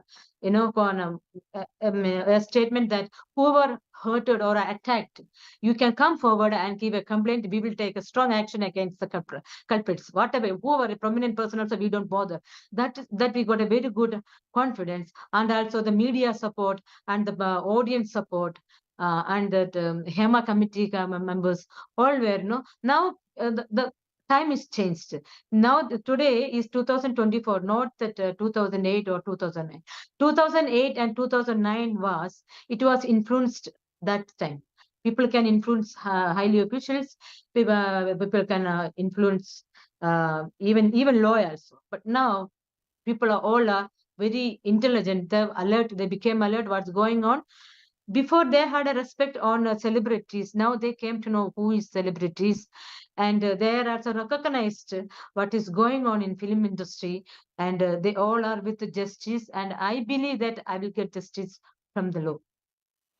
All right, Meenu Munir, Malayalam film actor, thank you so much for sharing your experience. And joining me now is actor and lawyer Ranjani, who had in fact deposed before the HEMA panel. Ranjani, thank you so much for speaking to NDTV. The report Thank you very much. was submitted to Kerala government in 2019. But only after 5 long years, the details have surfaced or come out in the public domain, which is of course leading to these resignations and many women speaking out openly. We have seen resignation of director Ranjit, actor Siddiq, and from their positions or posts that they held in Association of Malayalam movie artists following the allegations. But do you think it stops here? Or do you think there is a need for criminal investigation against them? Of course. I mean, no lady will come to the camera and talk about their ordeal, right? That's common sense, isn't it? No woman wants to jeopardize their image. And especially when I heard some ladies who have come forward, first of all, I don't know whether they have gone to the committee. If they are not, then, they are so brave to face the camera and tell the entire world what they have gone through. So no woman will just jeopardize their dignity. Another thing. So I think I just saw one of your guests, I think Meenu Munir, yes. Yeah, she's a married woman and she got kids. Yes. Do you think that she will jeopardize her position? Never. So it would have, and I think it should be whoever has been accused or allegations are there, then you should be investigating them, not scrutinizing the victims. Absolutely. So that's I agree unfair, with right? you. But the concern here is, Meenu, as we have seen, this is being seen as the second wave of Me Too here in India. When, when women came out and spoke about their tormentors several years ago, when first wave of Me Too happened, after that, most of these men in position of power are back in their position of power. Nothing much changed, unfortunately. Absolutely. That's the main reason why I went to the hearing. Because, this hearing was set up by the Kerala government, Honorable Kerala government, and I'm so glad they have done that. And that was pressurized by a pressure group called WCC, Women in Cinema Collective, which is hats off to them for rigorously asking the government to constitute such a hearing. And based on that, I was the first participant to go to the hearing. Why should I go? Because I left this industry in 1990. And I was at a peak of my career. I have given hits after hits after hits. I was literally called a superstar at that time. And why I should go to the committee when, when that was constituted, I was the first person to go there. Why? You should ask that question to everyone. Why? Because I went through so many things. Harassment, discrimination, whatever you want to call it. I went through all of them. And I thought, okay, when I came back, and I was seeing the same thing is happening in the industry. Men, most of them are my colleagues. I've acted with all these colleagues of mine who have gained big positions and they are holding a lot of prime positions. So, I just thought, okay, enough is enough. Somebody has to take the move. And that's the reason why I went to the committee. And, for what reason I went there? Because I want to address this issue and there should be a solution. And I was requesting for an entertainment tribunal because that's where our grievances will be heard. Because there's still no grievances for the actors. There's no point having an actors guild and having ICC installed in it because it won't work. Because all these ICC connected to the actors guild, or if you say the technician guild or whatever, all these powerful men are there sitting over there. You won't get justice. So I was literally recommending the committee, the panel, that we should have an entertainment tribunal because it should be out. The people who are in the deciding factors should be out from the industry. And there should be judges and other people like psychiatrists, psychologists, and all these people should be heading that. And particularly, there shouldn't be any interference of the media. If not, it will be a paparazzi. Say, for example, in our glamour industry, we are labeled as celebrities and we are not given the protection from the media. See, now it's all bombardments, right? And especially in my case, why I went to the court.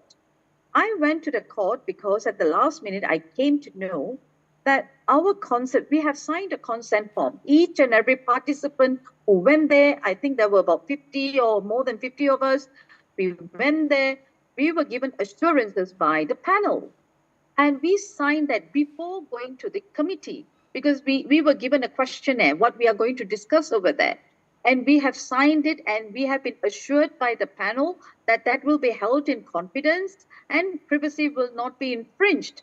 So, and after going to the hearing, while I was recording my statement, I was given another consent form to sign so that whatever I have stated in the panel, that will be held in confidence and secrecy. And that's what I've done. And I relied on the committee and I was, okay, I thought, okay, something will happen.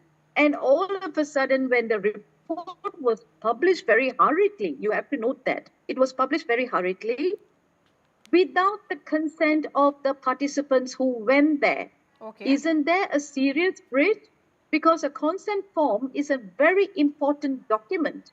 Even in rape cases, why the court has said consent is the paramount concern. Basing on that, a judge can judge whether it's a rape or whether it's a consensual sex, isn't it? So over here, all of us have signed a consent form, and without consulting us, the report has been out.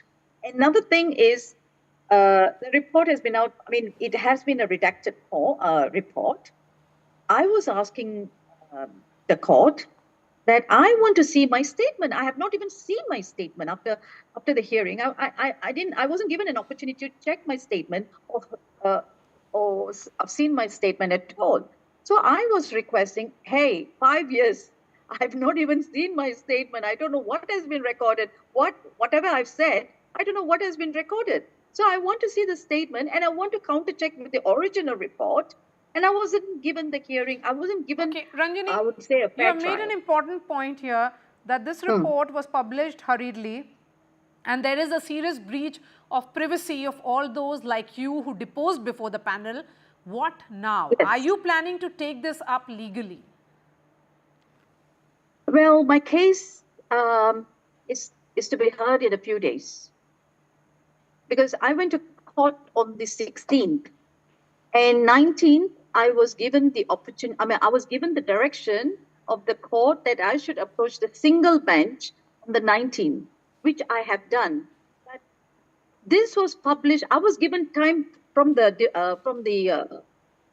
division bench that to be. I mean, I was given time up to 3 o'clock on that day before the publication. Okay. And they have given me a direction to do a single bench. But this publication was released around 2:30.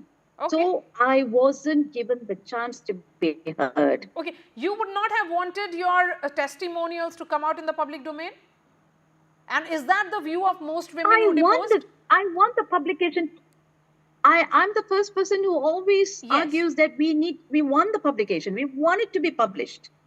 But I wasn't saying that it's not to be published. I said, yes, it has to be published, because all of us who went to the hearing, we are all grievances parties. It has to be published. But, however, we have signed a consent form. That is very important. And we should be checking the statement and the unedited version of the report before the publication. But we were not given the chance. We were not even informed. Okay. So there is a serious breach. All right. Ranjini, really appreciate your time here on NDTV. Thank you so much for joining us. We have Srilekha Mitra now, Bengali actress who filed complaint with the Kochi police against filmmaker Ranjit. And remember, Ranjit was forced to step down from his position, which he was heading at Kerala Academy. She's joining us from Kolkata. Thank you so much. One would say, Srilekha, that this is almost like an open secret of the entertainment industry. Yes. Be it Malayalam film industry or Tollywood or Bollywood or Hollywood. Or Hollywood or any wood, for that matter.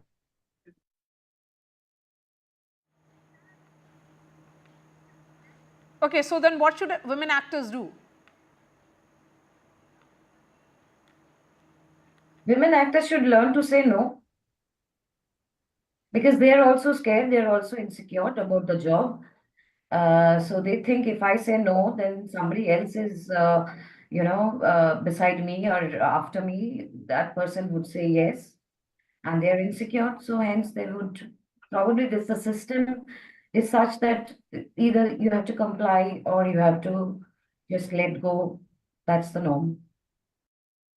And many would say that Hema committee report has lifted the lid. Almost, it's opened a Pandora's box, but everybody knew about it. It's very, very disturbing, yes, but what after this report? Everybody knows about it. That's the issue. It's not something new. It's not, this issue hasn't come from Mars, Venus, or any other planet whatsoever. It's there in the society by and large. And in this industry, it's rampant. But just because, the problem is it has been normalized in this industry. Everyone knows about it and pretends that they don't know. Oh my God, really? This had happened to us, so and so, but that's not the case, ma'am. Okay, so Ms. Mitra, do you see this as a second wave of Me Too? Because we have seen similar speak out which has happened by multiple women in multiple professions in the past as well. So how do you make spaces, working spaces safe for women. But yes, is this a second wave of Me Too movement? 100%. Even Me Too movement started, I mean, initially, the accused, Mr. Harvey Weinstein, people, actresses back then in Hollywood, we are not talking about a closeted society or a closeted industry. We are talking about Hollywood, the who's and who's of the industry, the actresses back then, they had not spoken about it. They had faced the allegation, they had faced this abuse, and they apparently had kept mum about it. So just imagine Hollywood being Hollywood, people have kept quiet about it for a while, and then they had apparently come out in the open. So just imagine in our so-called small industry, and that too, I'm from a regional industry. It's all the more, I mean, it's minuscule compared to the larger, gamut of the entire thing. So, so people will all the more think that, oh my God, let it be. Okay, I bypass this. I'll work in some other film, or maybe some would comply. Or there are women, as I told before too, that there are women who, before men approach, or before directors, producers, heroes, or whoever concerned approaches, even there are women, they're ready to go that extra mile. I mean, they have no absolute qualms about anything whatsoever. So, I mean, they are okay with it. Okay, since you're saying that there are some women who are okay with it, but the larger question, when you registered protest at some stage, what was the response like? What was the backlash that you faced? I did protest 4 to 5 years back. Sushant Singh's death kind of instigated this feeling, and I, being a sensitive person, I came out in open after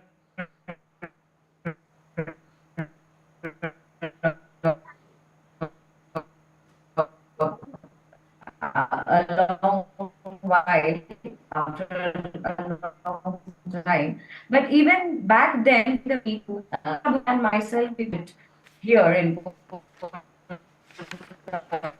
What's this, guys? conclave in the open and spoken about it. Why Same thing happened yeah? after Mr. Sushant Singh's death. Huh? Some wire inside my head kind of snapped, because this apparent, I was a part of this system. I still am a part of this system. But back then, when my personal, professional life both came to a halt, abrupt halt, and I mean, then Mr. Sushant's death, everything kind of spiraled inside me, and I went live on my YouTube channel, naming the who's and who, because people talk about it, but in a very hush-hush way. I mean, they speak about it and they don't take the names. This has happened, but not naming the people because they're scared. I understand. Trust me, I do. By and large, women are insecure in this patriarchal society, and in the workplace, where if you come out in the open, and if you have the BALLS to speak about it, then you are kind of segregated. I mean, you are cast aside, and this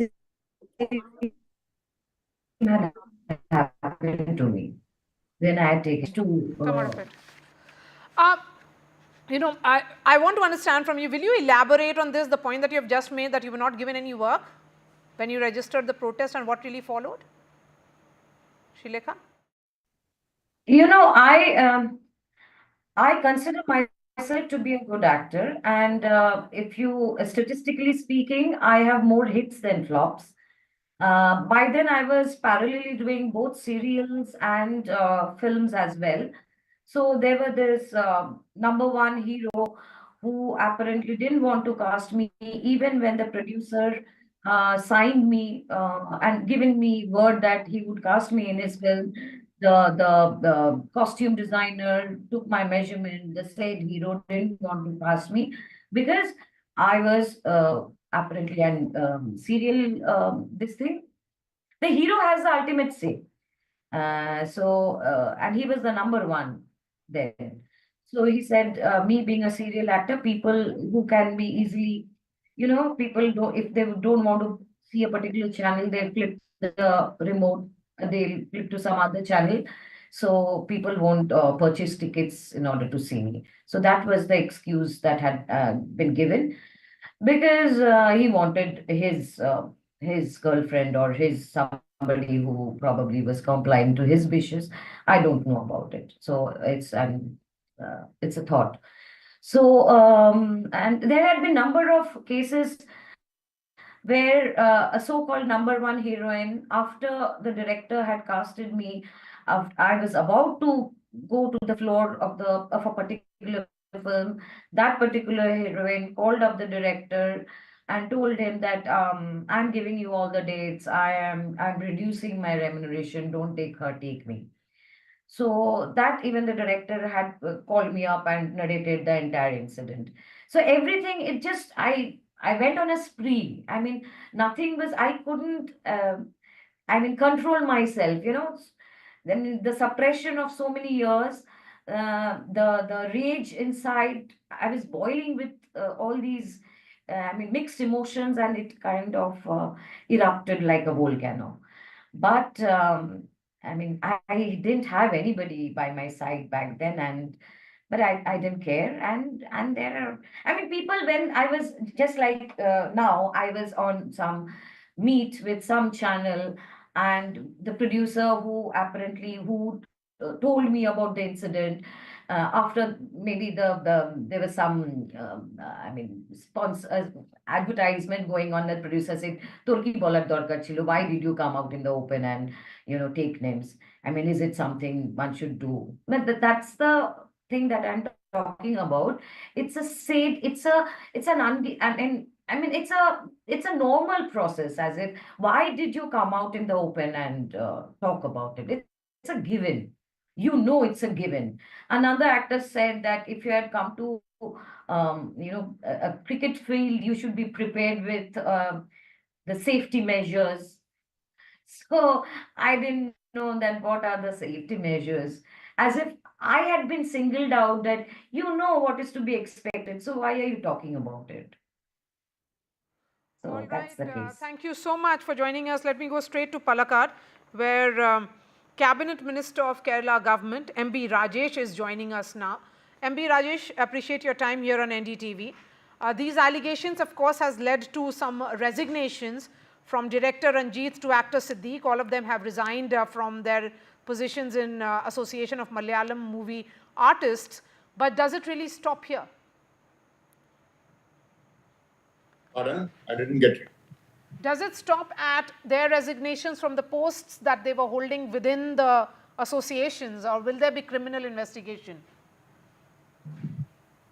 Of course, there will be criminal investigation. The government has already formed. Yesterday, the government has formed a special investigating team, including 4 IPS, lady IPS officers. And since this special investigation team was formed yesterday, today we saw a series of revelations. Many artists, women artists, came out explaining their experience, their bitter experiences. So this shows that people have faith in government and government's intention to have a criminal investigation, serious investigation into the entire episodes. MB Rajesh, I had one of the actors who had actually deposed before the panel, and she said that the report was published hurriedly, and went on to say that there has been a serious breach of privacy because they were not told that their names would be revealed.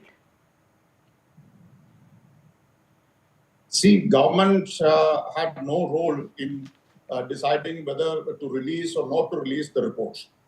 The report was released as per the direction of Chief Information Officer and as per the direction of the Honorable High Court of Kerala. The chairperson of this committee, Hema Committee, Justice Hema, had written to the government way back in 2020 that the report should not be released as such, and the names which is included in the report, that is based on the confidentiality. The depositions are based on the confidentiality. So they had confidence in the committee, and they had the trust in the committee that their names will not be disclosed, those people who deposed before the committee. So on the basis of that letter, the government could not have released that report. And finally, the report was released by the chief information officer, excluding the names, which in order to ensure privacy of the people deposed before the committee. Okay, and sir, I want to understand from you, because we have on this broadcast interviewed a number of women who are survivors of what has been atrocities against women, sexual assault and others playing out, and almost it's being seen as an unwritten code, and it's very, very disturbing certainly. But what made the government sit over this report? Although it was submitted to you in 2019, it has taken you 5 years to release the details in public domain and begin the action against the most powerful in the Malayalam film industry. See, I have already said that the government could not have decided whether to release or not to release this report, because the chairperson of the committee had written to the government. She is a retired High Court judge, and she had written, citing various Supreme Court judgments and Supreme Court's observations regarding privacy, that the report should not be published. Said further, it was the decision of the Chief Information Officer in 2020 that the report should not be published. So the government had no role at all. Number two, the government has taken many initiatives to ensure that the important recommendations of the committee is being implemented. And see, the government had never shied away from taking stern action against powerful people in the Malayalam film industry. I hope that you remember that one of the superstars of Malayalam film industry was arrested on charges of conspiracy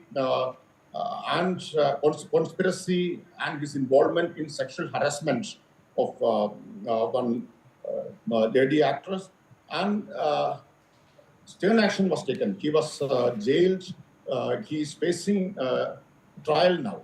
So this shows that the government never had any apprehension in moving against or initiating process as per law against the powerful people in the Malayalam film industry. And you must remember that this is for the first time that a government had appointed a committee in the country. In India, no other state governments has dared to appoint a committee to look into the affairs of film industry.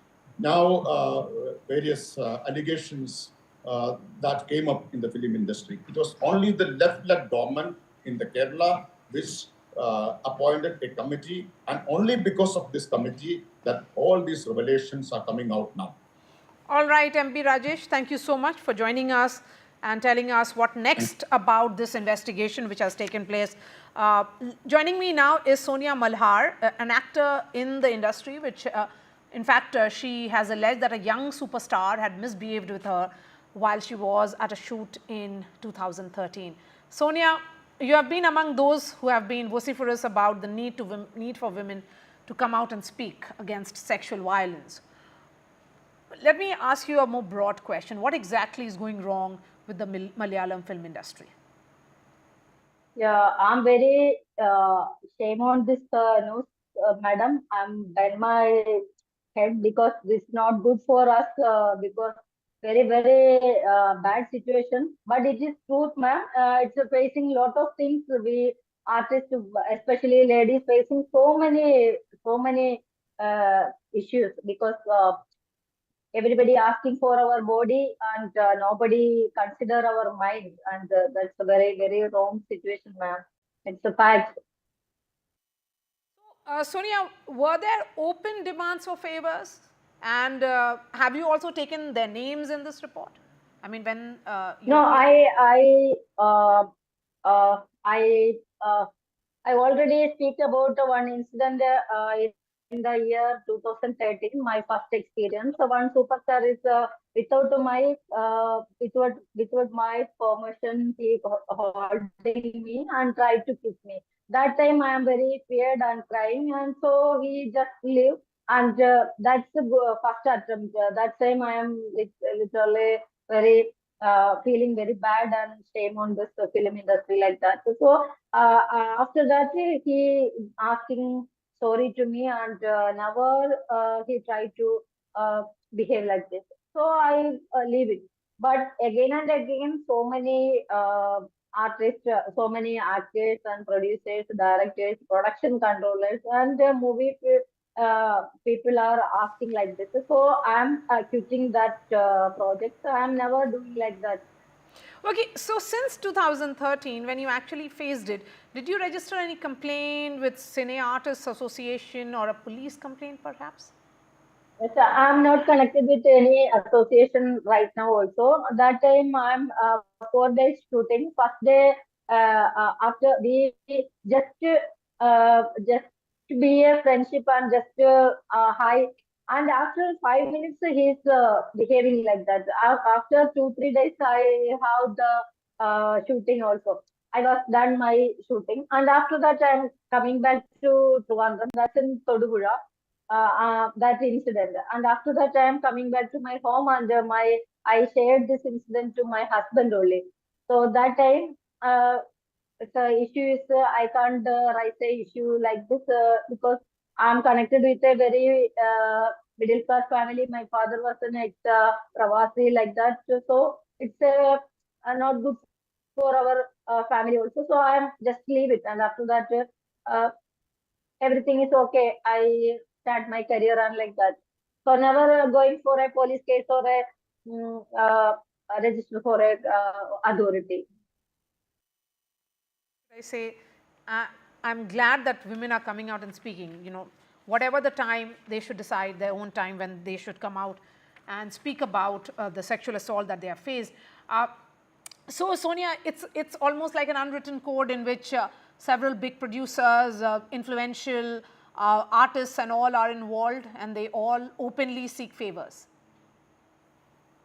Ma'am, junior artists are first coming, newcomers is facing so many threats from people because some are connected with production managers, some makeup artists, like producers, directors, anybody is ready to ask our body. So exactly, never, I can't say a exactly separate category. All are there, so they are asking. So whatever the category, they're asking for favors, and there are women who also do not protest, while you did. Yeah, but ladies are fear about to open up the media also. Now the government permitted a committee, HEMA committee. The report is given after 4 years, and 1 crore 50 lakhs we spend for a committee also. So what they use for us? And again, so many issues are facing the victims. So I want to raise my voice for the ladies also, not for me. I am never feared about my chances or my career or anything. Maybe it's the total blankness of my career. Maybe I don't know, but I'm not clear about that because I get back my girls' prestiges. That's the main reason. Okay, Sonia, so are you ready to record a statement now if you are asked to? Yes, any legal authority need my statement, I will ready to go. All right, Sonia Malhar, thank you so much for joining us and sharing your views and your story. We are putting out all those testimonials on NDTV.com. We are slipping into a short break.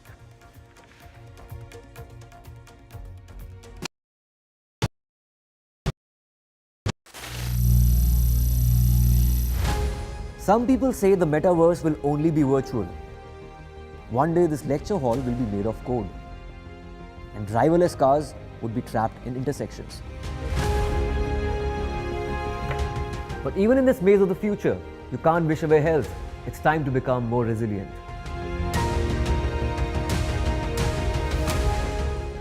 "10 years of Banega Swasth India, we have grown and achieved so many milestones.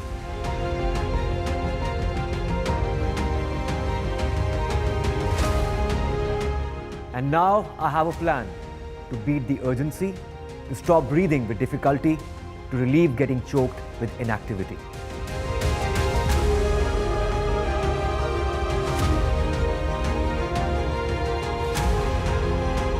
Energize our government, our environment, our society, and ourselves. Everyone, everywhere, every day.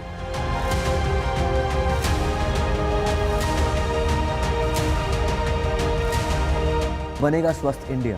One world hygiene. Landslide devastation in Kerala's Wayanad. Join NDTV's initiative. Donate for Kerala.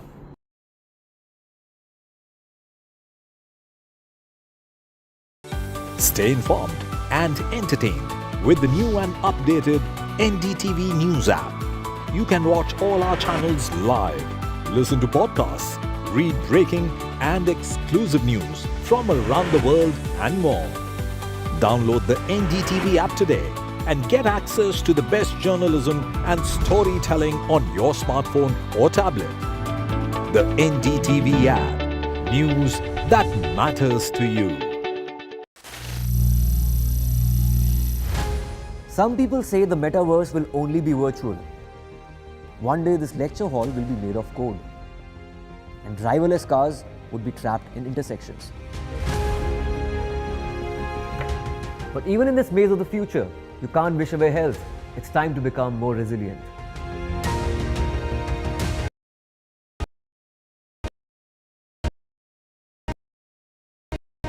Thank you so much, Divya, for speaking to us on NDTV.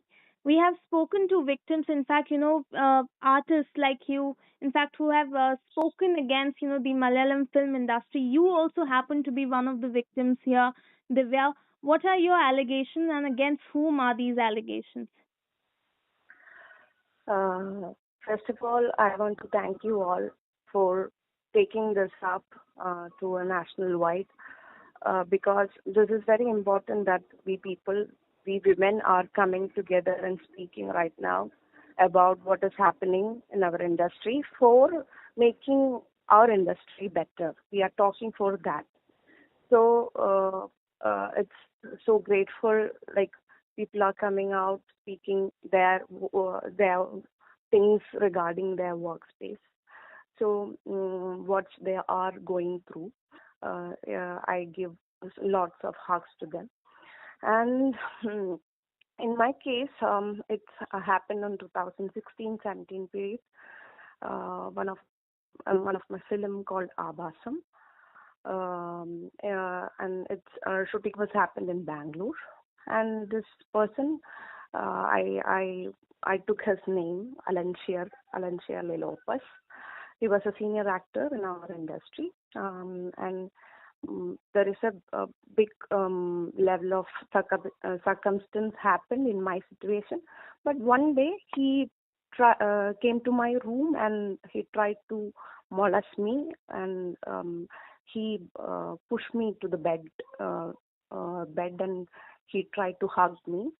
I just jumped from the bed and I said, if you don't go outside, I will make noise, I will shout, I will call people. And he said something like, oh, I done this for just as a fun.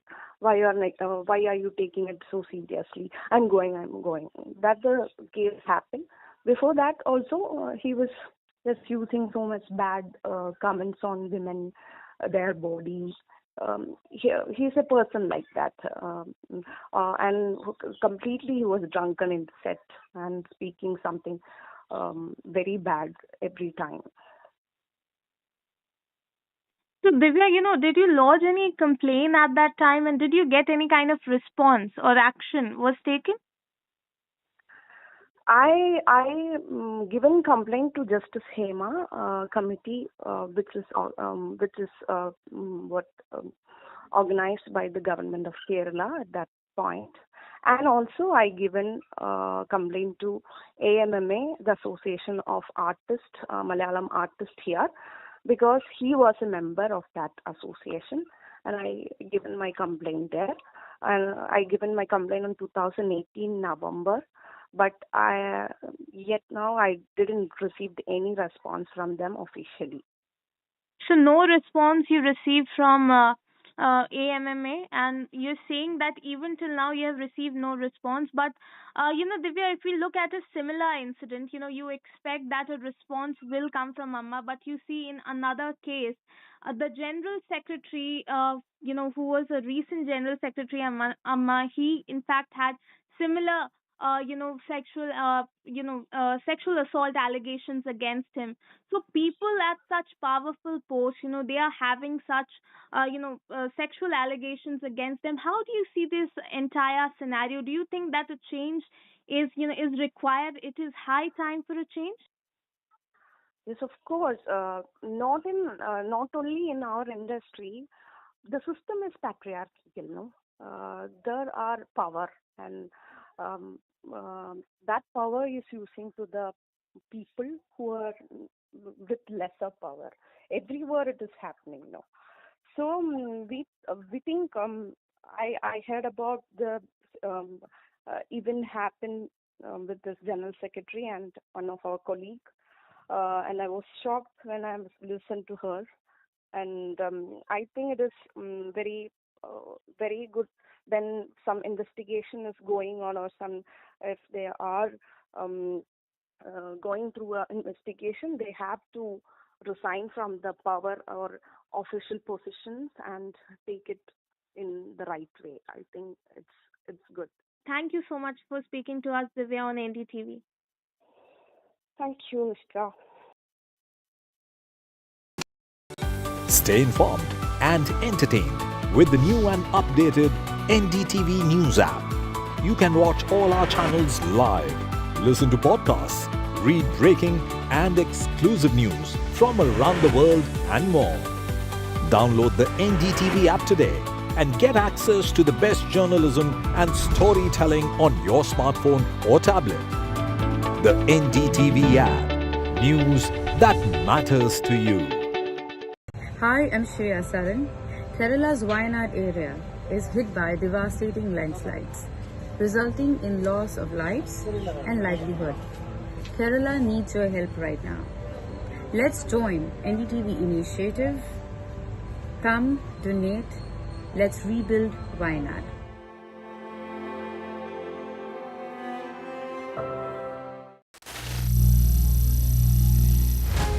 Some people say the metaverse will only be virtual. One day this lecture hall will be made of code, and driverless cars would be trapped in intersections. But even in this maze of the future, you can't wish away health. It's time to become more resilient.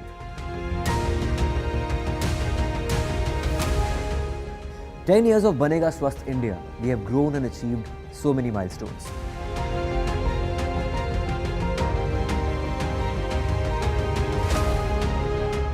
And now I have a plan to beat the urgency, to stop breathing with difficulty, to relieve getting choked with inactivity.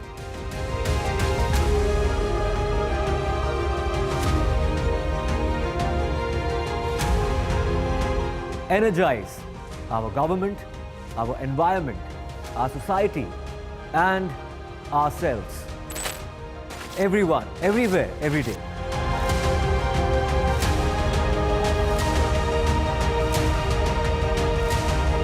Banega Swasth India. One world hygiene. Landslide devastation in Kerala's Wayanad. Join NDTV's initiative. Donate for Kerala.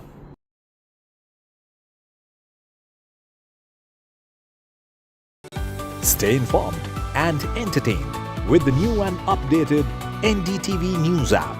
You can watch all our channels live, listen to podcasts, read breaking and exclusive news from around the world and more.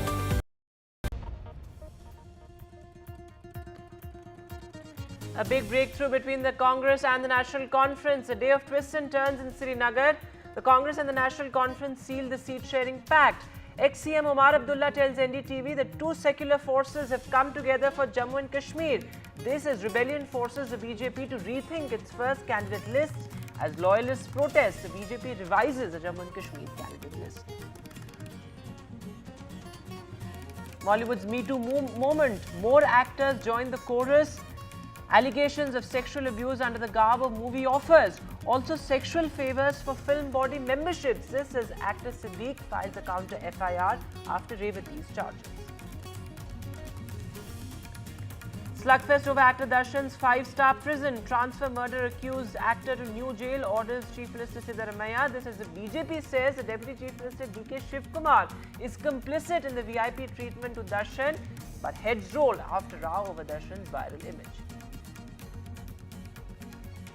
In a rare public rap, the BJP rebukes its own MP. The BJP pulls up Kangana Ranaut for her farmers' protest remark. The BJP says Kangana Ranaut is not authorized to speak on farmers' issues. This as the BJP condemns MP's anti-farmer remark right ahead of the Haryana polls. Rahul Gandhi says the BJP is attacking farmers' dignity. Canada slashes a temporary foreign worker intake. Trudeau says it's time for our businesses to invest in Canadian workers.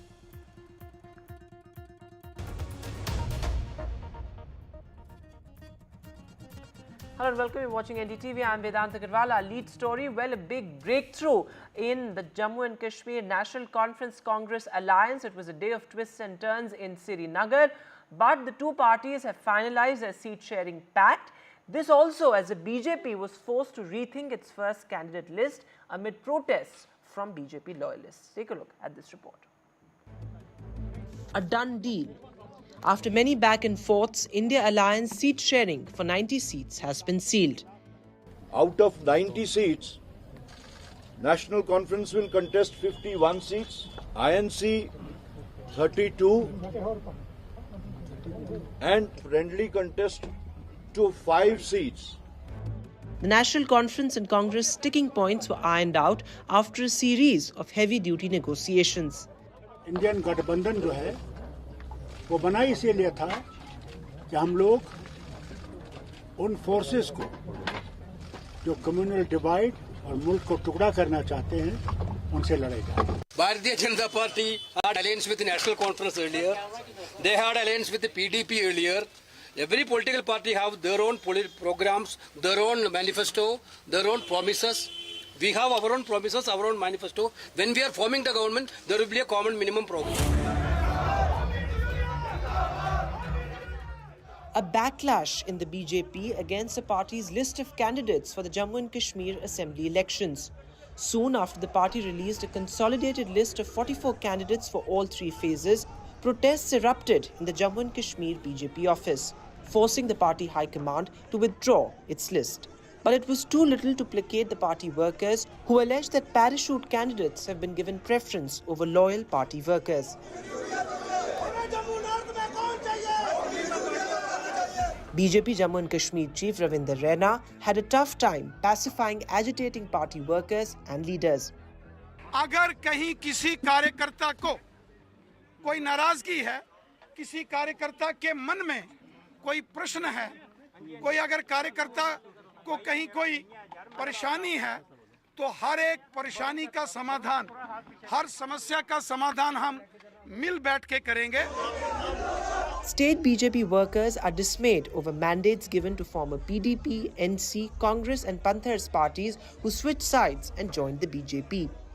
कल जो parachute से SSP Mohanlal की परसों joining होती है जहाँ पे और आज उसका मैंडेट दिया जाता है. अगर ये मैंडेट नहीं बदला गया तो इसका खामियाजा भारतीय जनता पार्टी को भुगतना पड़ेगा. आप किसी को भी टिकट दे दो, हम ये कहते हैं कि भारतीय जनता पार्टी के कार्यकर्ता को आप टिकट दो. Interestingly, Raina is among the senior party leaders from Jammu who didn't figure in the party's candidate list. Other senior leaders overlooked include two former Deputy Chief Ministers, Kavinder Gupta and Dr. Nirmal Singh, though all three have made it to the party's star campaigners list released today. Prime Minister Narendra Modi will lead his team of 40 key campaigners, including senior union ministers. With Nazir Masoodi, Bureau Report, NDTV. And a big newsmaker on NDTV, well, former Chief Minister of Jammu and Kashmir, Omar Abdullah, told my colleague Nazir Masoodi that last week's announcement on the seat sharing between the National Conference and the Congress was premature, but it's a coming together of two secular forces. Take a look. What does this alliance means for you? What is and for the politics here and this election? Well, obviously, for one, it means that the secular forces and the two oldest parties, National Conference and Congress, will fight together, with two seats shared with two of the other smaller units here. That's obviously the biggest story from this. But for us in the National Conference, one of the other things for us that was important was perception management. If you remember, a few days ago, the Jammu and Kashmir High Court gave relief to Dr. Farooq Abdullah in the ED matter of the cricket board. And after that, our opponents here started spreading that this was a fixed match with the BJP and that we had done some deal with the BJP, and that is why Farooq Saab got relief from the court.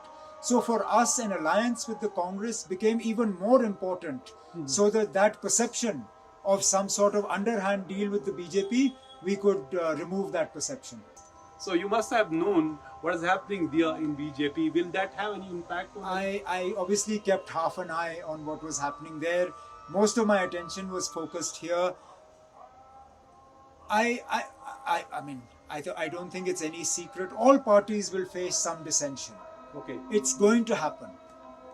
Even with us, I'm sure we will have some problems in some areas, as will the Congress and other political parties. This coming from the BJP actually was a big surprise for me, because the BJP touts itself as the most disciplined party in the country. For them to have furniture broken in their office and almost a riot-like situation was extremely unusual. But then I'm not surprised. When you suddenly change all your senior leaders, you're going to have a problem. And when you reward turncoats, you reward those who have left other parties and come and joined you. And at least three colleagues, former colleagues of yours as well, who have got tickets in BJP today. Tell you, good for them, but at what cost? And moving now to the other big headline, well, the Prime Minister dialed US President Joe Biden and he spoke to him on a host of issues, including the conflict in Ukraine, and he reiterated India's stand for peace. He also said that they spoke about the issue, the chaos unfolding in Bangladesh, particularly vis-a-vis the minorities. My senior colleague Akhilesh is now joining us live on the phone line. So Akhilesh, Prime Minister clearly keeping a close watch on the situation in Bangladesh and reiterating that in this call with the US President as well.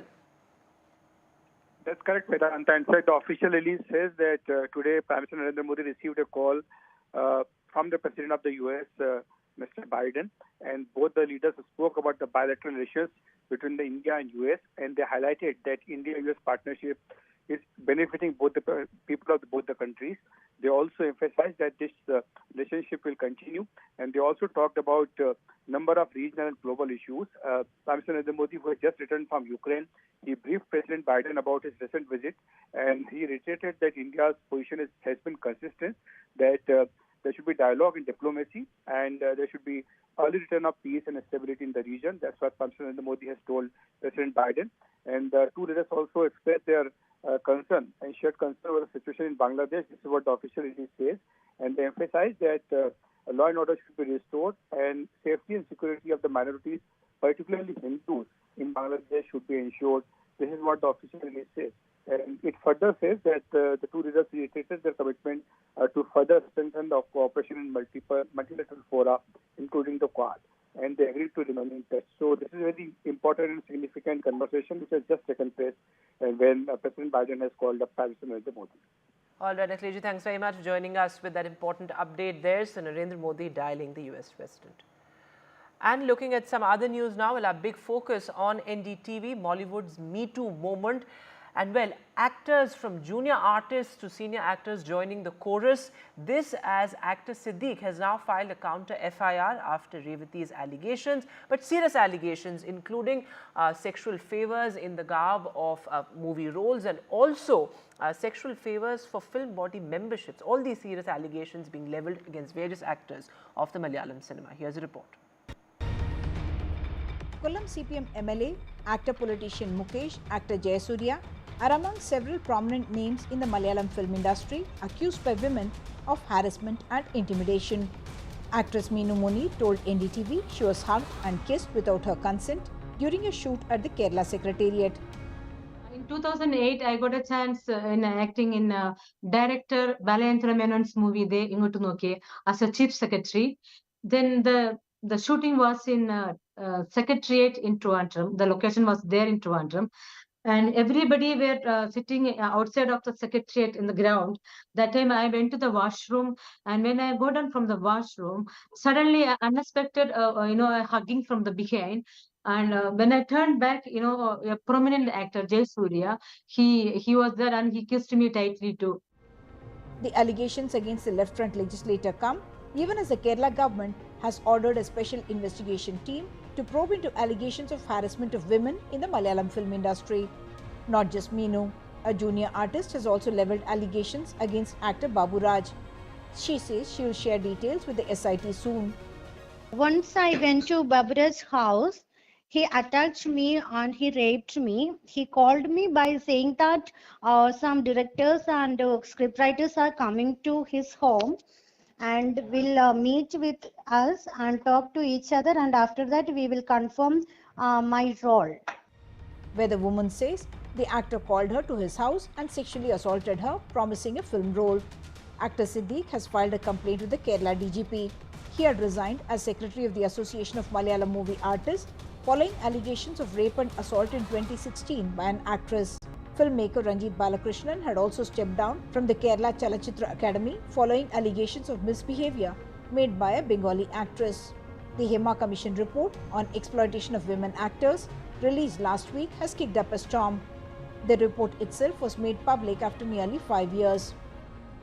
From the report itself, it is very clear that a series of offences have been already committed.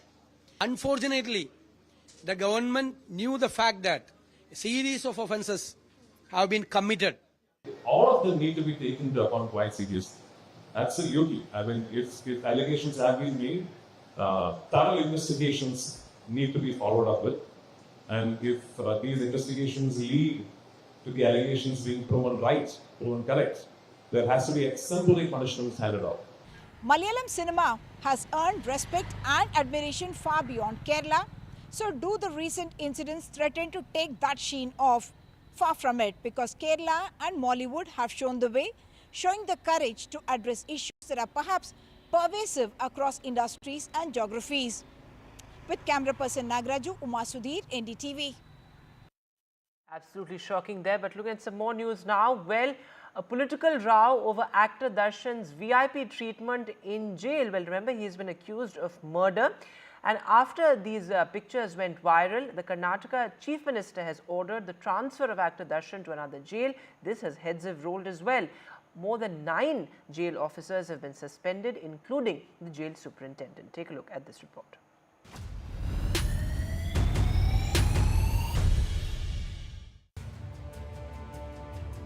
This is not a still from one of his movies. This is Kannada actor Darshan inside Bengaluru prison.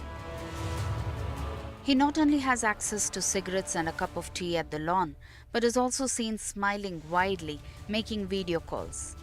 As these pictures and videos went viral, prison authorities rushed to Parapanagrahara to conduct an inquiry. See, this is definitely a lapse. I definitely agree. This is a lapse on the part of the department officers. It should not repeat. I'll see that this will not be repeated again and again. The Home Minister visited the prison to gather further information. The Chief Minister has instructed the officials to shift Darshan and others to different jails if necessary. Darshan was arrested in June along with 16 others for the alleged murder of his fan Renuka Swami. 7 junior officers and 2 senior officers, including the chief superintendent of the jail, have been suspended. 3 FIRs have been registered. 7 junior officers have been suspended in the morning.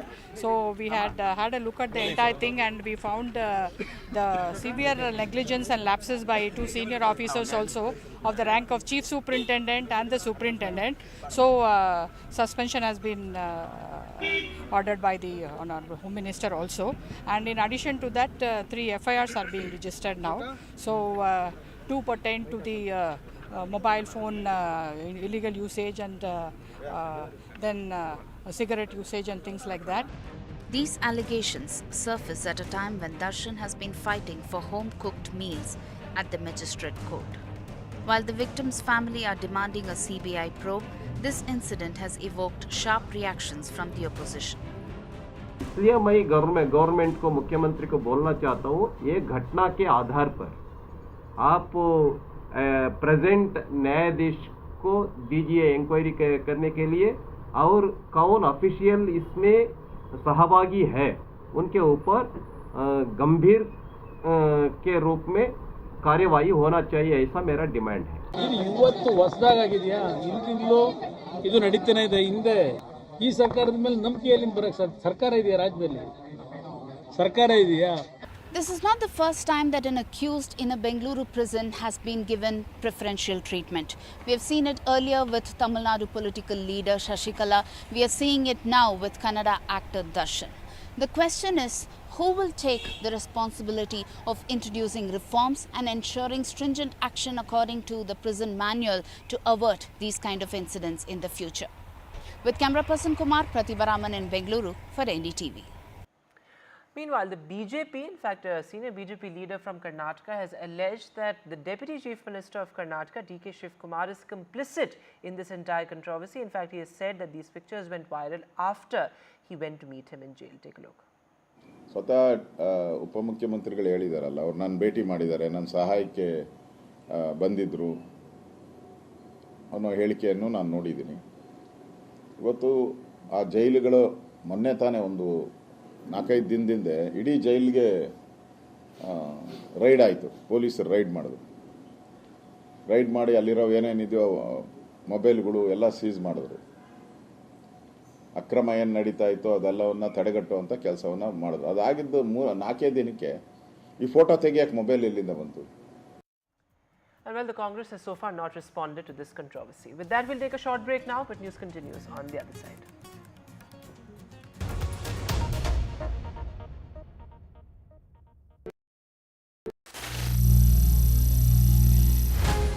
Some people say the metaverse will only be virtual.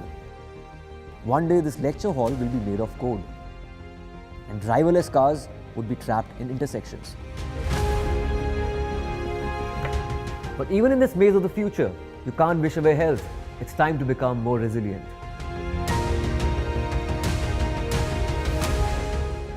"10 years of Banega Swasth India, we have grown and achieved so many milestones.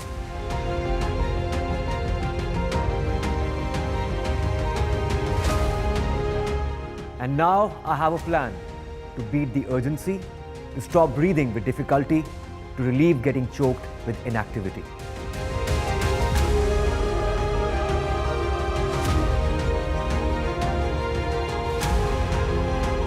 Energize our government, our environment, our society, and ourselves. Everyone, everywhere, every day.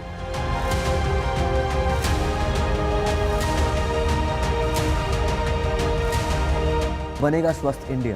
One world hygiene. Stay informed and entertained with the new and updated NDTV News app. You can watch all our channels live, listen to podcasts, read breaking and exclusive news from around the world and more. Download the NDTV app today and get access to the best journalism and storytelling on your smartphone or tablet. The NDTV app. News that matters to you. Hi, I'm Shreya Saran. Kerala's Wayanad area is hit by devastating landslides, resulting in loss of lives and livelihood. Kerala needs your help right now. Let's join NDTV initiative. Come, donate. Let's rebuild Wayanad.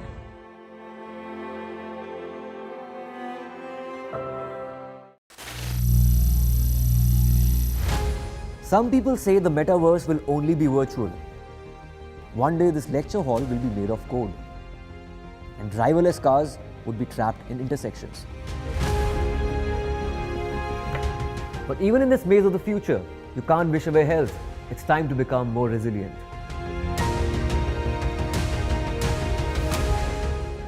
"10 years of Banega Swasth India, we have grown and achieved so many milestones.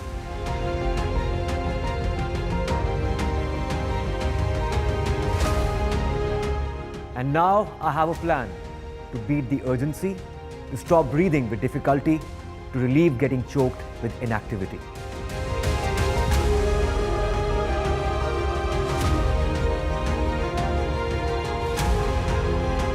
Energize our government, our environment, our society, and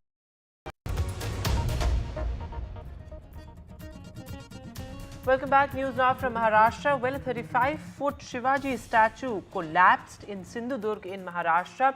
The statue was built less than a year ago. And now, of course, politics speaking over this incident as the Congress and the opposition in Maharashtra is questioning the BJP alliance. Meanwhile, Chief Minister Eknath Shinde says that, well, it was because of high wind speed that the statue collapsed. Listen in to all the reactions that have come in. हा पुतळा जो आहे हा नेव्हीने उभारला होता. त्याचं complete design नेव्हीने तयार केलं होतं आणि मी कलेक्टरशी बोलल्यानंतर त्यांनी मला सांगितलं 45 किलोमीटर पर आवर अशा प्रकारचा वारा, सुसाट्याचा वारा जो वोग होता आणि त्या याच्यामध्ये पुतळ्याचं नुकसान झालेलं आहे. अब ये छत्रपति शिवाजी महाराज के पुतले में भी ये सरकार कमीशन खाएगी? कौन है ये ठाणे का कॉन्ट्रैक्टर जिसके पास में करोड़ों के काम है? उसके ऊपर तुरंत एफआईआर करो, अगर तुम ईमानदार हो तो उसके ऊपर कार्रवाई करो, उसको ब्लैक लिस्टेड करो और छत्रपति शिवाजी महाराज का पुतला पूरे फिर से उनके तरफ से ही खर्चा वसूल करके खड़ा करने का काम करो. हमारी मांग है इनके ऊपर सख्त कार्रवाई हो और वो तुरंत हो, ये मांग हम करते हैं. And well, the big international headline, Canada's Trudeau has said that it's time to reduce the number of low-wage temporary foreign workers in Canada. He says it's time to invest in our own workers. This could potentially have ramifications for India as well. And now our special report, child marriage, often the result of inescapable compulsions and circumstances, has devastating consequences for the girl child. It brings an abrupt end to her childhood, impacts her health and also takes away her rights and choices. This is a story of two sisters from Udaipur where lives were changed forever because of child marriage. Take a look. This is the story of two young sisters who have suffered the pain of one tragedy after another. First, the loss of their father, the only breadwinner in the family. Then a slide into grinding poverty, which forced their mother into getting them married off when they were just 12 and 14 years old. When they should have been playing with friends or going to school, Asha and Neha were cut adrift from the only family they had known and thrust into marriages they wanted to escape from. When they finally did escape and made their way back to their mother, little did they know the danger they had invited home. One of the husbands, irate that the girl had escaped his possession, murdered the only support these girls had left, their mother. Orphaned, left alone, forced to deal with the loss of both parents. Nobody to call their own. This is not something that a 12-year-old or a 14-year-old should ever have to deal with. The accused was arrested and put on trial. It was in August last year that the incident came to the notice of Child Welfare Committee, who then reached out to Gayatri Seva Sansthan, the Udaipur-based partner NGO of Child Marriage Free India, a pan-India campaign focused on putting an end to child marriages in the country by the year 2030.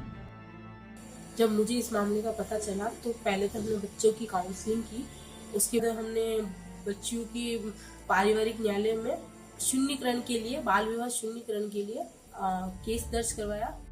With a safe shelter for the first time in years, Both girls found the strength to take up the legal fight. Their case was presented before the court in September last year with the help of Child Marriage Free India campaign, and their painful ordeal saw some relief in April this year when the District Legal Service Authority, Udaipur, granted a joint compensation of Rs 3 lakhs to both the girls. Their marriages are still in the process of being nullified, with their case in the final stage of hearing. Invoking the provisions of the Child Marriage Prohibition Act, we think is a landmark order, because many times in such cases, convictions do happen in sexual assault cases in POCSO provisions, but not under the Child Marriage Act. Invoking this sends a very strong message in the society, and the court recognizes the fact that these young girls were forcefully married into this situation.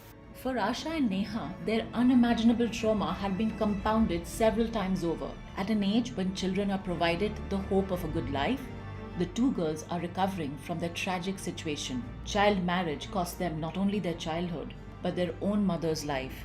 Yet, this is a story which also gives hope that justice prevails in the end. This timely enforcement of the law sets a precedent for numerous other girls like Asha and Neha. With the constant support of the Child Marriage Free India campaign, both girls are trying to get their lives back on track. Now that their education has been resumed and compensation provided, the process of healing can truly begin for them, enabling them to be independent and to not just only dream for a better life, but also be able to fulfill it.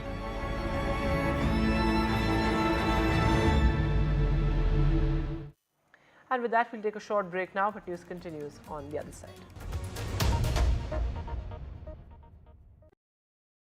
Landslide devastation in Kerala's Wayanad. Join NDTV's initiative.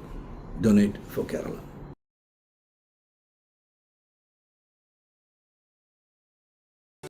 Stay informed and entertained with the new and updated NDTV News app.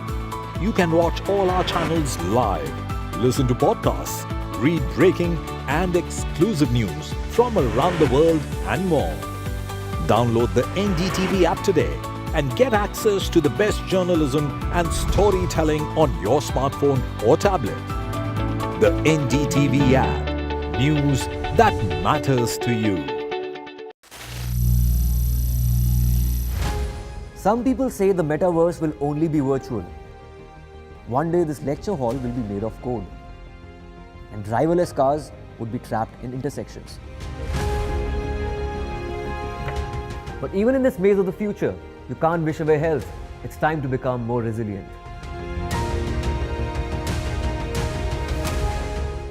"10 years of Banega Swasth India, we have grown and achieved so many milestones.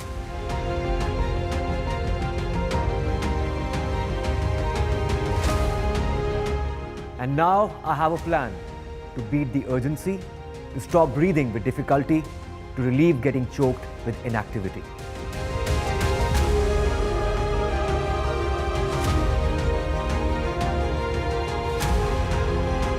Energize our government, our environment, our society, and ourselves. Everyone, everywhere, every day.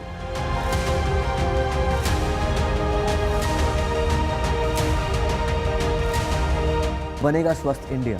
One world hygiene. Stay informed and entertained with the new and updated NDTV News app. You can watch all our channels live, listen to podcasts, read breaking and exclusive news from around the world and more. Download the NDTV app today and get access to the best journalism and storytelling on your smartphone or tablet. The NDTV app. News that matters to you. Hi, I'm Shreya Saran. Kerala's Wayanad area is hit by devastating landslides, resulting in loss of lives and livelihood. Kerala needs your help right now. Let's join NDTV initiative. Come, donate. Let's rebuild Wayanad.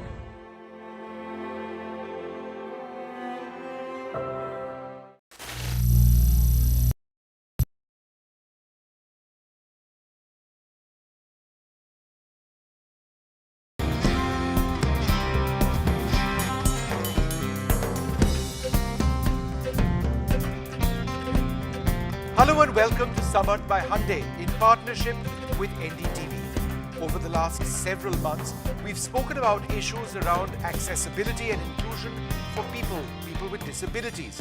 Issues that have ranged from inclusive education and universal infrastructure design to mental health and the portrayal of disabilities in popular culture as well as assistive technology. Today we talk about the need and the importance of inclusive sport with a focus on para sports in India, and we wish India's athletes with disabilities all the very best as they represent India at important, critical international sporting events. हंडे की पहल समर्थ NDTV के साथ साझेदारी में भारत के लिए पदक जीतने की चाह में हमारे 6 दिव्यांग खिलाड़ियों का सहयोग कर रहा है। गो स्पोर्ट्स फाउंडेशन और समर्थनम ट्रस्ट के साथ अपनी साझेदारी के माध्यम से हंडे ब्लाइंड क्रिकेट और 20 से भी ज़्यादा दूसरे दिव्यांग खिलाड़ियों को उनके खेल के सफ़र में मदद दे रहा है। Well, we are joined today by a wonderful panel.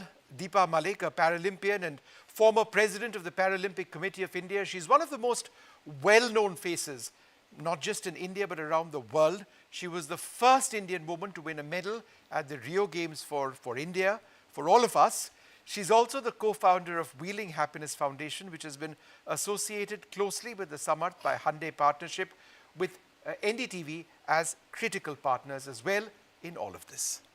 हमारे साथ हैं सिद्धार्थ उपाध्याय, प्रेसिडेंट हैं the society for transformation inclusion and recognition through sports stage. उन्हें साल 2016 में राष्ट्रीय खेल प्रोत्साहन पुरस्कार मिला। उनकी स्टेज फॉर एबिलिटी पहल दिव्यांगों और उनके परिवारों को समावेशी शिक्षा, रोजगार, खेल और मनोरंजन तक समान पहुंच प्राप्त करने में सहायता करती है। Deepti Bopaya, CEO, Go Sports Foundation. Go Sports Foundation is a natural fit for Samarth by Hyundai because of the important support that they provide athletes with disabilities. That's part of their DNA. I'd like to add that they also have the country's highest sports honor, the Rashtriya Khel Protsahan Award, for their role in supporting and creating sports champions. So thank you for being with us. और हमारे साथ हैं आदित्य केवी, founder और CEO उमोया sports. उमोया दिव्यांगों और गैर दिव्यांग बच्चों और व्यक्तियों की सशक्त उनको बनाता है, उन्हें जीवन कौशल सिखाकर शारीरिक और मानसिक रूप से आत्मनिर्भर बनाता है। स्कूलों में खेल और खेल आधारित शिक्षा कार्यक्रमों के माध्यम से समावेशी संस्कृति का निर्माण करके बेहतर जीवन जीने में सक्षम बनाता है। Dr. Vijay Datta, Principal Modern School, Barakamba Road here in Delhi. The school has an inclusive sports academy, Sportability, for children of all aptitudes and abilities with sports programs adapted for individuals with physical disabilities to participate in terms of recreation, also to hone their skills in sports. They cover adapted sports for wheelchair users, amputees, visual and hearing impaired persons. साथ ही हमारे साथ आज बहुत खास audience भी है जिनमें उभरते हुए दिव्यांग खिलाड़ी, उनके प्रशिक्षक और माता-पिता भी हमारे साथ आज स्टूडियो में हैं। तो दीपा, मेरा पहला सवाल आप ही से है। एक पैरालंपियन और भारतीय पैरालंपिक समिति की पूर्व अध्यक्ष के रूप में आपने रियो में अपनी जीत के बाद से हमारे देश में पैरा स्पोर्ट्स को किस तरह से आगे बढ़ते हुए देखा है? मैंने 2016 के बाद बहुत बदलाव देखा है। जो स्ट्रगल्स हमारे रहे, इनिशियली स्पॉन्सरशिप नहीं थी, लैक ऑफ अवेयरनेस थी, policies were not in place, infrastructure was not there, there was lack of science in sports, lack of nutrition knowledge. Athletes didn't even know what is therapeutic use exemption certificate, which protects them against any charges and allegations of eating a particular medicine, which is a requirement for their health. Coaches, even media did not know how to report about the different disability categories, what were the rules and regulations, what were the assistive aids required. आज हमारी policies samyukt hai, they are mainstream. Honorable Prime Minister himself takes accountability of every sport activity around disability sports. I do not say that the work is complete. There is a long way to go, but definitely we have done very well, and the results are showing in the form of the medals that continuously the para athletes are winning. Our 19 athletes in Rio got converted to 19 medals in Tokyo. Only one woman medal after so many years of independent India in Rio, which was mine. Now we are so proud to say that 3 female medals were won in Tokyo, and we are looking almost at 6 women medals there. So the graph is going up, and this year we are looking at a contingent which will be about 75 to 80 strong. Thanks to initiatives like Samarth, this has hugely impacted awareness. And it will hopefully continue to do that. Yes. But Siddharth Upadhyay, if I can ask you, tell us about STAIRS and its role in promoting inclusive sports in India. This year we'll be completing 25 years of STAIRS' existence. पिछले 25 सालों में मुझे लगता है कि sports को हम लोगों ने एक इंक्लूसिविटी के रूप में यूज़ किया है. We look at sports as the best tool for social engineering. सीढ़ियाँ चढ़िए उतरिए अपने हिसाब से करिए. जी. You are empowered yourself. Our job is to create the environment, and we have to ensure that you get the right opportunities wherever you are. Now, when we look at sports or when we look at disability, we don't look at it as a separate segment altogether. 140 crore लोग हैं इस देश में, और जो है वो है. उसमें मुझे लगता है कि सरकार का अपना अलग काम है, जो स्वयंसेवी संस्थान है हमारी जैसी, उनका अलग काम है. और आई थिंक हम सब यहाँ पे जितने लोग जुड़े हुए हैं वो सब अपने अपने तरीके से कंट्रीब्यूट कर रहे हैं. So for us, yes, they need some special care. So you need to have specialists who look at their mental well-being, their physical well-being, their security. So these are the things that we dwelled into. And then the whole idea is to understand who are the people who are responsible to create this kind of an infrastructure and create a dialogue with them. Deepti Bopaiah, अब आपसे सवाल पूछ लेते हैं. ज़्यादातर लोगों को इस बात का एहसास नहीं है कि एशियन पैरा गेम्स में हमने एशियन गेम्स से ज़्यादा पदक जीते हैं. हमारे दिव्यांग खिलाड़ियों के लिए भारत की पदक तालिका गैर दिव्यांग खिलाड़ियों की पदक तालिका से बेहतर रही है. कई विजेताओं को अपना सहयोग देते हुए गो स्पोर्ट्स फाउंडेशन ने इसमें बड़ी भूमिका निभाई है. क्या आप हमें बताना चाहेंगे कि दिव्यांग खिलाड़ियों का सहयोग करना हमेशा से गो स्पोर्ट्स फाउंडेशन की डीएनए में क्यों रहा है? Thank you very much. For us at Go Sports, we started supporting able-bodied athletes and athletes with disabilities from the start itself. I think for us, sport was the commonality.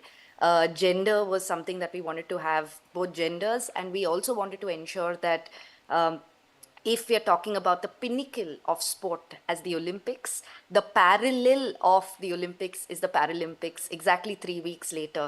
So I think in हमारे mind पे there was no difference कि हमें सिर्फ able-bodied or sport के लिए कुछ करना है. But from the start, we're 16, going to be 16 very soon, and you know, for us it's always been about supporting talent.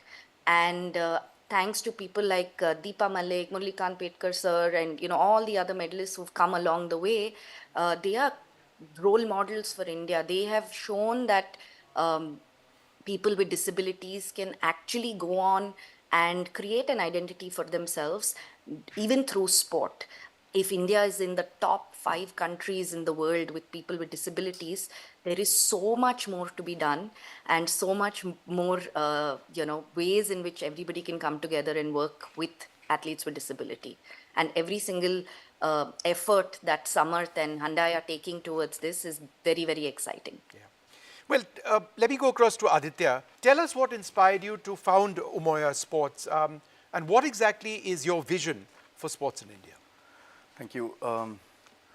So, we started Umoya in 2018 with a very lived experience, if I can say, and it was like a personal experience where I realized where people, like I was injured and I was bedridden for a very long time, and that gave me an understanding about the challenges, and there were very few limited opportunities for people in sports apart from the various other challenges, right, from accessibility to social stigma and everything.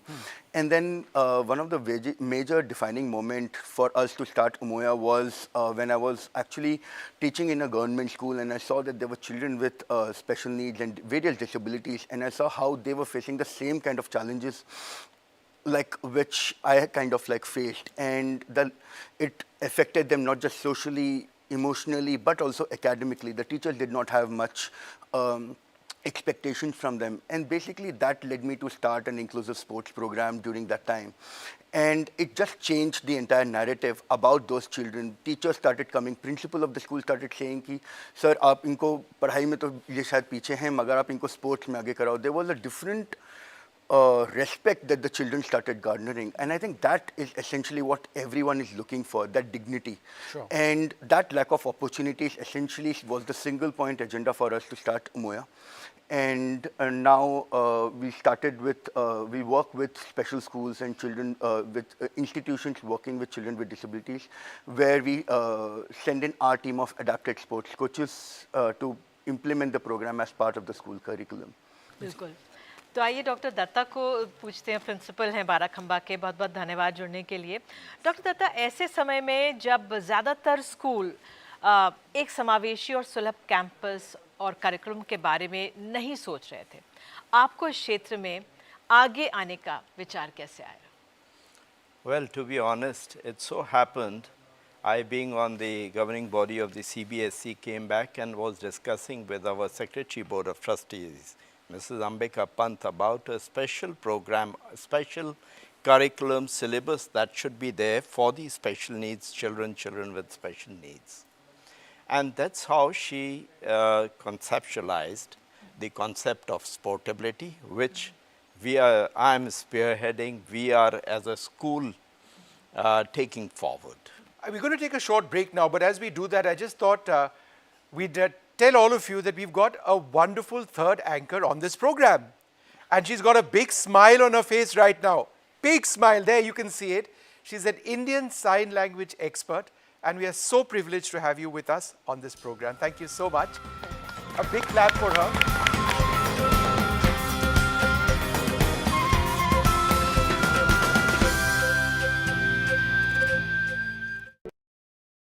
Landslide devastation in Kerala's Wayanad. Join NDTV's initiative. Donate for Kerala.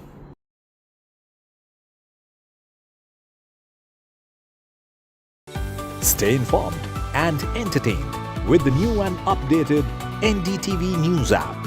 You can watch all our channels live, listen to podcasts, read breaking and exclusive news from around the world and more. Download the NDTV app today and get access to the best journalism and storytelling on your smartphone or tablet. The NDTV app. News that matters to you. Some people say the metaverse will only be virtual. One day this lecture hall will be made of code, and driverless cars would be trapped in intersections. But even in this maze of the future, you can't wish away health. It's time to become more resilient.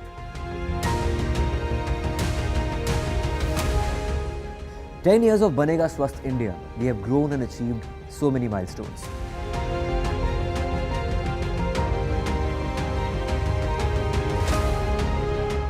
And now I have a plan to beat the urgency, to stop breathing with difficulty, to relieve getting choked with inactivity.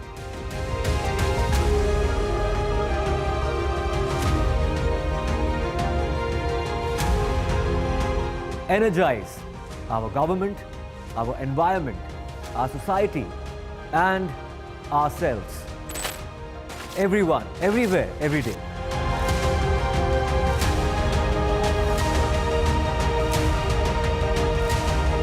Banega Swasth India. One world hygiene. Stay informed and entertained with the new and updated NDTV News app. You can watch all our channels live, listen to podcasts, read breaking and exclusive news from around the world and more. Download the NDTV app today and get access to the best journalism and storytelling on your smartphone or tablet. The NDTV app. News that matters to you. Hi, I'm Shreya Saran. Kerala's Wayanad area is hit by devastating landslides, resulting in loss of lives and livelihood. Kerala needs your help right now. Let's join NDTV initiative. Come, donate, let's rebuild Wayanad.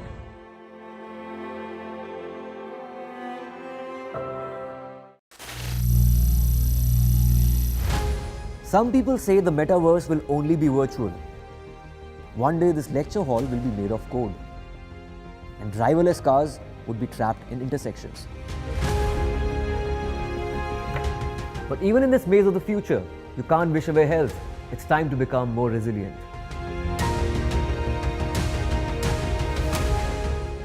"10 years of Banega Swasth India, we have grown and achieved so many milestones.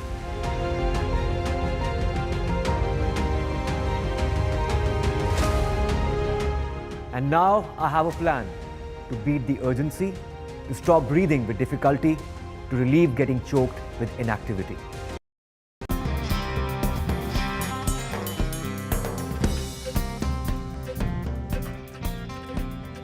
Welcome back to Summoned by Hyundai in partnership with NDTV Town Hall. Now, in this segment, let's talk about how we can capitalize on India's consistently improving performance in para sports to create a para sports ecosystem in our country that will percolate down to school levels and encourage more children with disabilities to participate in sport. बिल्कुल इस महत्वपूर्ण विषय पर चर्चा करते हुए हम एक इंक्लूसिव स्पोर्ट्स एनवायरनमेंट विकसित करने के पहलुओं पर बातचीत करेंगे, जिसमें इंफ्रास्ट्रक्चर से लेकर फाइनेंशियल सपोर्ट और स्किल डेवलपमेंट तक शामिल हैं। Well, let me start by asking Dr. Datta, the need for physical accessibilities in sports facilities. As a principal, sir, what challenges did you face in making sports inclusive for all students, and how are you addressing them? Yeah, first of all, I would like to say that making them sensitive to this very concept took a little doing, because it was new to us, and as the children were not geared up with this concept to make them sensitive to the needs of the special needs children, and also to make all the other sports, all these sports in a friendly manner, where they can be played by children in different fields, say basketball, football, tennis, wheelchair. Basketball happened in the school. Tennis, we saw how we can have it on the wheelchair. Badminton, every sport we tried to make it happen with the children and increase our participation of all the students. And especially the swimming is one thing which is going and making waves, in the sense that a lot of kids are learning here. Earlier when they came, they hardly could get into water. But now that they are at a stage when they are competing at the national level, some of them who are visually impaired couldn't get into water. They were so scared, and today they are diving head first into water. So that is the kind of say confidence we are able to generate among people with special needs. And of course, it goes without saying, there's been a Paralympics champion, Sharad Kumar, from the school. That was earlier. He was a boarder at the school. He went and brought a bronze to the country from the Tokyo Paralympics. Yeah. Deepti, now let's explore the financial aspect in this, because cost can be a huge barrier to participation in inclusive sports. Is there a solution to this? Are sports scholarships, aids, partnerships, collaborations with NGOs, private enterprises, is all of this viable, and how easy is all of this to come by? I'm not going to say it's easy. In the world of CSR, only 1% of it comes to sport. So it's very, very, very low. That has to increase. But having said that, the results that we see in Indian sport, corporate India has played a very, very important role. And today, when you talk about finances, if you're playing a sport like badminton, you need to play almost 15 to 18 tournaments to keep your ranking in the top. So it's very difficult to play, because we don't have many competitions within the country.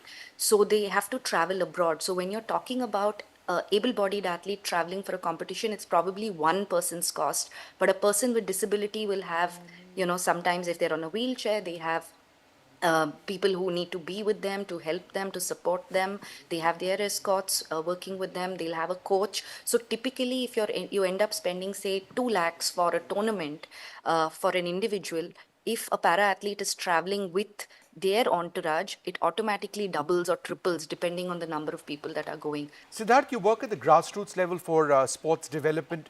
Is there a need to create inclusive playgrounds for children? That's something that is missing. How important are inclusive playgrounds? That is the primary thing. ये पूरी शुरुआत ही वहीं से होती है. So you have to have the approach that should be inclusive, and you also should have a playground that is inclusive, and you also have to take care of the security and other things. And that is something that government has to take care. So expecting private players to come and do all these things is little too much. But I'm sure it will happen in due course, because here we are sitting here and creating and generating content. Once people start consuming this content the way they ought to, I'm sure the private players will get more encouraged and they'll start participating. बिल्कुल जागरूकता फैलेगी इसी से, बिल्कुल, तब ये चर्चा हो रही है. दीपा, भारत में हमारे दिव्यांग खिलाड़ियों का जो समर्थन करने के लिए सुलभ बुनियादी ढांचे हों, अडैप्टिव स्पोर्ट्स इक्विपमेंट हो और कपड़ों के माध्यम से वर्तमान में सबसे अधिक ज़रूरी क्या आपको लगता है? End-to-end accessibility is definitely the need of the hour. और सोचने की बात यह है, आज अगर हम अवेयरनेस की बात कर रहे हैं, 1995 का जो बिल्डिंग कोड है या जो हमारी पॉलिसीज़ हैं, वो क्लियरली कहती हैं कि हर हिस्सा देश का सुगम्य हो.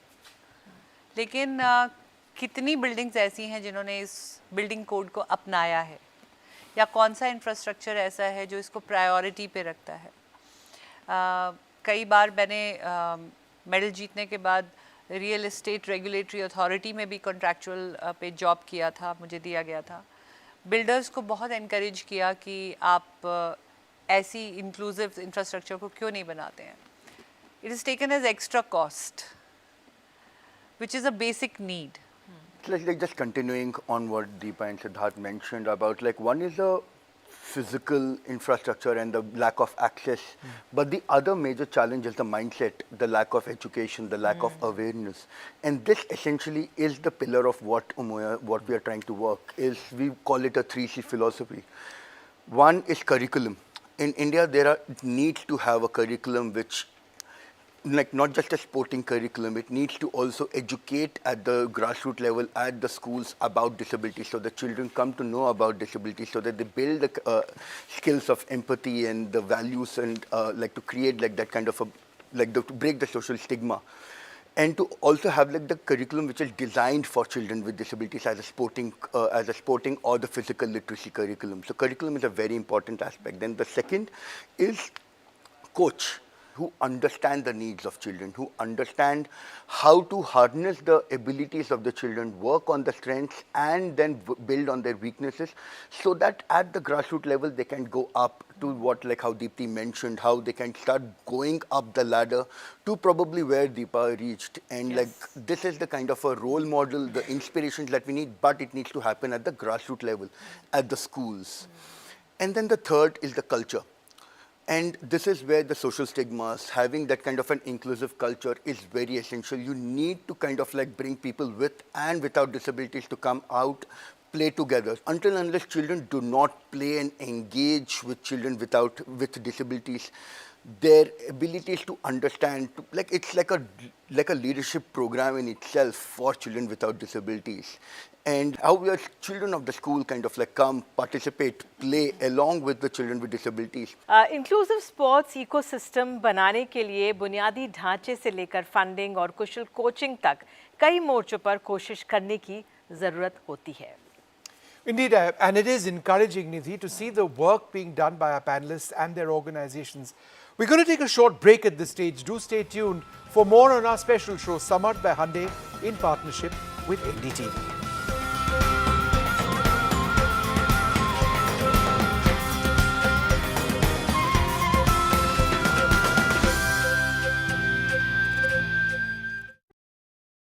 Landslide devastation in Kerala's Wayanad.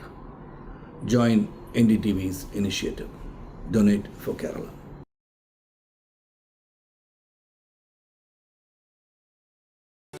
Stay informed and entertained with the new and updated NDTV News app.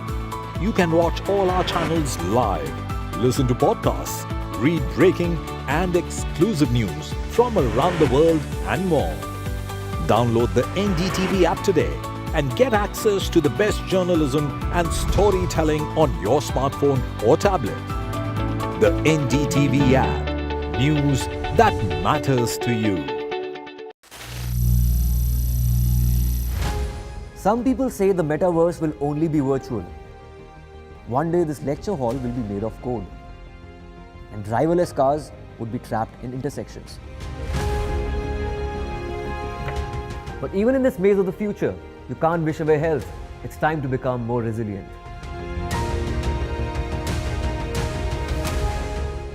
"10 years of Banega Swasth India, we have grown and achieved so many milestones.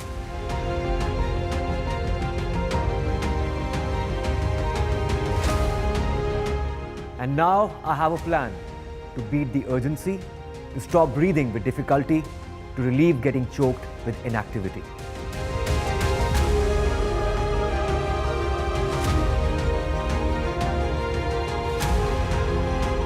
Energize our government, our environment, our society, and ourselves. Everyone, everywhere, every day.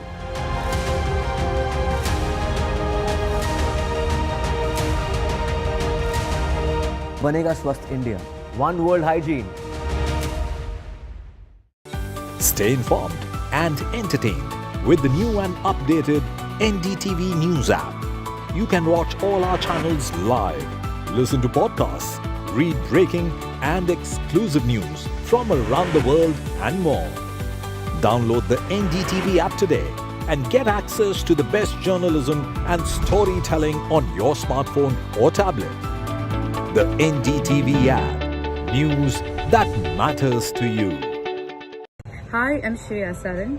Kerala's Wayanad area is hit by devastating landslides, resulting in loss of lives and livelihood.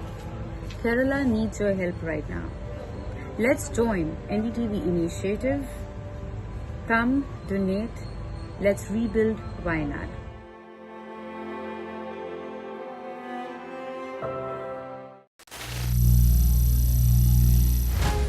Some people say the metaverse will only be virtual. One day this lecture hall will be made of code, and driverless cars would be trapped in intersections. But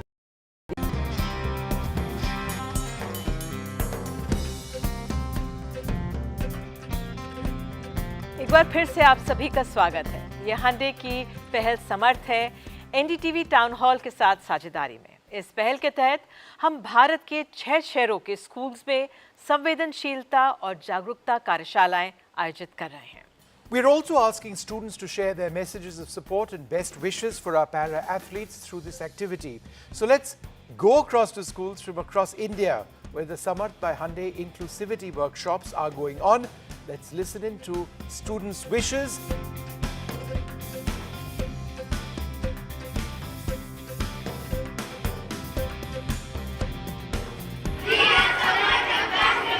I take the Samarth pledge for inclusivity. I am Samarth and I'll make others Samarth. I take the Samarth pledge for inclusivity. I am Samarth and I will make others Samarths too. I pledge to promote inclusivity. We make these cards with a lot of love and affection to wish all the best. All the best. All the best. The thing that I liked the most about this workshop was that they taught us about the fact that irrespective of their disability, they can do anything they want. And today, yes, we will be talking about people with disabilities, we'll be talking about sports people who are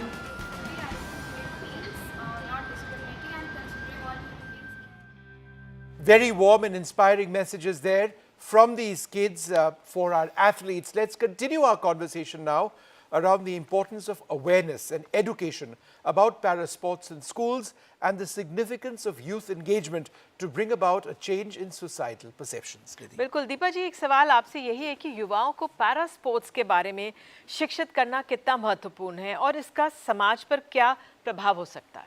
I think the best way to socially integrate and make any society inclusive is to introduce para-sports, because para-sports, when are heard and spoken of and schools go and attend these competitions, children have that impression of not charity, sympathy. They see them in action, they see them active, they see them winning medals, shooting an arrow with just feet or with no legs, using artificial limbs and running at a pace where even an able-bodied child will not be able to run, or making world records with artificial limbs. So I think it just makes them feel their outlook towards the disability changes. Yeah. A person in disability is always looked upon as a patient.